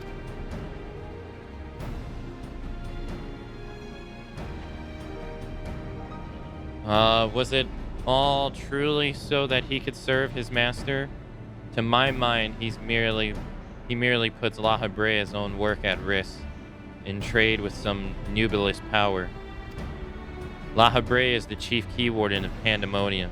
How would throwing it into disarray win his favor? Doesn't make any sense.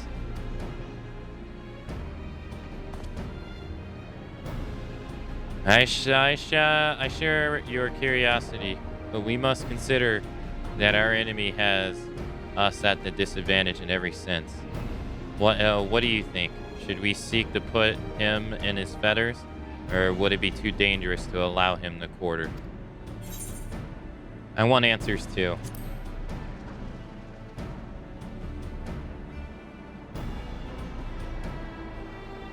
Tearing as ever, I see.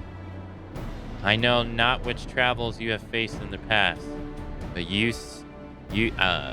but to see you so certain is all the convincing I need. Very well. Let us try Eric's plan. Thank you, Akane. I believe we can shed some light on the nature of our foe. When Hephaestus spoke of us, I noticed he bore telltale fangs of the Viraculus, a beast which feeds off the ether of its prey. Likely that its creation Hephaestus is merged with his existence with. And we know all too well that he can change the environment around him at will. The battle will not be an easy one, but I believe in our victory.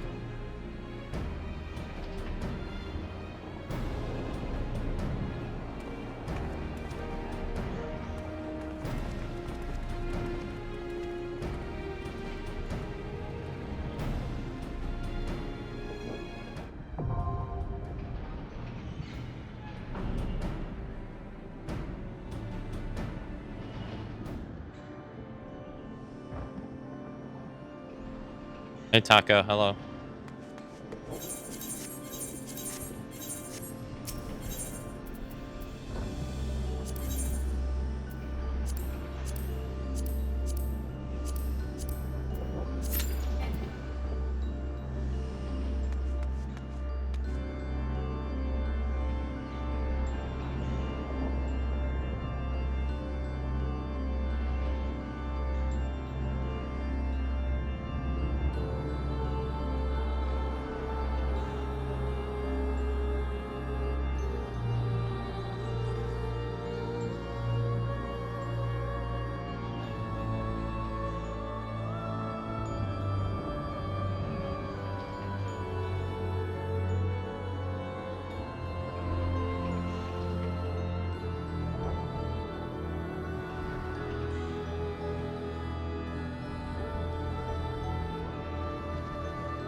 Now, Themis, we end this here.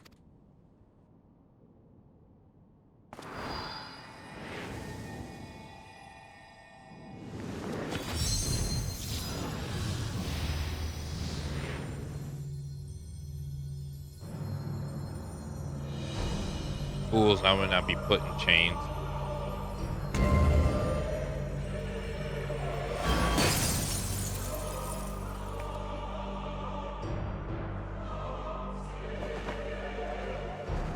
To think that I would have fallen before one such as you, perhaps I should have treated you more than mere nuisances.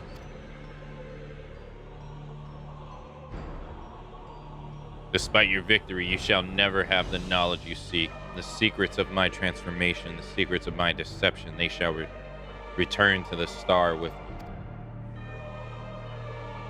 You're wasting your breath, Abiris. You have the upper hand now. Surely you can see that. Yes. My repertoire is not exhausted yet, however. Though I have failed, my end shall be on my terms.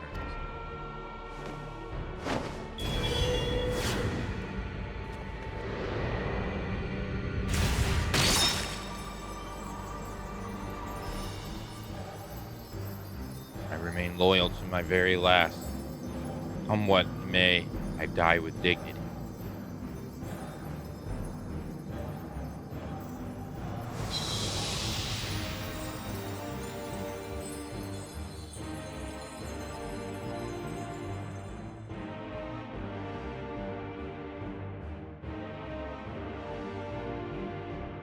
How did your ambition lead you so astray, Paris? What were better than that? You were better than that. Your star shone more brightly than any other in Pandemonium. You had La Hebrea's respect, his trust. What more did you seek? That you would forsake all that, sully your legacy besides.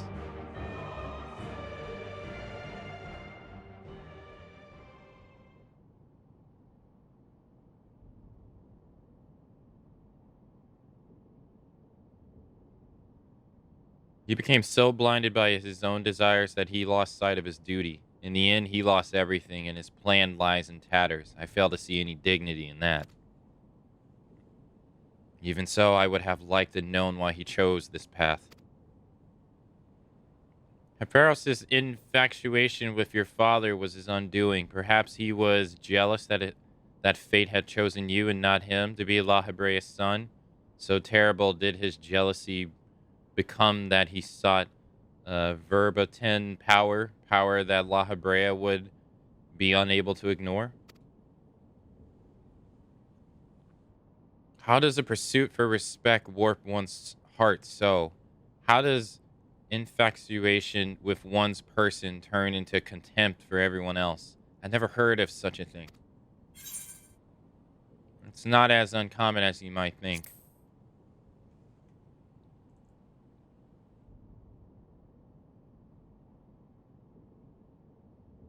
I see. I admit I cannot but find it vexing, but perhaps its significance not but my own capacity for bitterness.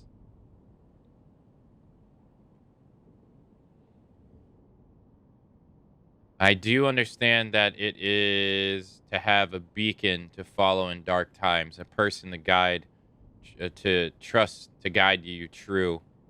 However, it is desperately wished their light would fall upon you again.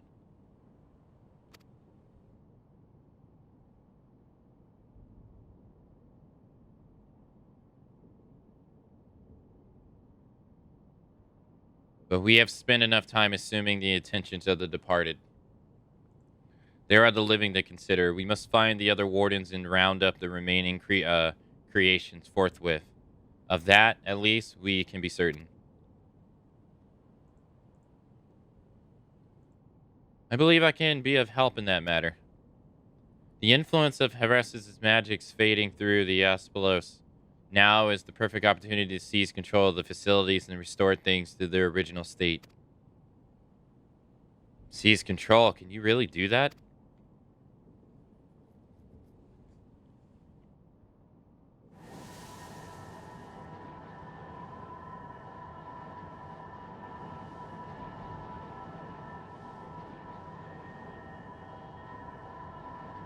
What? What is this presence? Eric, what lies beyond that threshold? That passage connects Asphodels to Abysso. Be on your guard, you two. Now that Asphodel is free of obstructions, I can more easily sense disturbance in the lower levels. Something stirs in Abyssal.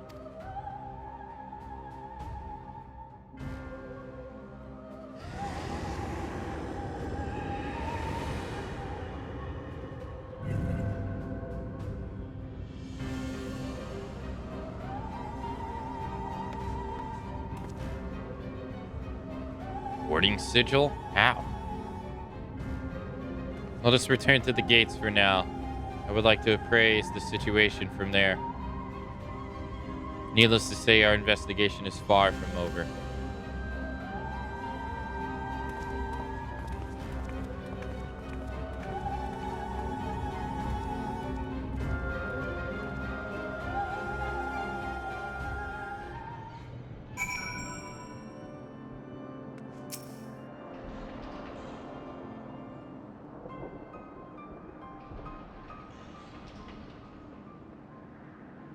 Although we have defeated Hesperos, it appears that we have but scratched the surface of Pandemonium's troubles. My head is still swimming with questions, but could this mean that Herestos wasn't actually behind this? It's a stark possibility, yes. The root of this crisis may lie somewhere much deeper than even abyssal. When we first encountered you, you said the memories of your escape were vague and that your senses were muddled. I believe this is more than the result of a panic mind. You were being made to feel this way by a powerful magical influence. It is possible that this same magic could have poisoned Herestos' heart, twisting his affection for La Habrea into a burning obsession. Then, in his altered state, he was made an offer for power he could not refuse.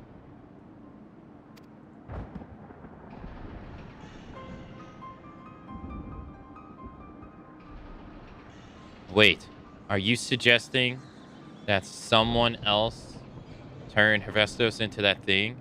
If so, it stands to reason that they won't stop at him.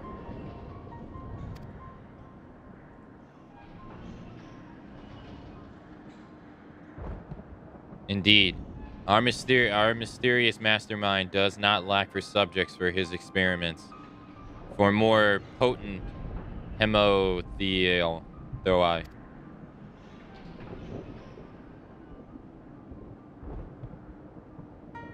If what you're saying is true, then my colleagues were doomed to share the same fate as Hephaestus.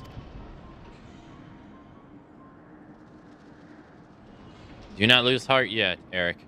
Hephaestus challenged us alone, and that tells me that the process of his creation was a long and taxing one.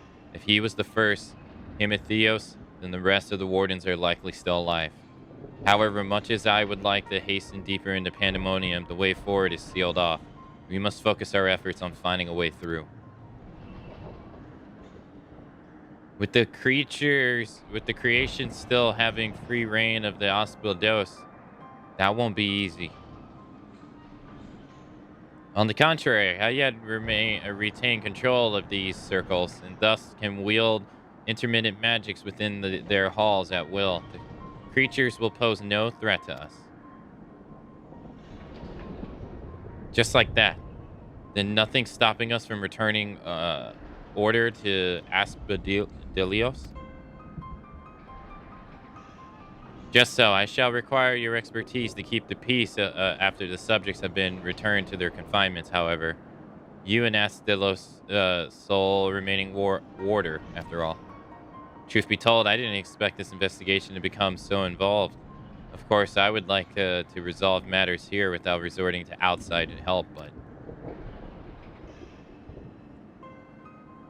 You mean to send a report to La Habrea? 'Tis too soon to say. Let us find a way into Abyssios. It would be best to withhold our judgment until we have ascertained the whereabouts of the other warders and the identity of the party responsible for their disappearance. Agreed. So if it means saving every single life in Pandemonium, then I'm not above asking La Habrea for help, should it come to that.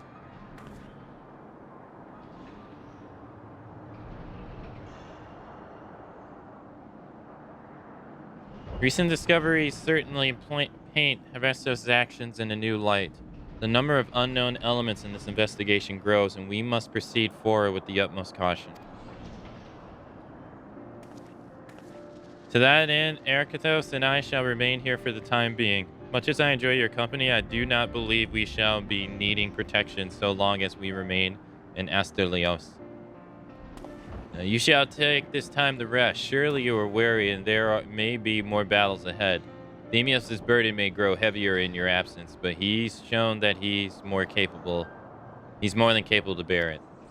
Still, I would like help wheresoever I'm able. All we've achieved so far has been thanks to you two.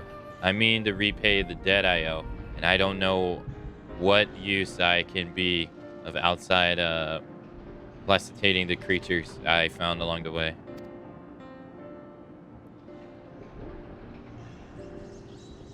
Nonsense. You owe us nothing. It was thanks to your knowledge of the magics which governs this place that we were able to come this far. Elsewise, we would have likely succumbed to the hippocampus assault. Each of us has arrived at this dire pass by separate path, but it is only by combining our respective expertise that we will reach the end of it and see Pandemonium saved.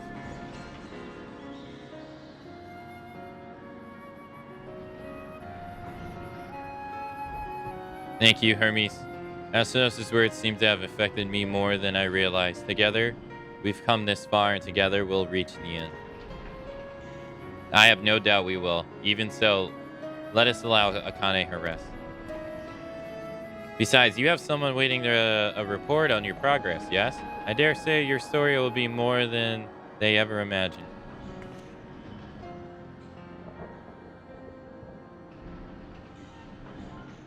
Yeah, we finished the main story.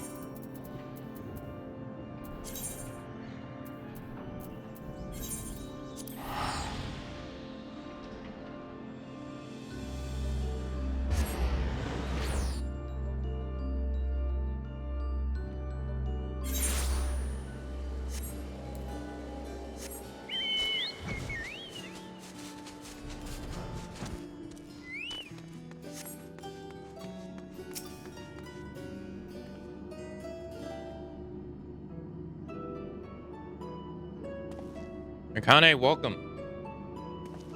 Back from the past, none the worse for wear, I see. So what did you find?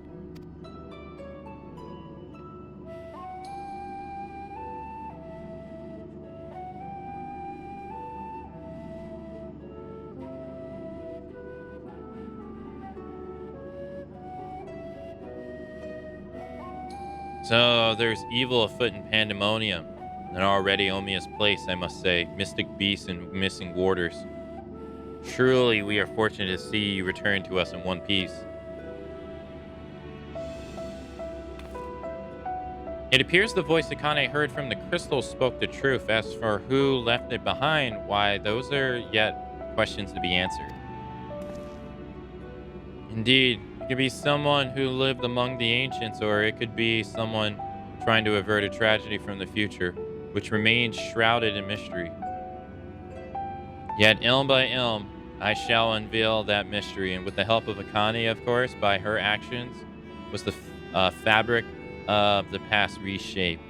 Yet she returned to the same present she left. Which can only mean one thing, that her intervention in Pandemonium's crisis is but one of countless building blocks of history upon which our present has been built.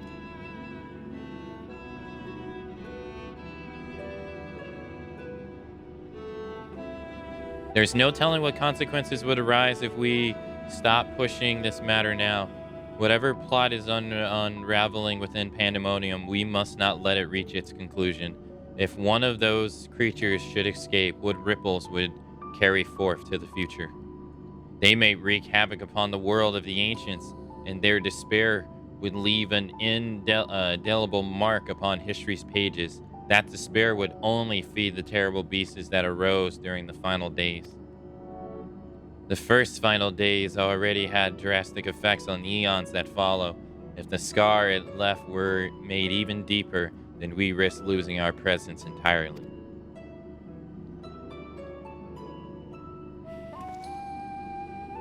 Whatever the cost, our connection with the future of Elpis must be preserved. I know that I have asked much of you already, but can I count on you to continue your work in Pandemonium?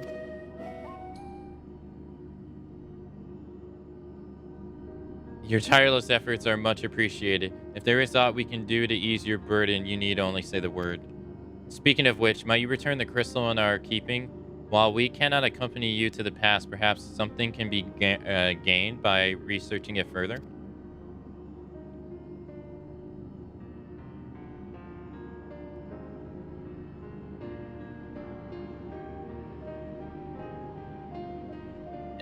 It shines just splendidly as the day we met. We shall begin our work right away, but I cannot promise any meaningful results for some time. And as matters in Elpis seem to be in similar state, I must ask that you rest. And before that, allow me to make an introduction. As our research moves into the critical stage, I found it more suitable to recruit another assistant. Meline is an expert in armaments from throughout history, be that they from far-flung past or made in the most modern forges. Should you find aught of interest in your ventures, bring it here, and she will be glad to offer you her services. We know researchers in numerous fields that would love to get their hands on artifacts from bygone eras and would give your goods in return that should aid you in your trials ahead. Furthermore, if you ever wish to peruse the records of the events you have reported here, Nimgigi has been taking faithful and thorough notes. She is at your complete disposal.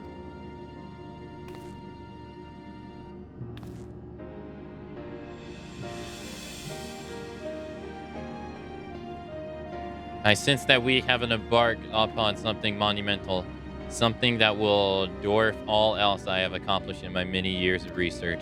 I can think of no greater honor, no reassurance than to have your capable assistance in this endeavor. If there's anything to be found that will contribute to your success, we shall find it. We shall not rest until we have unlocked the mysteries of this crystal, and you will be the first to know when we do.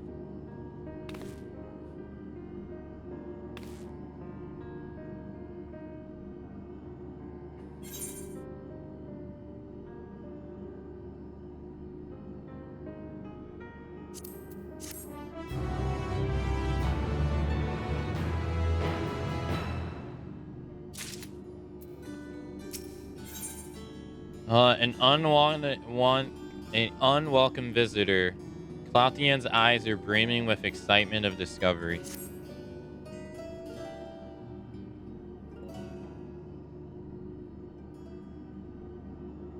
Akane, I've made a breakthrough. After countless days and nights, I finally hearkened to Crystal's whispers, and I must say,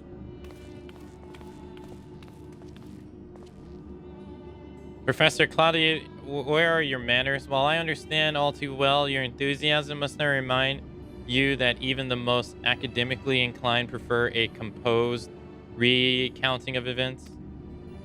Yes, of course. My apologies, Akane. Being consumed by my research for so long, I'm afraid I've quite forgotten how to engage in civilized conversation.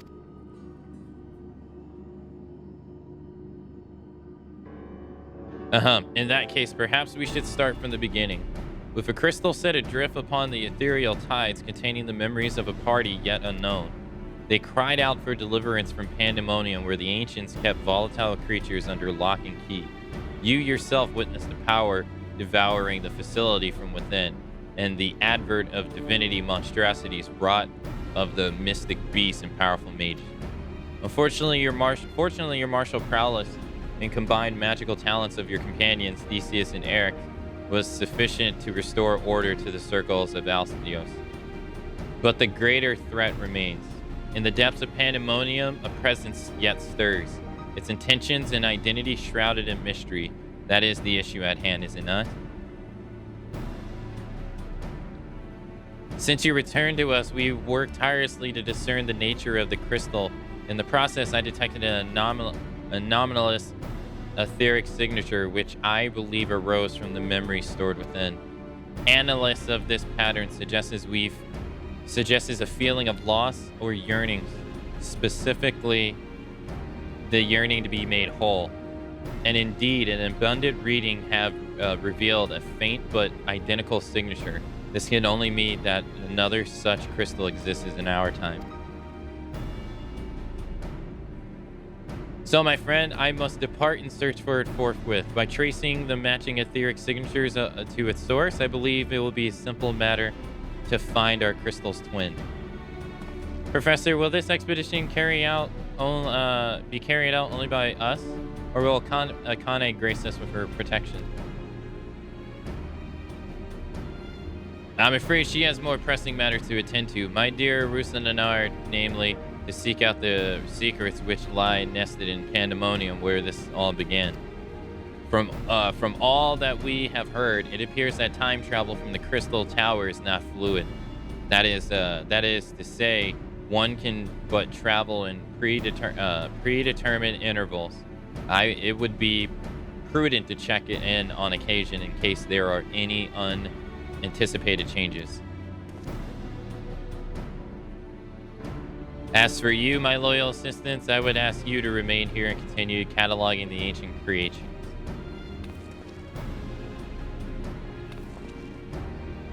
You can't mean you intend to search for the crystal on your own? Yeah, why, yes, that would be the most effective use of resources, would it not? I have already commissioned a ship and pilot for the very purpose. I trust you take good care of the laboratory in my absence.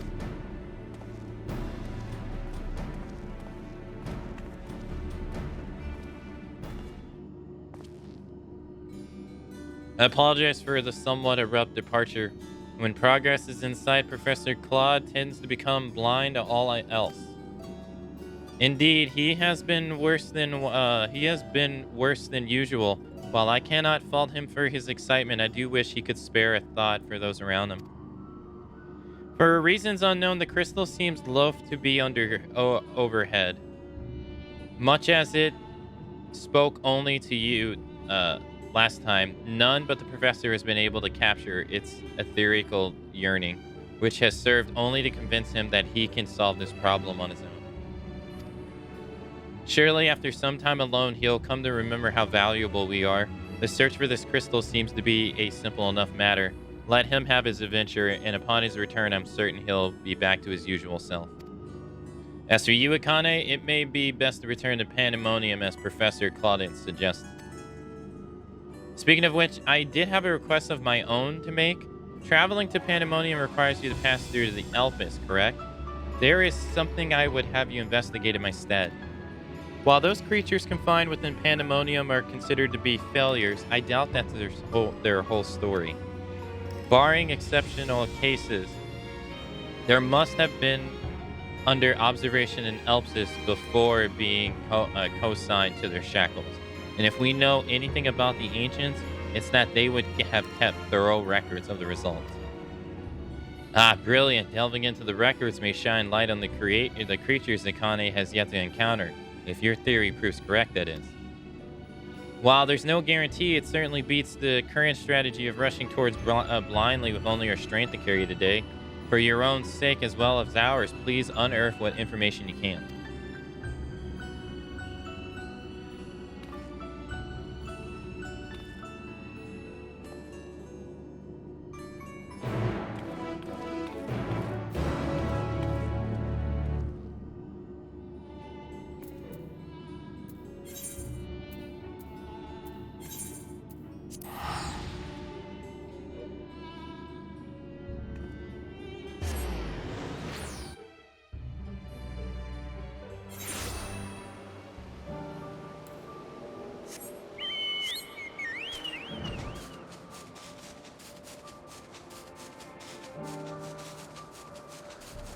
Oh, I won't be waiting for the patches.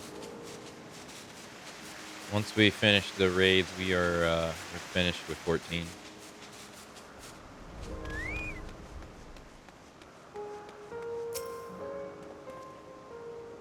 You seek records of Pandemonium's creations? Master Themis was just finishing perusing the very same.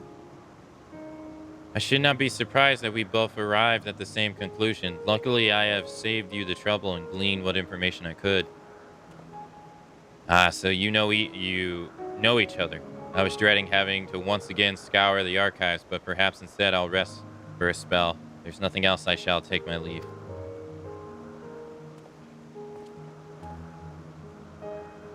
As should we. I have undone the warding sigil blocking the entrance to the Abyssial.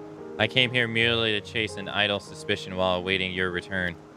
Fortunately, while Pandemonium's protective wards continue to be assailant by our unknown foe, they have been no fluctuations so great as to make me doubt Eric's capacity to keep watch over Asphodelos while I'm away.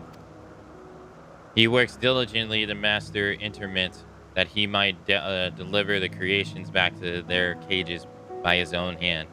I thought it best to give him time to hone his craft.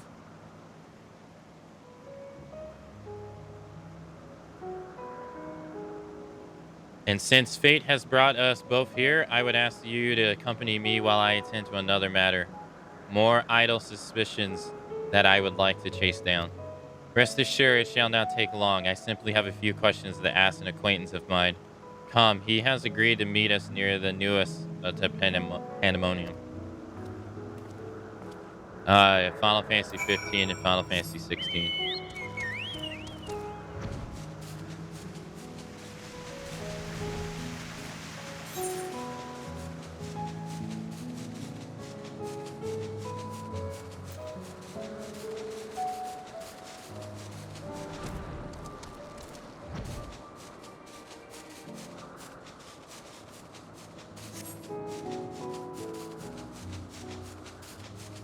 And then after that, I'm probably going to play Resident Evil 4 Remake.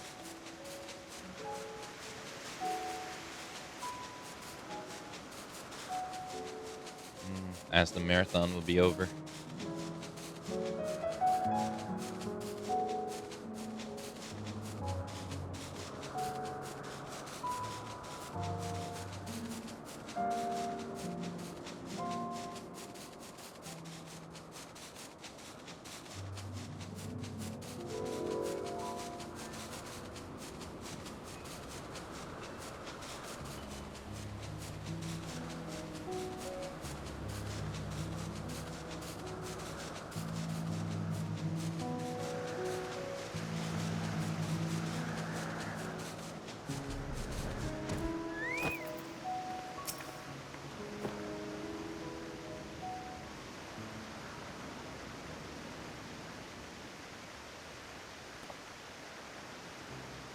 As I ponder our expedition into Pandemonium, I could not help but be mystified by how strongly the warders we encountered felt for La Habrea, whether it be good or ill. Hephaestus and Eric were two sides of the same coin, the former looking for his mentor with absolute devotion, while the latter looks to his father with bald hatred.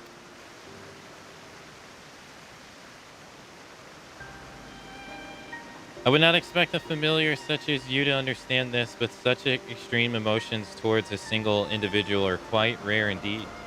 Naturally, I feel gratitude towards my mother and father, yet we are all equals in the larger picture of the star. This view is not unique to myself. It is more or less accepted as the way things. By contrast, the researchers of Pandemonium seem to view La Habrea with the feeling approaching obsession. Whether driven by love or hate, they all been drawn to him. There were many other aspects of the faculty's particulars I found troubling besides. I decided the best course of action would be to go straight to the source and pose my questions to a member of the Word of La Habrea.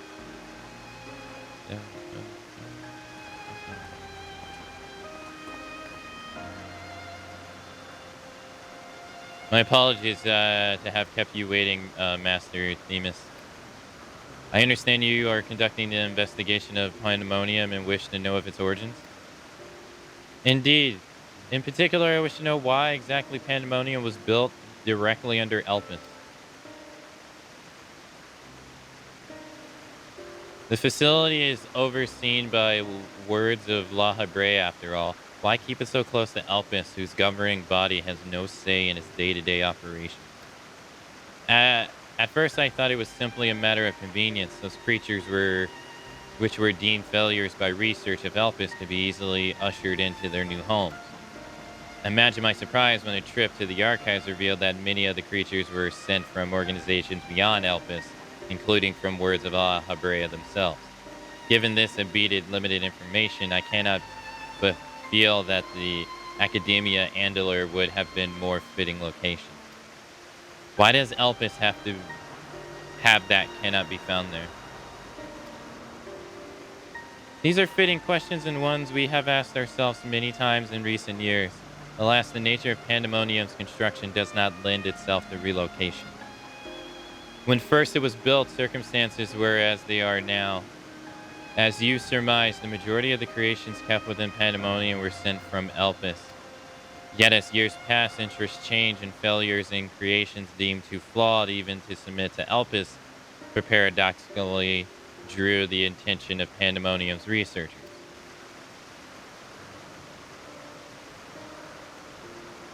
That is quite the change, and in fact it almost runs counter to the facility's original purpose. Who is it to decide which creations will be subject of research? Master La Habrea. Such authority is reserved for the Chief Keyword, and he has taken it upon himself to step into that role. So if Pandemonium's resources were to be misused, it would be under La Habrea's authority, correct?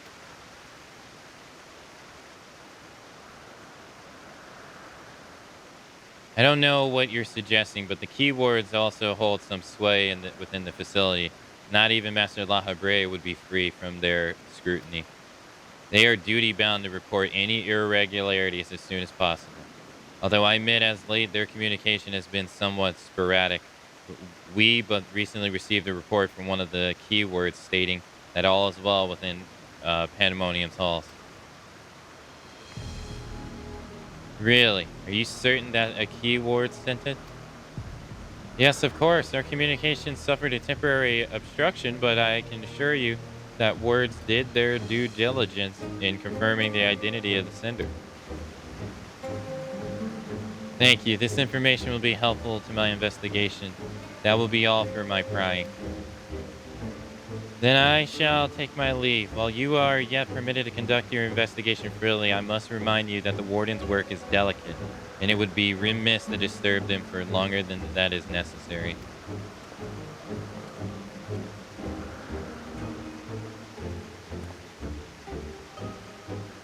All is well, a blatant lie. And to that we can both attest. One of the remaining key wardens is most certainly in leagues with the party behind this. Let us hurry. I know not why our adversary sent that report, but 'tis plain that we must return to Pandemonium with haste.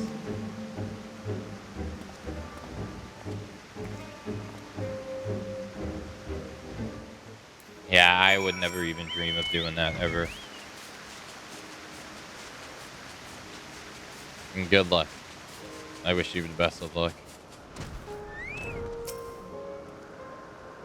I cannot guess as to why the false reports have arisen now, but it certainly bodes ill, as does the knowledge of our mysterious mastermind has at least one more keywarden to puppet.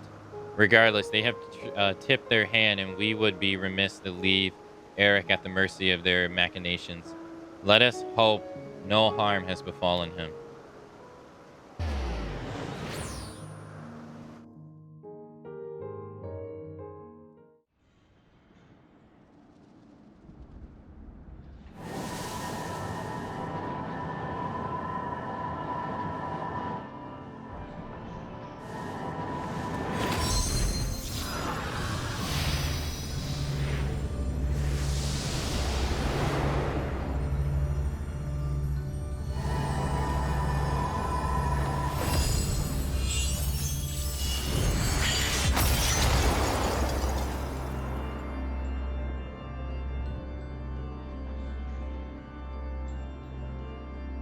Not quite.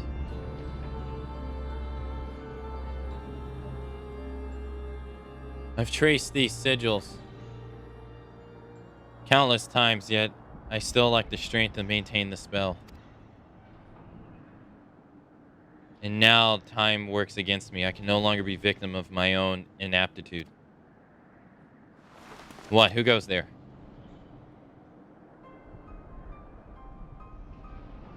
Hee. There's something to be admired in such a single-minded effort, even if your methods leave much to be desired. I allow this familiar to catch you unawares. Have you set your sights so high as to forget you walk upon the earth?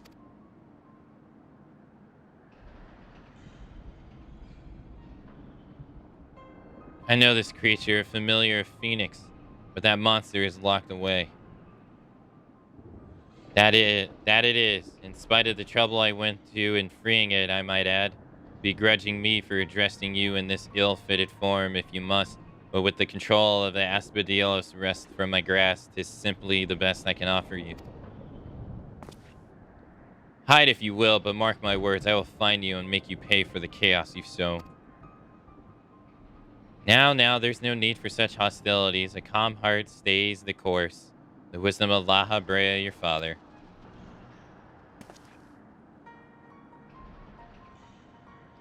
And how would you know wisdom he speaks?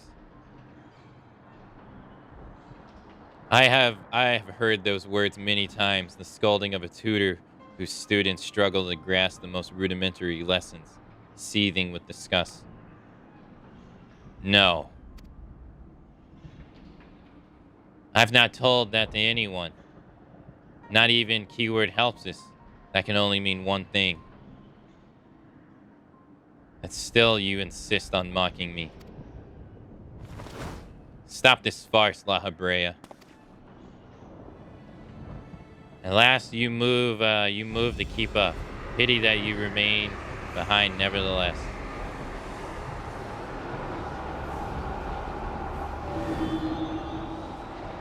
What? As ever you are, always you fail to learn, fail to understand, fail to act. And though fate denied to offer an escape, you remain here. You are bereft of magical prowess and common sense both. But you need not despair. Dull though you may be, you are yet indispensable to Pandemonium's great experiment. These afflictions I remember. Tell me, did I ever once measure up to your expectations? You shall. Take pride in that and rejoice to see your wish fulfilled. What? What wish? Come and all shall be revealed. All this rage, this hatred, is but a consequence of arrogance. Our desires align more than you know. What are you?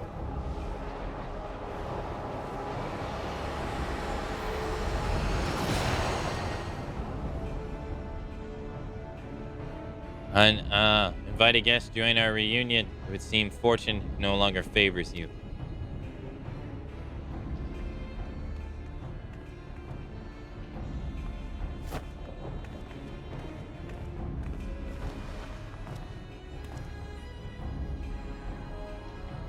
Do you think I have any interest in listening to your pratter, let alone bawling to your will? I'm no longer a child, and my faith lies with those who I have earned it. So these are the heroes who brought Helfius low. Even the power divine flowed through his veins. 'Tis plain that they are worthy subjects to contend with.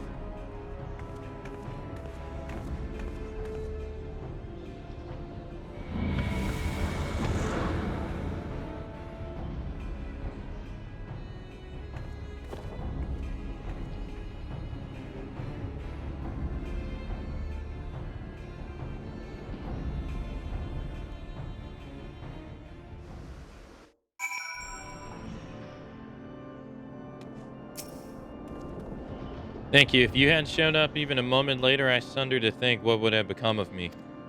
There's something I must tell you. I know who's behind this. There is but one person who can thrall over familiar creations and keyword alike. Mask of the Father. Eric is certain he knows the identity of Pandemonium's assailant.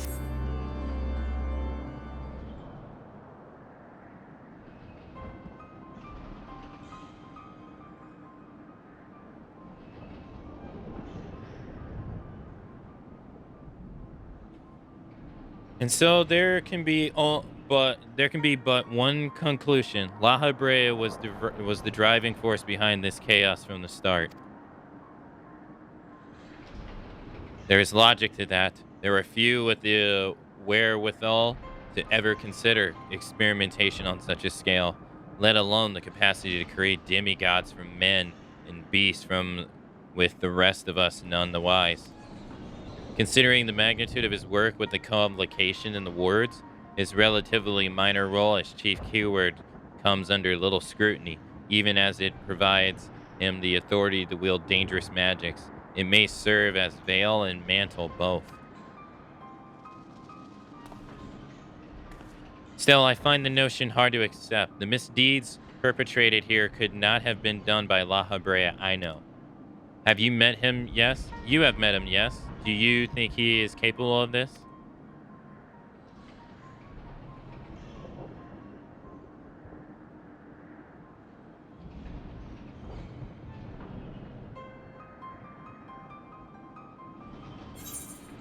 La Habrea is capable more than you know.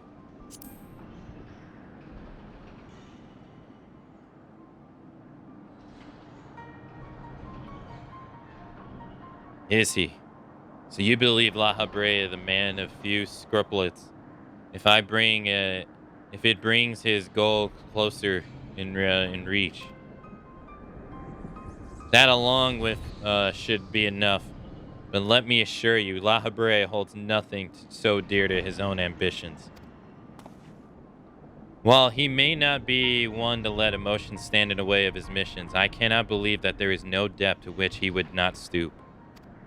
Although we've met but briefly, the impression he left on me stands as stark contrast to your evaluation.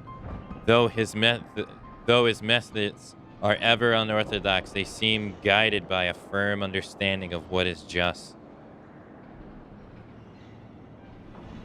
There's one way to find out for certain. We delve deeper into Pandemonium, pull back the curtain on this mystery ourselves. A wise course. I would not deny the truth if I saw it with my own eyes, even if it was discomforting to behold.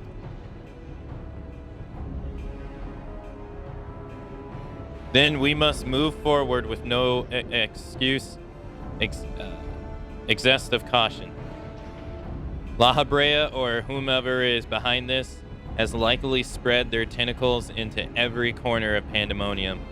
We can safely assume the other keywords won't greet us with open arms. Agreed. Let us make our way through Abyssal, one careful step at a time. I shall stay by Eric's side in case our enemies think to target him again. Could I trouble you to take the vanguard?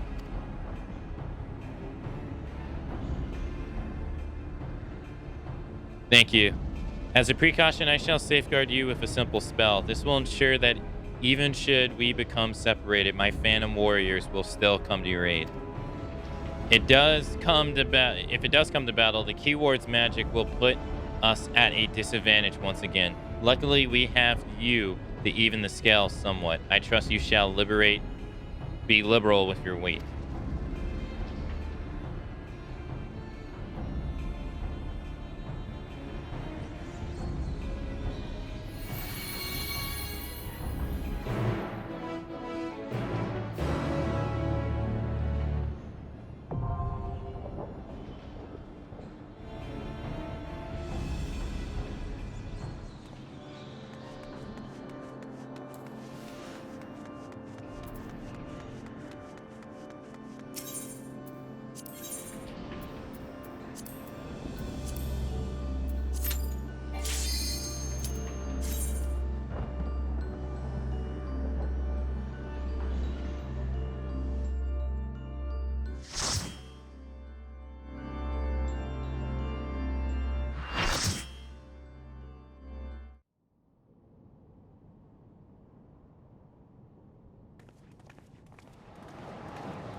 So this is where the research is conducted on creations imbued with poisons and venoms.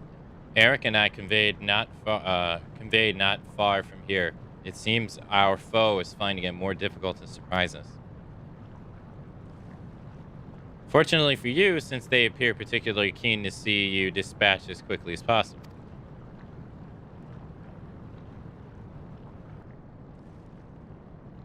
Yeah, even alone, you are a force to be reckoned with. Part of me is glad you emerged victorious, that I might observe you further.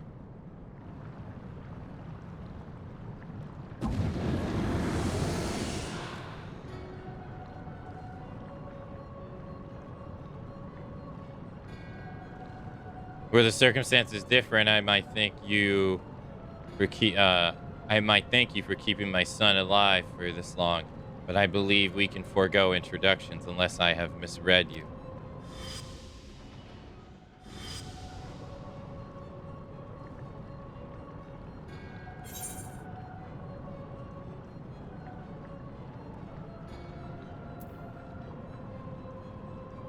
I'm all too familiar, Paragon.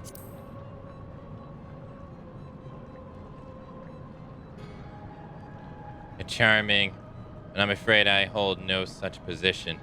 I am La Habreja, complication of the 14th. If you truly are who you claim to be, then answer this question. That can wait.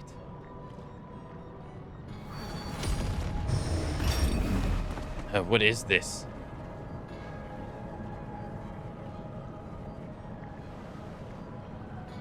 Now this is curious. The trap I wove at your feet reacts to ether, but you remain unaffected. Such thin ether and in an unfamiliar composition. Besides, it is of no matter, I suppose. A more direct approach will beget the same results. I would advise you think carefully before deciding your next action. Strike me down here, and Eric shall remain unfulfilled. Never again shall he meet Athena. Mother, you would dare hide behind her name? Listen well, Eric. We are the same mind concerning your mother. You have your allies for your protection. So what harm is there in hearing me out?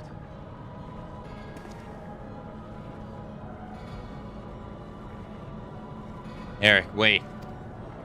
There's a question I must ask first. If you truly are La Habrea, why speak such blatant lies? Bitter in defeat, are we? Say my name.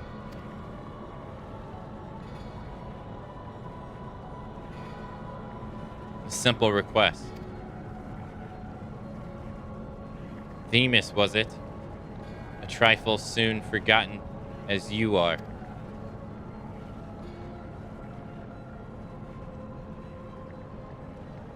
I have my answer. The La Habrea that I knew took pride in the convocation and would never suffer its degradation.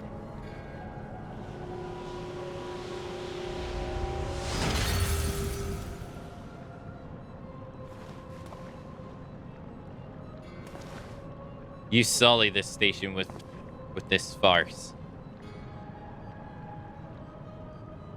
Themis, what are you saying? La Habrea and I hardly saw eye to eye, but I know his voice when I hear it. Indeed, he makes a passing fine imitation in appearance and manner. However, the real La Habrea would never call me Themis.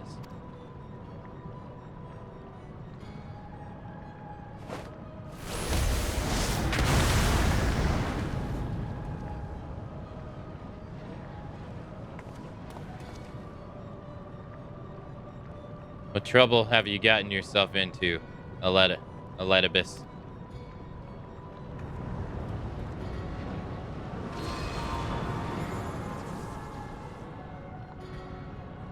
Imposter, you have no right to claim that form, that mask.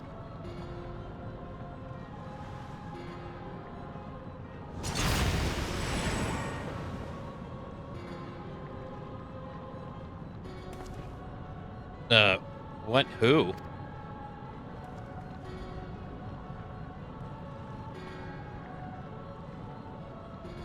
This was a mask that sickened me to wear.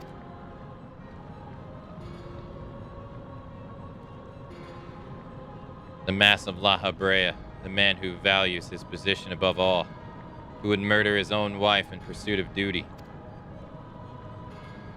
Yet you would assume my name and wield my power that are mine by right? Any worth you may have hinges on that which you so desire. Such trite provocations. I will not be goaded into finishing this ere my work is done. Eric, listen well. I am Hephathesios. And it is I who you should call father.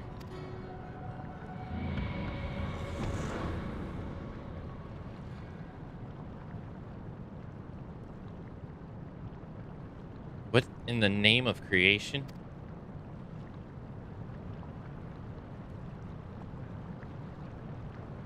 We would do well not to stand idle while our enemy is about. I believe an explanation is in order. Elidibus, let us return to safety, so you may provide it.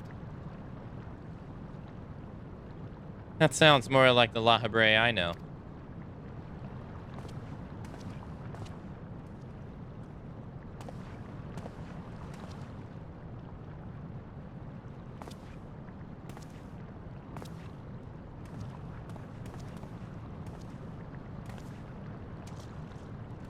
Before we depart, however, I must offer you an apology. As La Habrea said, I am Elidibus, one of the complications in ministry of their will. For reasons which do not involve you, it was necessary to hide my identity while investigating this place. Still, that hardly excuses my deception. I had a feeling, whatever your name is, you're still Themis to me. I know a thing or two about deception myself.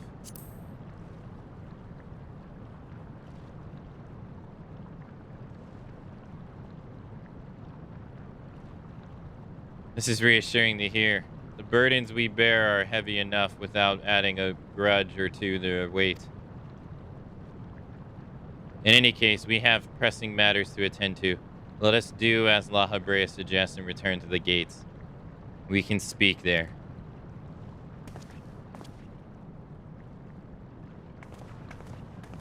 Please save him. Please help him. Save him.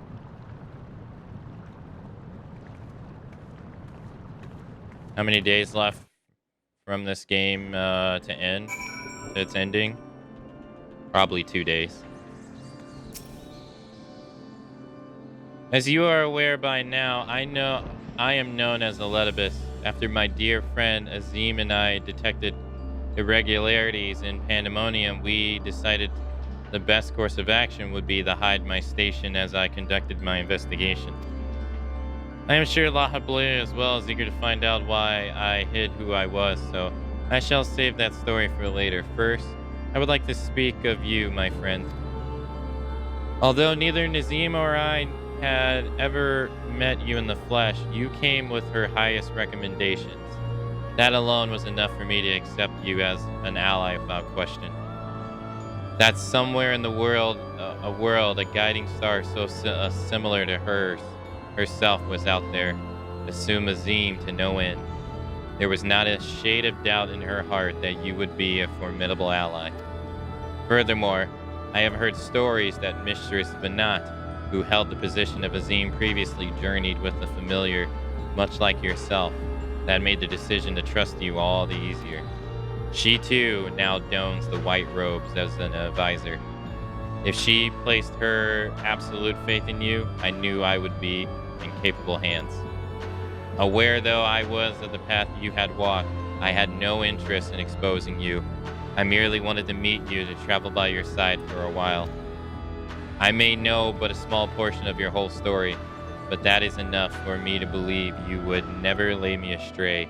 I wanted to tell you that.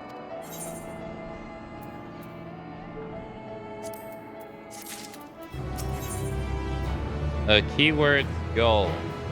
Eric is resolutely avoiding his father's eyes.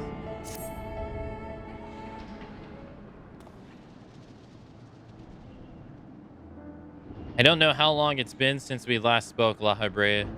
The truth be told, I hoped we never would again. But I see now that I was a fool to think I would ever escape your meddling.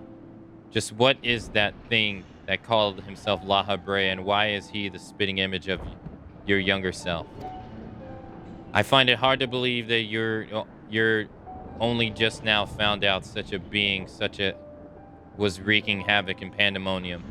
Did you think matters would simply sort themselves out? I suppose you deserve at least a cursory explanation. I was well aware of the anomalies occurring within Pandemonium, including the fact that Azim and Eletibus had taken upon themselves to investigate. I saw no reason to insert myself into the situation for a time that was. Imagine my surprise when instead of a former report from you and yours, I received a communication from one of the keywords stating that research and operations were proceeding as usual. While Helistius' deception was almost childish in its simplicity, it became plain to me that your grasp on the situation was slipping. So you knew of his existence from the beginning. I can hardly imagine that you could suffer another masquerade as one of the convocation, not without good reason at least. As you well know, the name of La Habrea is but a maker of my station. 'Tis not the name I was born with. Helistius has claimed that for himself. I cannot fault him for it, as he is my other half, in a manner of speaking. He knows all that I know, my equal in every way. Yet within his heart is naught but greed, envy, and desire. All the emotions that we loathe to acknowledge within ourselves. If what you say is true, what purpose would such a being serve? He is the product of experimentation gone awry, a reminder of the days when I was young and reckless. I thought him sealed away for good, but it seems time has a way of unearthing the shame we bury. And he spoke of my mother. He looked at you with venom in his eyes, blaming you for her death. Tell me, was he right to do so?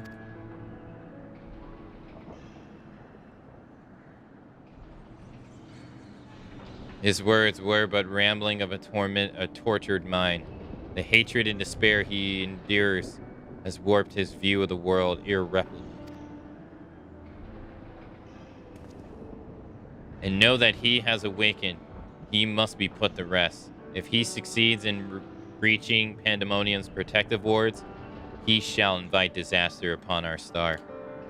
As chief keyword of Pandemonium, it is my duty to decide the proper course of action. As such, I declare that all research shall be summarily abandoned and the facility destroyed. What? You would leave the other warders to their doom? It's a choice befitting La Habrea. Do you disagree? You speak of duty, and yours is to guide our star and its inhabitants upon the correct course. It is no surprise that you would choose annihilation of Pandemonium if its existence pose even the remotest risk to our people. Yet, as you can see, by Eric's response, the decision is somewhat more nuanced than that. Azim and I grappled with this conundrum for some time, in fact. That is precisely why I chose to involve myself directly. This was the only way I could truly determine the best solution. And you need not trouble yourself with that further. The chief keyword must prevent the worst from occurring, no matter the cost. Your feelings, Eletibus, are of no consequence. Have you taken even a amount to consider another path? No? You spare nearly a thought of who ought but yourself and your duty. You have no idea of the trials we've endured, the foes that Akane has stood against.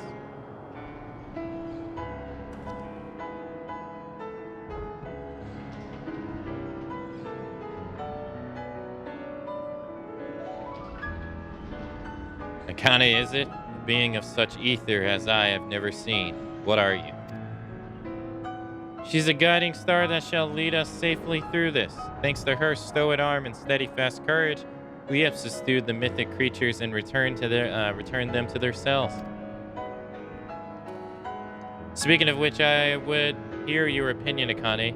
As an outsider, we are in a unique position to look upon circumstances with our vision unclouded by attachment. It's too soon to give up on saving the others. La Habrea can't be trusted. What was that you said about being an embassy? It's too soon to give up on others.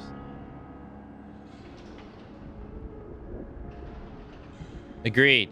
We still know next to nothing about Hippolytos, and I highly doubt La Habrea has been forthcoming with the truth. But if we've managed to regain the control of Las Delos, we must be made to see that their merit in continuing on this path.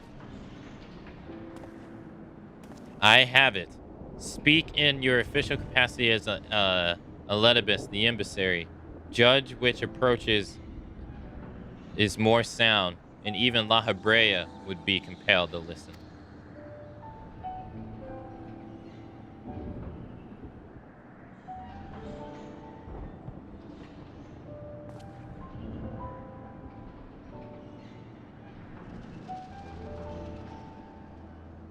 As a Letibus, I am duty-bound to assess the matter from my position of impartiality.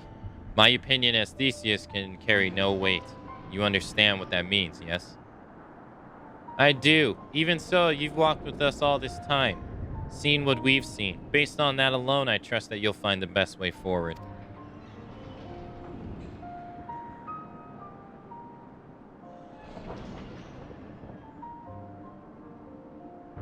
Very well, then in my capacity as emissary, I shall state my judgment.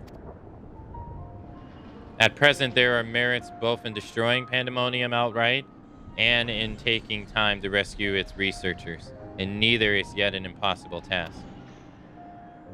Therefore, I judge that the most measured choice would be to continue upon our present course. We delve into Abystos, interfering any mystic creations we encounter along the way.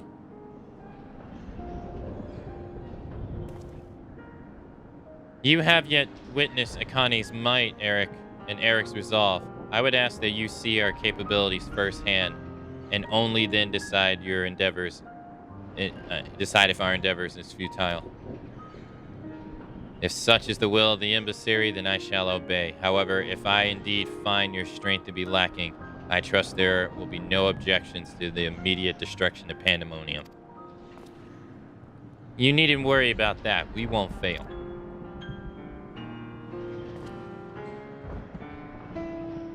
You are bolder than I remember.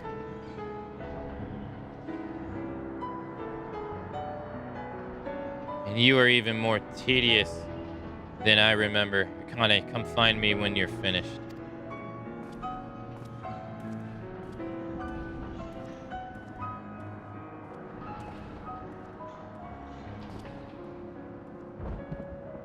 Eric is understandably frustrated, but if we are to conquer Abyssio, we must go forth with clear heads. Pray lend an ear to his troubles, that their weight might be lightened.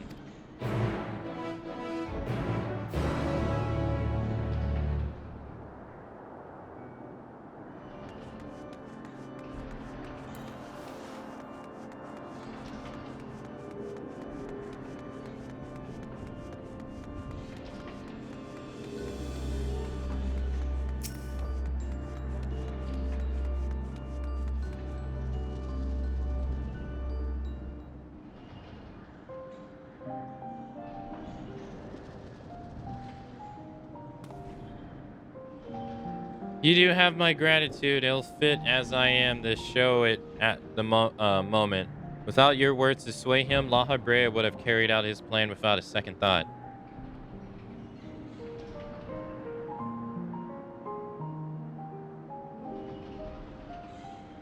When at first we realized the creations had slipped their bounds, the other keywords did all in their power to restore order. Even though they could have chosen to escape, they remained to aid their allies. I am certain not a soul among them would wish to see this facility erased from the world, and they don't deserve to be abandoned simply for the carrying out their duty.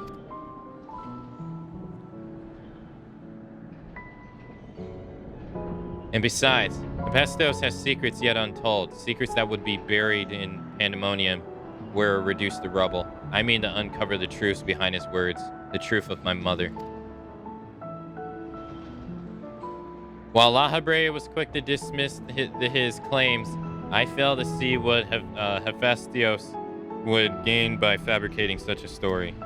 All I was told was about my mother's death was that she perished in an accident. No one would say more. It was almost as if they feared saying more, in fact. Even if it was not La Habrea that dealt the fatal blow, we've seen with our own eyes how quickly he can condemn others to die. I only wish to know at last what befell her. What do you think, Akane? Does La Habrea, have any regard for the lives of others? Or will he carry out his duty with another man's blood on his hands? He always was a man who worked from the shadows. He once used my ally as a vessel for his own twisted ends.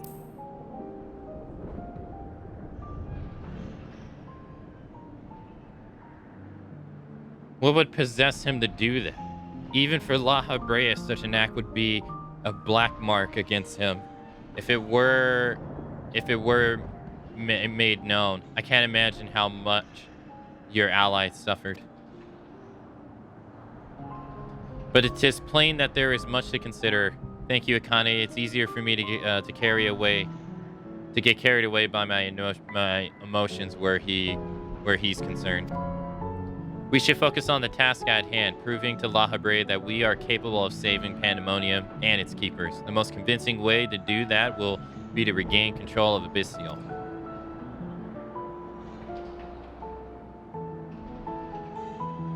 Though I am loath to admit it, he would know more about these depths than any of us. And seeing how he's required every advantage we can afford. Akane, would you speak with him for us? He seems to have a special interest in your capabilities and may deny to help at your suggestion, if only to see what you can do.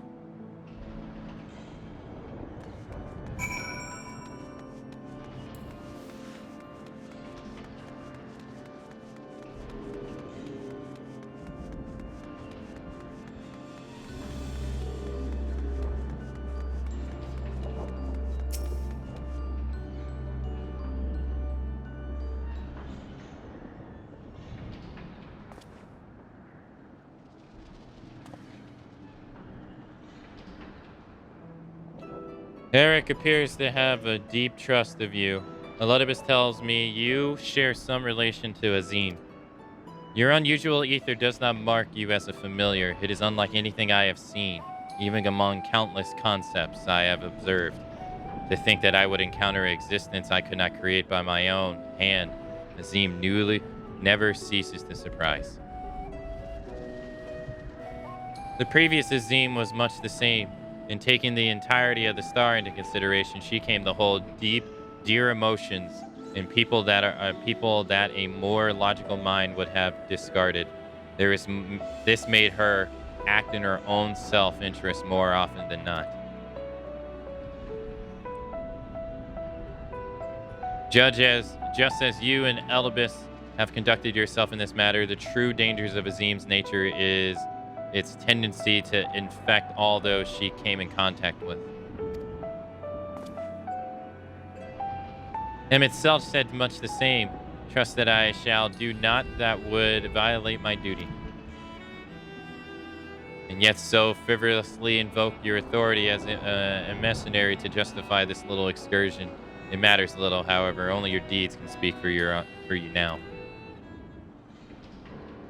You wish to know more about Abyssal, I take it. Although I no longer have control over many of its functions, I can yet sense what creations lie within. The chief keyword reaches far indeed. Well then, what do we have to look forward to? I sense no creation of note. Perhaps they have been made into fodder for experimentation, or perhaps they have been transformed into the deeper circles. Yet Hephaestus would never allow you safe passage. He has left a trial for you to overcome. I speak of Hegemon, keyword of Abyssios. Though her presence is stained with marks of corruption, it is unmistakable. I knew her as a woman gifted in magic and blessed with highly logical mind. While I can sense those qualities within her still, there is something else at work.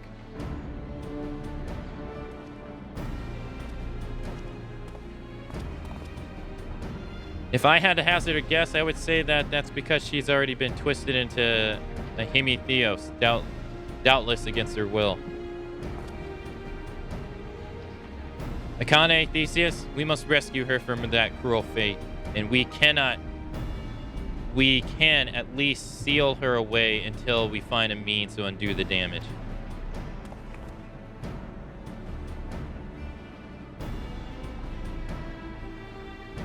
Your allies make you bold, Eric. Very much look forward to seeing how far they carry you.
When do we get Matsu Jam or Matsu Hum?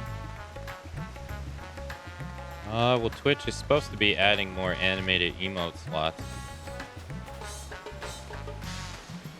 They're supposedly adding 3 slots to tier 2 and 3 slots to tier 3. I mean, that doesn't mean anything to most people. But they're supposed to apparently be adding more default ones to tier 1 too.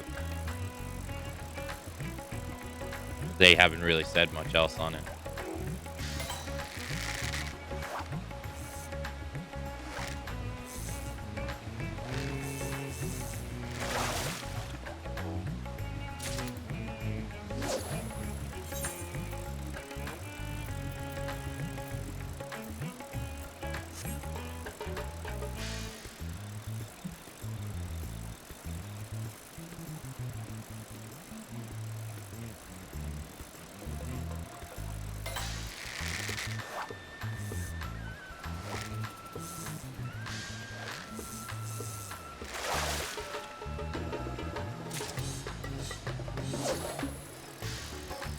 Might have to consider going tier 3 instead of gift sub.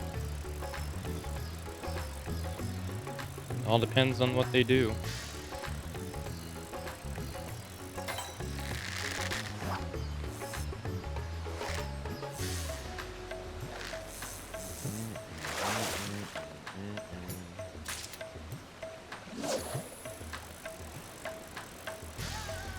Like I said, they haven't said anything.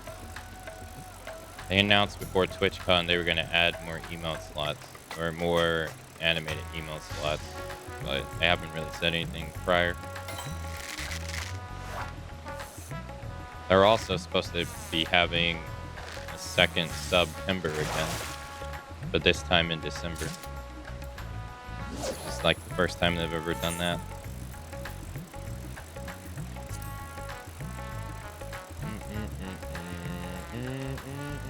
But that's neither here nor there.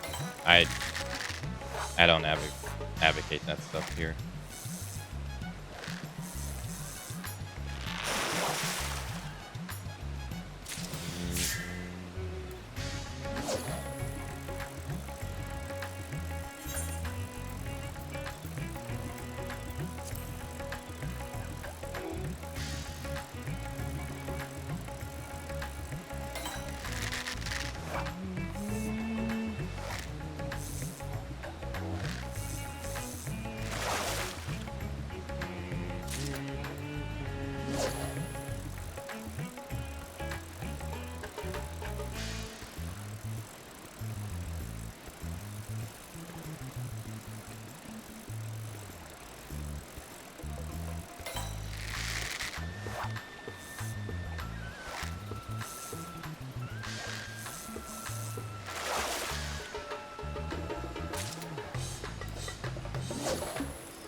It would be a while before I even add them, because I'd have to figure out the ideas behind the emote slots, or behind the emotes anyway.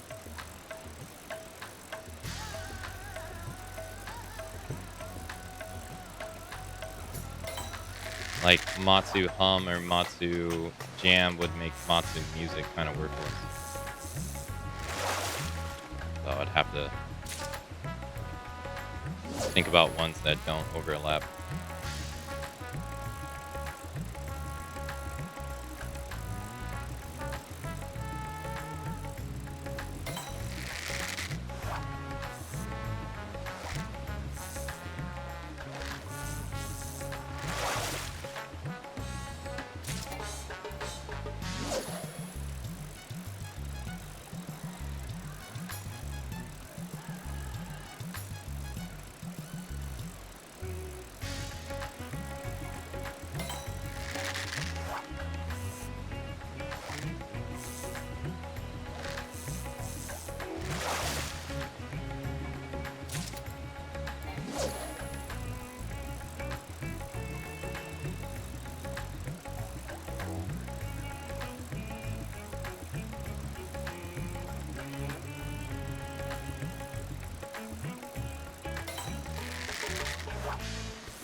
Yeah, there's quite a few of them.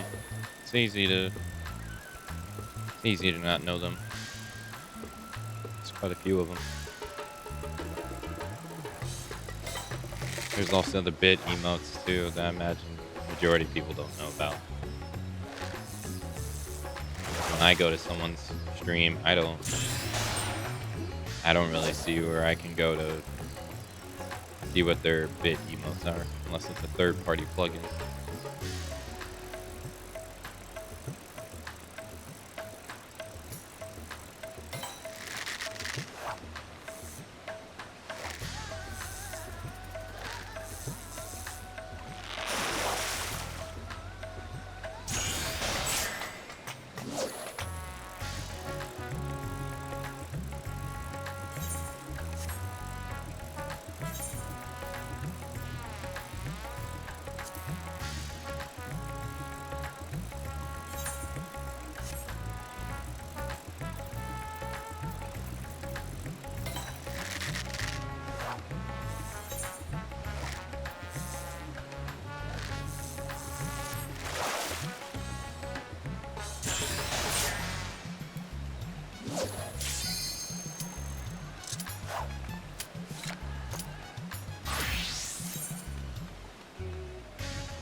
Hopefully we can get one more fight done after this before we end stream.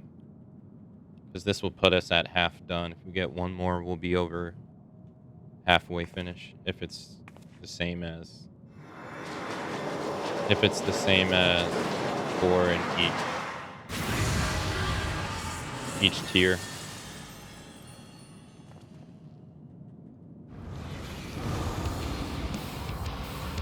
And then we'll most likely be able to finish this tomorrow. And probably not finish the Alliance raid tomorrow.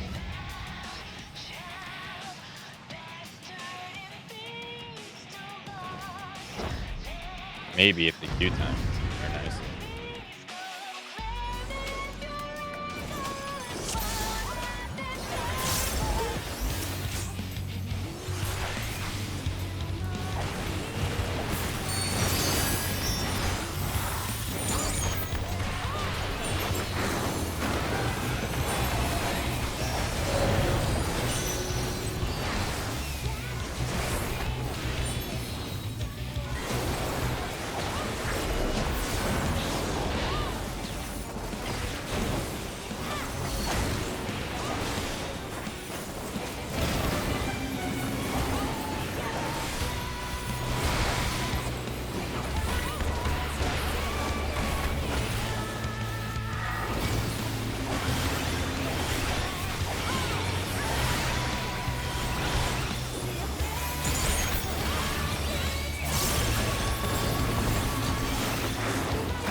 Hey Ram, hello.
Yeah, we like to bitch about wanting more emotes, but half the time we don't realize the amount of emotes we already have and keep using the same 10 over and over again. Well, I mean, there's always a constant dilemma in the broadcaster's view about that, because you want tier 2 and tier 3 to be enticing, right? So that people use them, or like would want to sub to get them. But in all honesty, most people who go out of their way to sub to you at those tiers are not really doing it for the emo anyway. You know what I mean? I mean, you got people like Admiral Baru, who people will sub to him and not even watch him just because they like his panda emo. But that doesn't represent the majority of Twitch.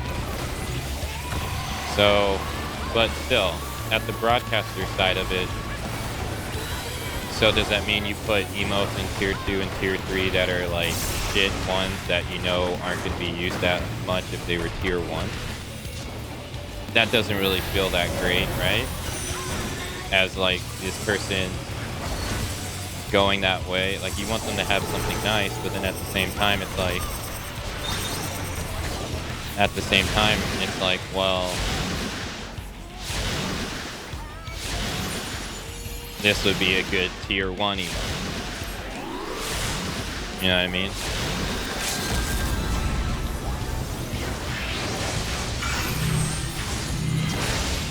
Like this would be a good idea tier 1 that people would use. So it sucks because you're like, well, I put it higher. Not many people are gonna use it.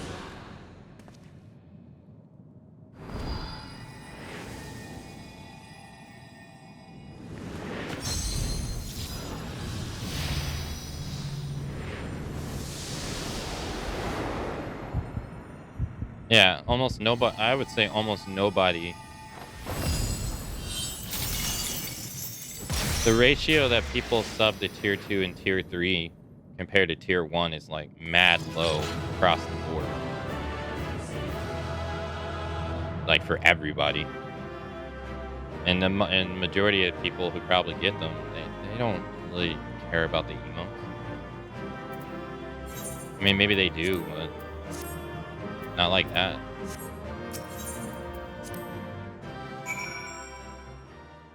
Most of the time, they're just doing it because they want to support you. We've won. The keyword is sealed away and alive this time. La Hebrea can't deny us now.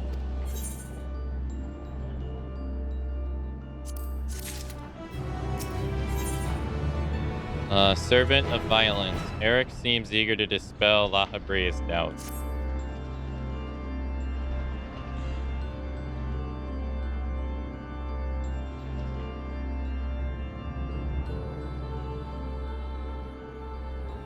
Our plan was a success, though I hardly need to tell you that. Hemion has been sealed away, and now you have no choice but to admit the merit in our methods. You have the right of it. I am not so petty to deny the achievements of those I've squabbled with, no matter how strongly we disagree.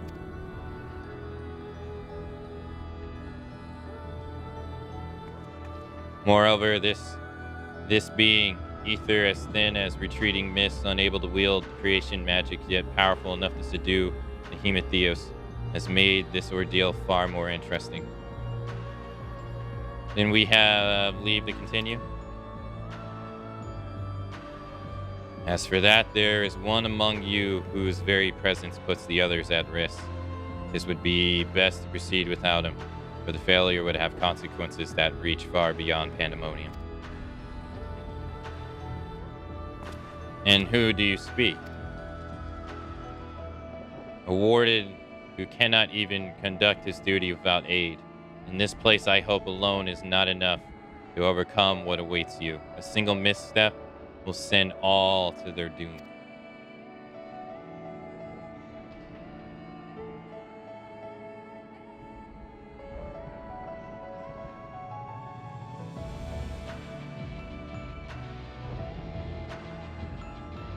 As long as we do our part and look to allies by your side, even a impotent can arise to his companions.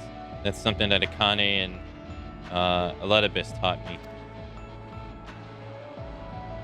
While I do not wish to express any biasness, I'm inclined to agree. If my investigations has made anything clear, it is that we are together greater than the sum of our parts. And hope has brought us this far. It drives us to seek the right path and to act before that path lies close to us. Then tell me, what is it you hope for?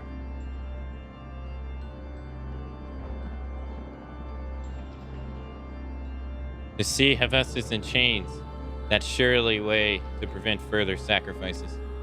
I am aware that destroying Pandemonium would rid us of him, but the cost is far too great. I admit I wish to know who he means to know how he means to resurrect Athena.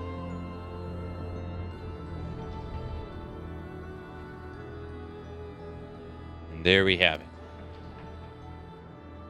You must leave this place at once. Do not think to set foot in Pandemonium again.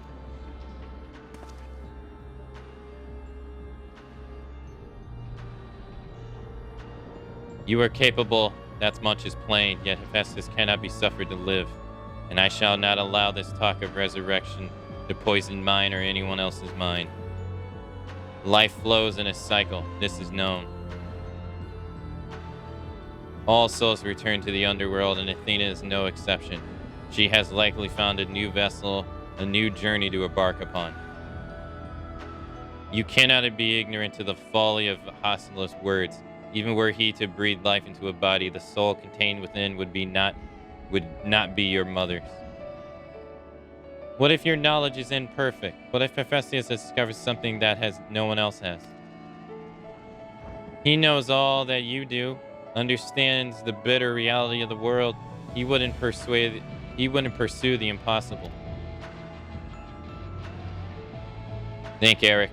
I have already explained that he is merely my twisted reflection. Is it worth bringing back your mother if it means others are used to discard like tools?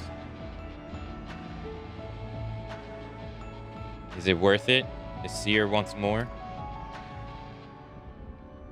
Now you measure your worth of your colleagues' lives? What was that foolish bravery about saving them? Merely a performance to hide your childish devotion to your mother? Please, such barbs will get us nowhere. We should first discuss. You would call me fool? You who murdered your mother in service of your ambitions for the sake of the star, no doubt? I can hear it again, the voice inside my head.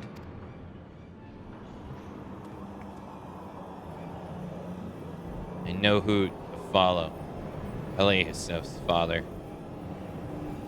Mother, oh, I love you so. This voice will guide me to you.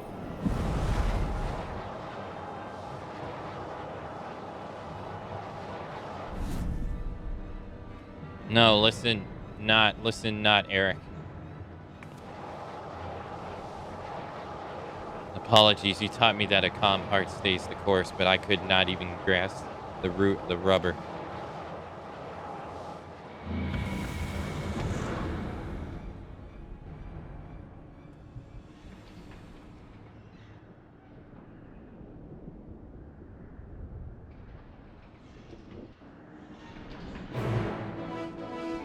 In defense of who, first soldier? Morning, Fox. Happy Tuesday.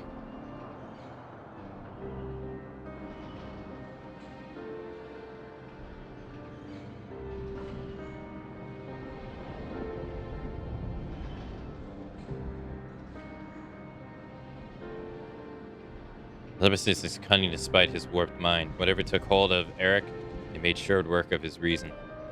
From the moment he laid eyes upon me, I could sense his hatred and rage shimmer beyond the surface. It was a matter of time until it spilled forth, and that was when he fell into Spell's embrace. The magic wove with such skill that Eric himself failed to notice it until too late. If this is the measure of Hellas's power, then the other Key Wardens had little chance to resist it. We saw his work during our encounter with Halberus. Doubtless, Hellas's magics fed his ambitions and envy until there was room for naught else in his heart. And there was something else besides. Did you not feel the presence of another?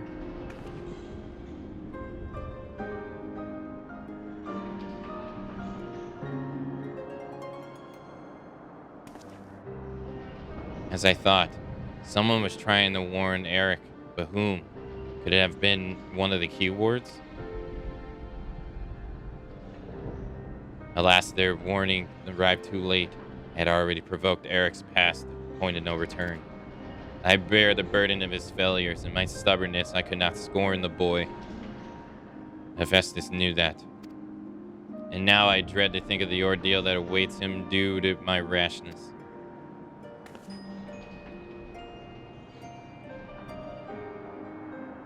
There is time yet to save him. We can easily regain control of the Abyssios.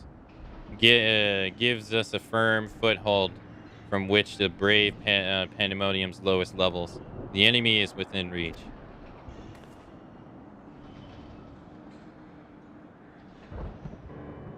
Just as Abyssios, Eric is in danger of being consumed by Hephaestus' spell. However, I have faith that he will not easily lose sight of himself.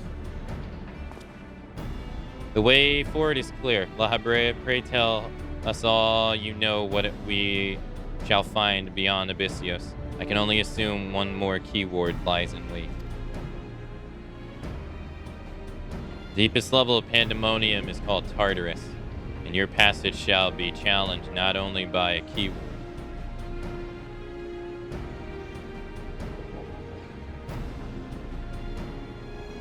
Hephaestus has laid a trap in every corner of its hall, and you have no hope of surviving far past the threshold. Well, that I expect is where Akani shall shine.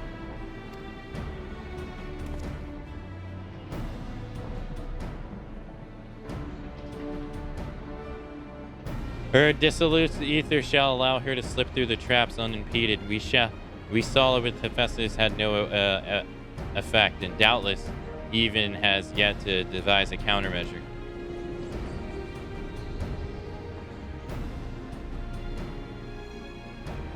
Then time is of the essence. Hephaestus is already well aware that you can match a Key Ward in battle. He will not stand idle while you stroll past his other defenses at your leisure.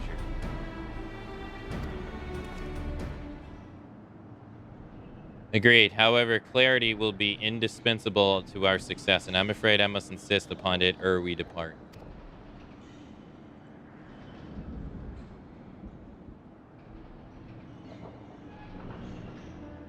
We have yet to discern what happened to Hephaestus would use Eric. If you know, I would ask you to enlighten us. And then there is the matter of Athena. Why do you so fierily rebuke Eric's feelings for his mother?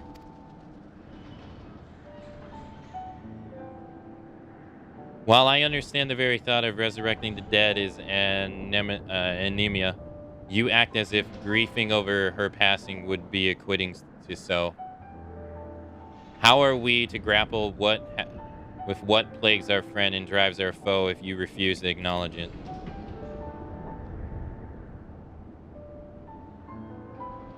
I do acknowledge it. I wish only to spare those who feel it still greater pain.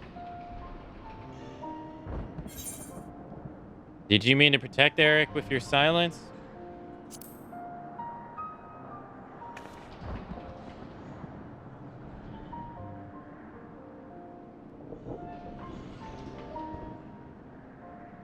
How dare you? No, you're right. The blame for Eric's fate rests squarely on my shoulders.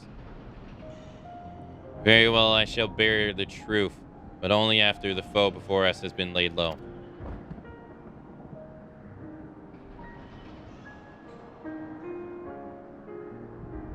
The remaining keyword is Addistis.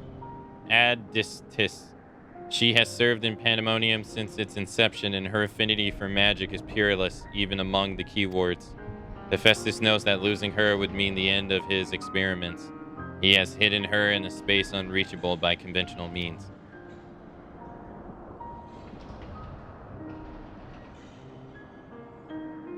But your presence makes mockery of such barriers. The scarcity of your ether means it will be trivial to send you directly to Addistis.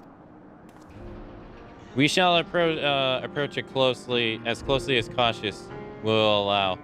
We know where the battle will commence, so I do not anticipate difficulty in detecting your presence.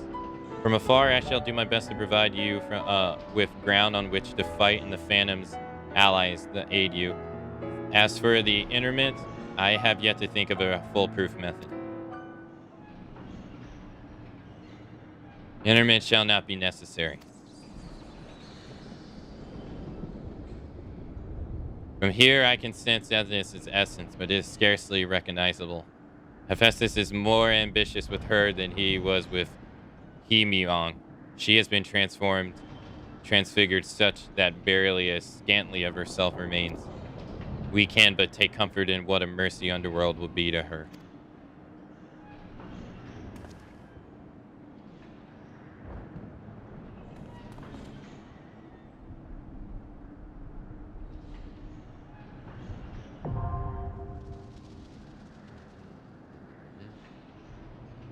People who just sub for emotes, sometimes they do it as a way to support them, but it's hard to watch them for when 5 and... Oh, yeah, I know what you mean. I do that with Lime's Delicious. I often can't really watch your streams because I'm at work. But I'm like a 30, 40 month sub with her. And I like her emotes. I know what you mean.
Thanks for the GGs.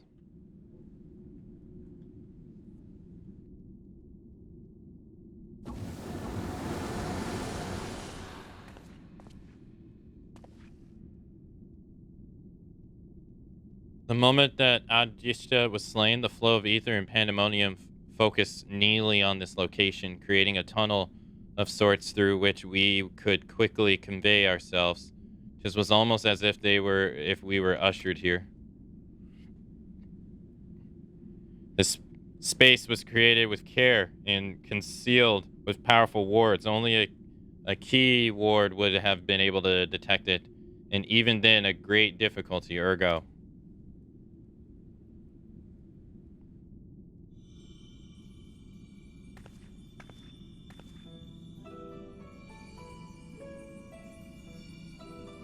If only I had restored Tartarus if only I could restore Tartarus to order, but I am afraid this is the most I can do.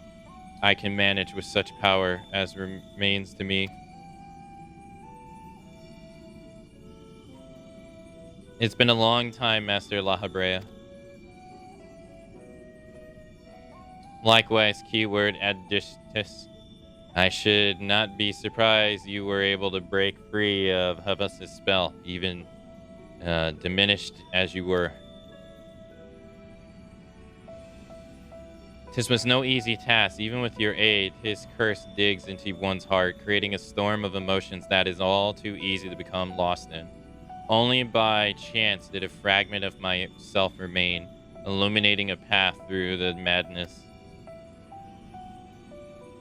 And thus I am able to appear before you now, even with my body was powerless to resist Hephaestus' command. Some small part of my logical mind stood alone in defiance. It even managed to speak to the outside world. The report, that was you.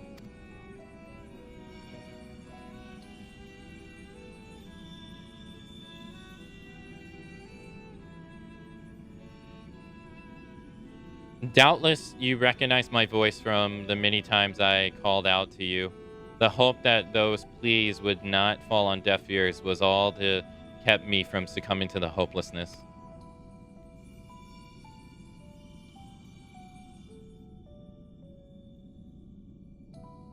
But I have a greater purpose here than simply saying my farewells. There is something you must know, that the tragedies of the past do not repeat in present.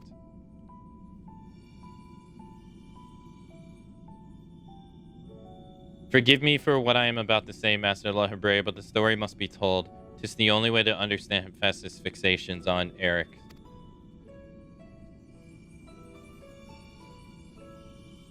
No longer can you hide your heart away.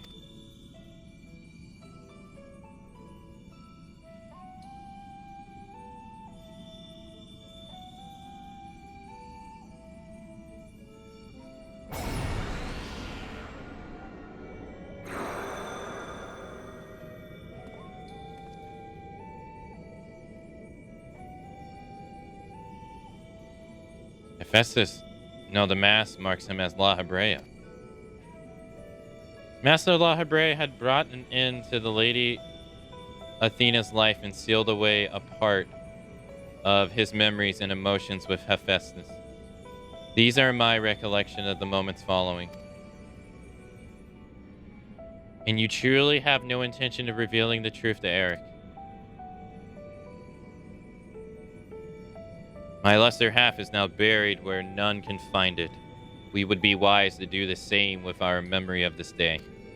Blood should not sway the spirits so, but Athena's teachings have warped the boy. I fear he would see our star burn to keep his mother safe. Eric believes that he feels love, but he is shackled by dependence. He could not bear the truth. His dependence makes it all more important to be open with him. He will seek answers about his mother's loss, which shall inevitably lead him to you. Are you willing to accept the blame for Athena's death? Are you willing to accept your son's hatred?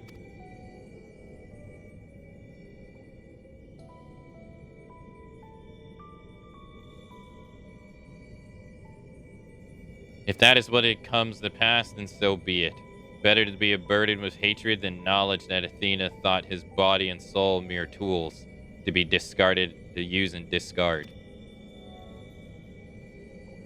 Even were I to tell him what his mother plotted, he would seek reason to believe that the true fault lies with me or with him. Should he merely hate me, he will remain unfettered by doubt, free to serve the star far more from his parent's shadow.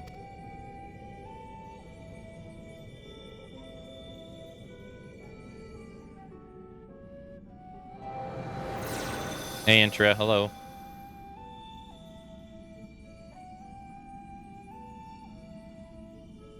Eric loves his mother more than life itself, and yet what a dreadful truth you bore all this time.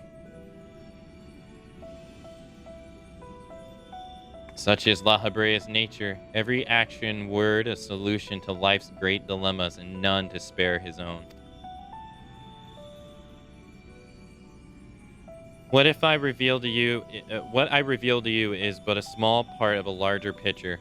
I shall leave it to La Habrea to paint the rest of you for Eric, I hope.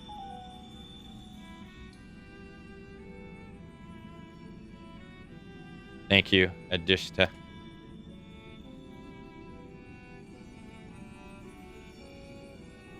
I always admired you, you know. What choice did I have when you sacrificed so much to guide our star to the heavens?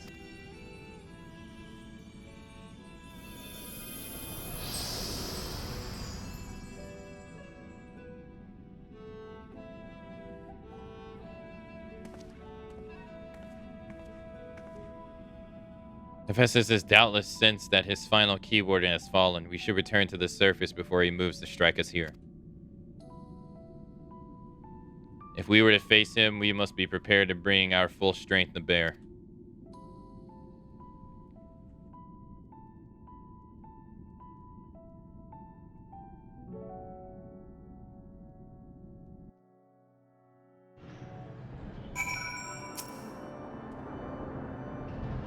Dishka was ever a bold woman, even in her final moments. That she would unearth secrets of my past for all to look upon. Still, full glad I am that she faced you as her last opponent. I could think of none more worthy to send her soul off to the other side.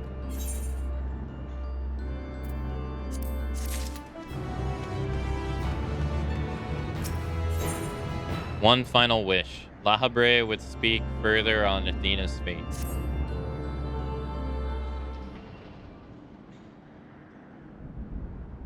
The vision you saw told the story more eloquently than I could ever. Athena was consumed by her research and was willing to sacrifice her own child if it hastened her progress. She didn't offer him a position here out of sense of love or pride. This was merely because she knew he would be the most palpable test subject. I see why you hid the truth from him. I cannot say with certainty that Eric could handle the weight of such betrayal after holding his mother on a pedestal for so long. Unfortunately, it seems not even her death has ensured his safety. Hephaestus has taken upon Athena's research and succeeded in creating Hemithriol. I know not what his ultimate end is, but 'tis plain that it is connected with the resurrection of Athena. That knowledge alone is sufficient to direct our next course of action. As for the rest of the story, we shall hear it after we return Eric to safety, in accordance to Adishtis' last wish. Very well. I can at least assure you will find him shall prove relatively simple now that Hephaestus can no longer bend pandemonium to his will. There is but one place left for him to find refuge, the black heart of Tartarus, where Athena built her testing compound. We can assure that Hephaestus will offer fierce resistance. I must focus my every effort on securing a safe means to approach.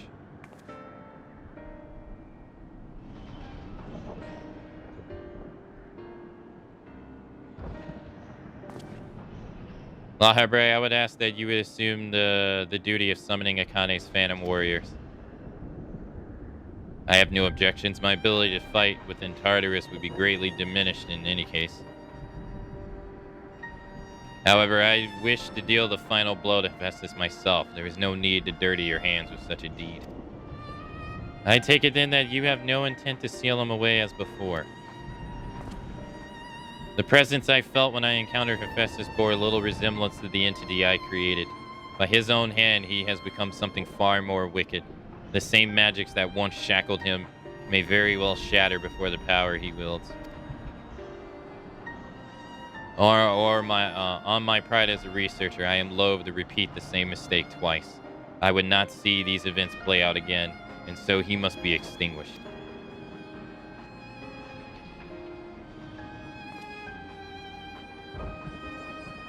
Then, well then, I shall open the way forward. May we finish this together.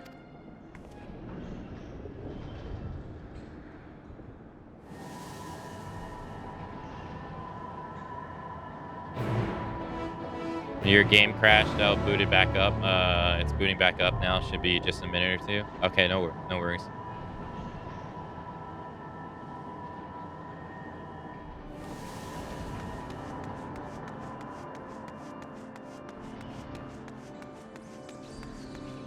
Take a nap?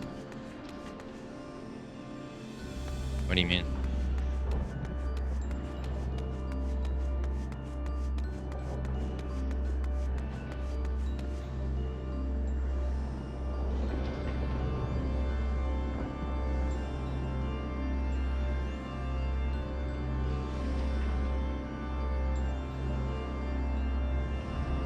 Oh.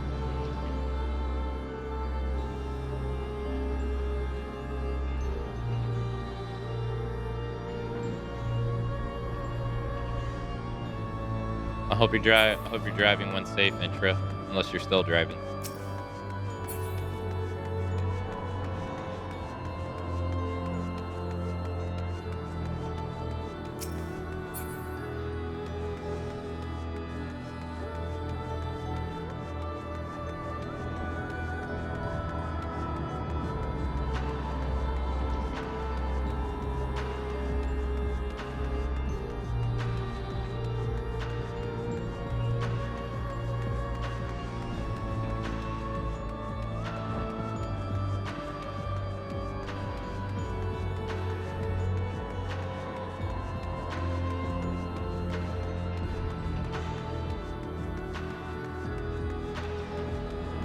I have to wait on Ray.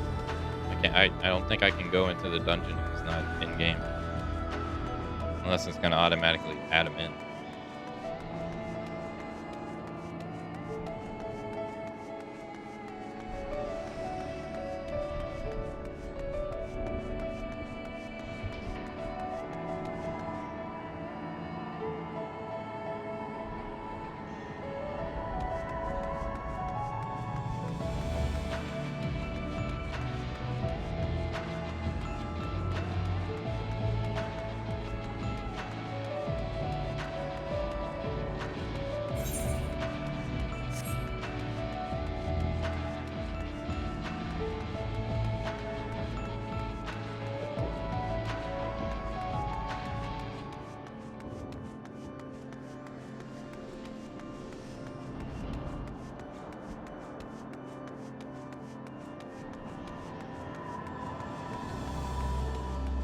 Either folks are logging in for daily reset, or I wasn't the only one that crashed.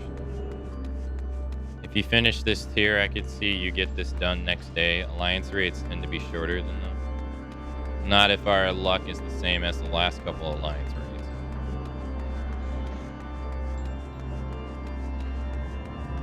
I've been told that the alliance rates would be queued in faster, but it's been anything but. Each one has gotten longer and longer and longer in terms of being able to queue into it.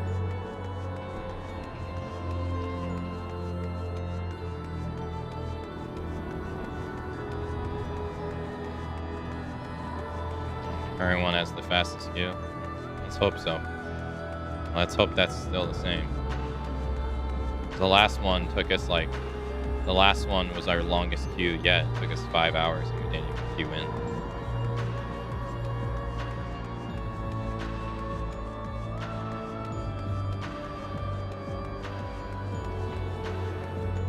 then like on top of each one was like 2 hours. Well, the first one we got in like 20 minutes, and then the second one took about 2 hours, and then the third one took 5 hours.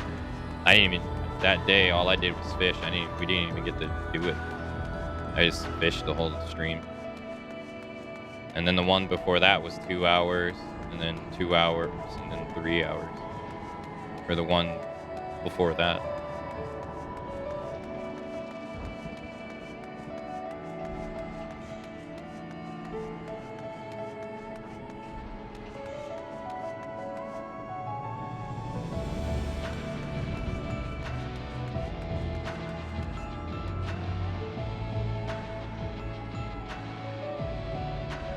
Ray, unfortunately, I don't have time.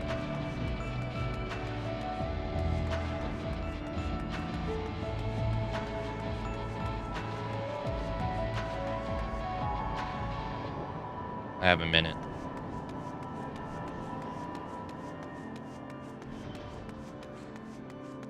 Nah, it's not your bad. It happens. You can't control that.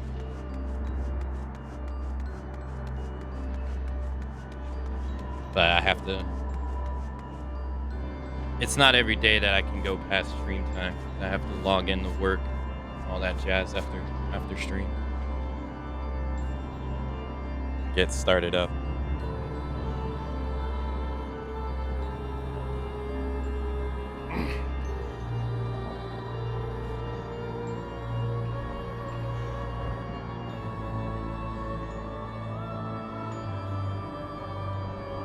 Work? Yep. Alright, well, we're gonna have to continue, maybe potentially finish our Final Fantasy journey tomorrow. We'll see.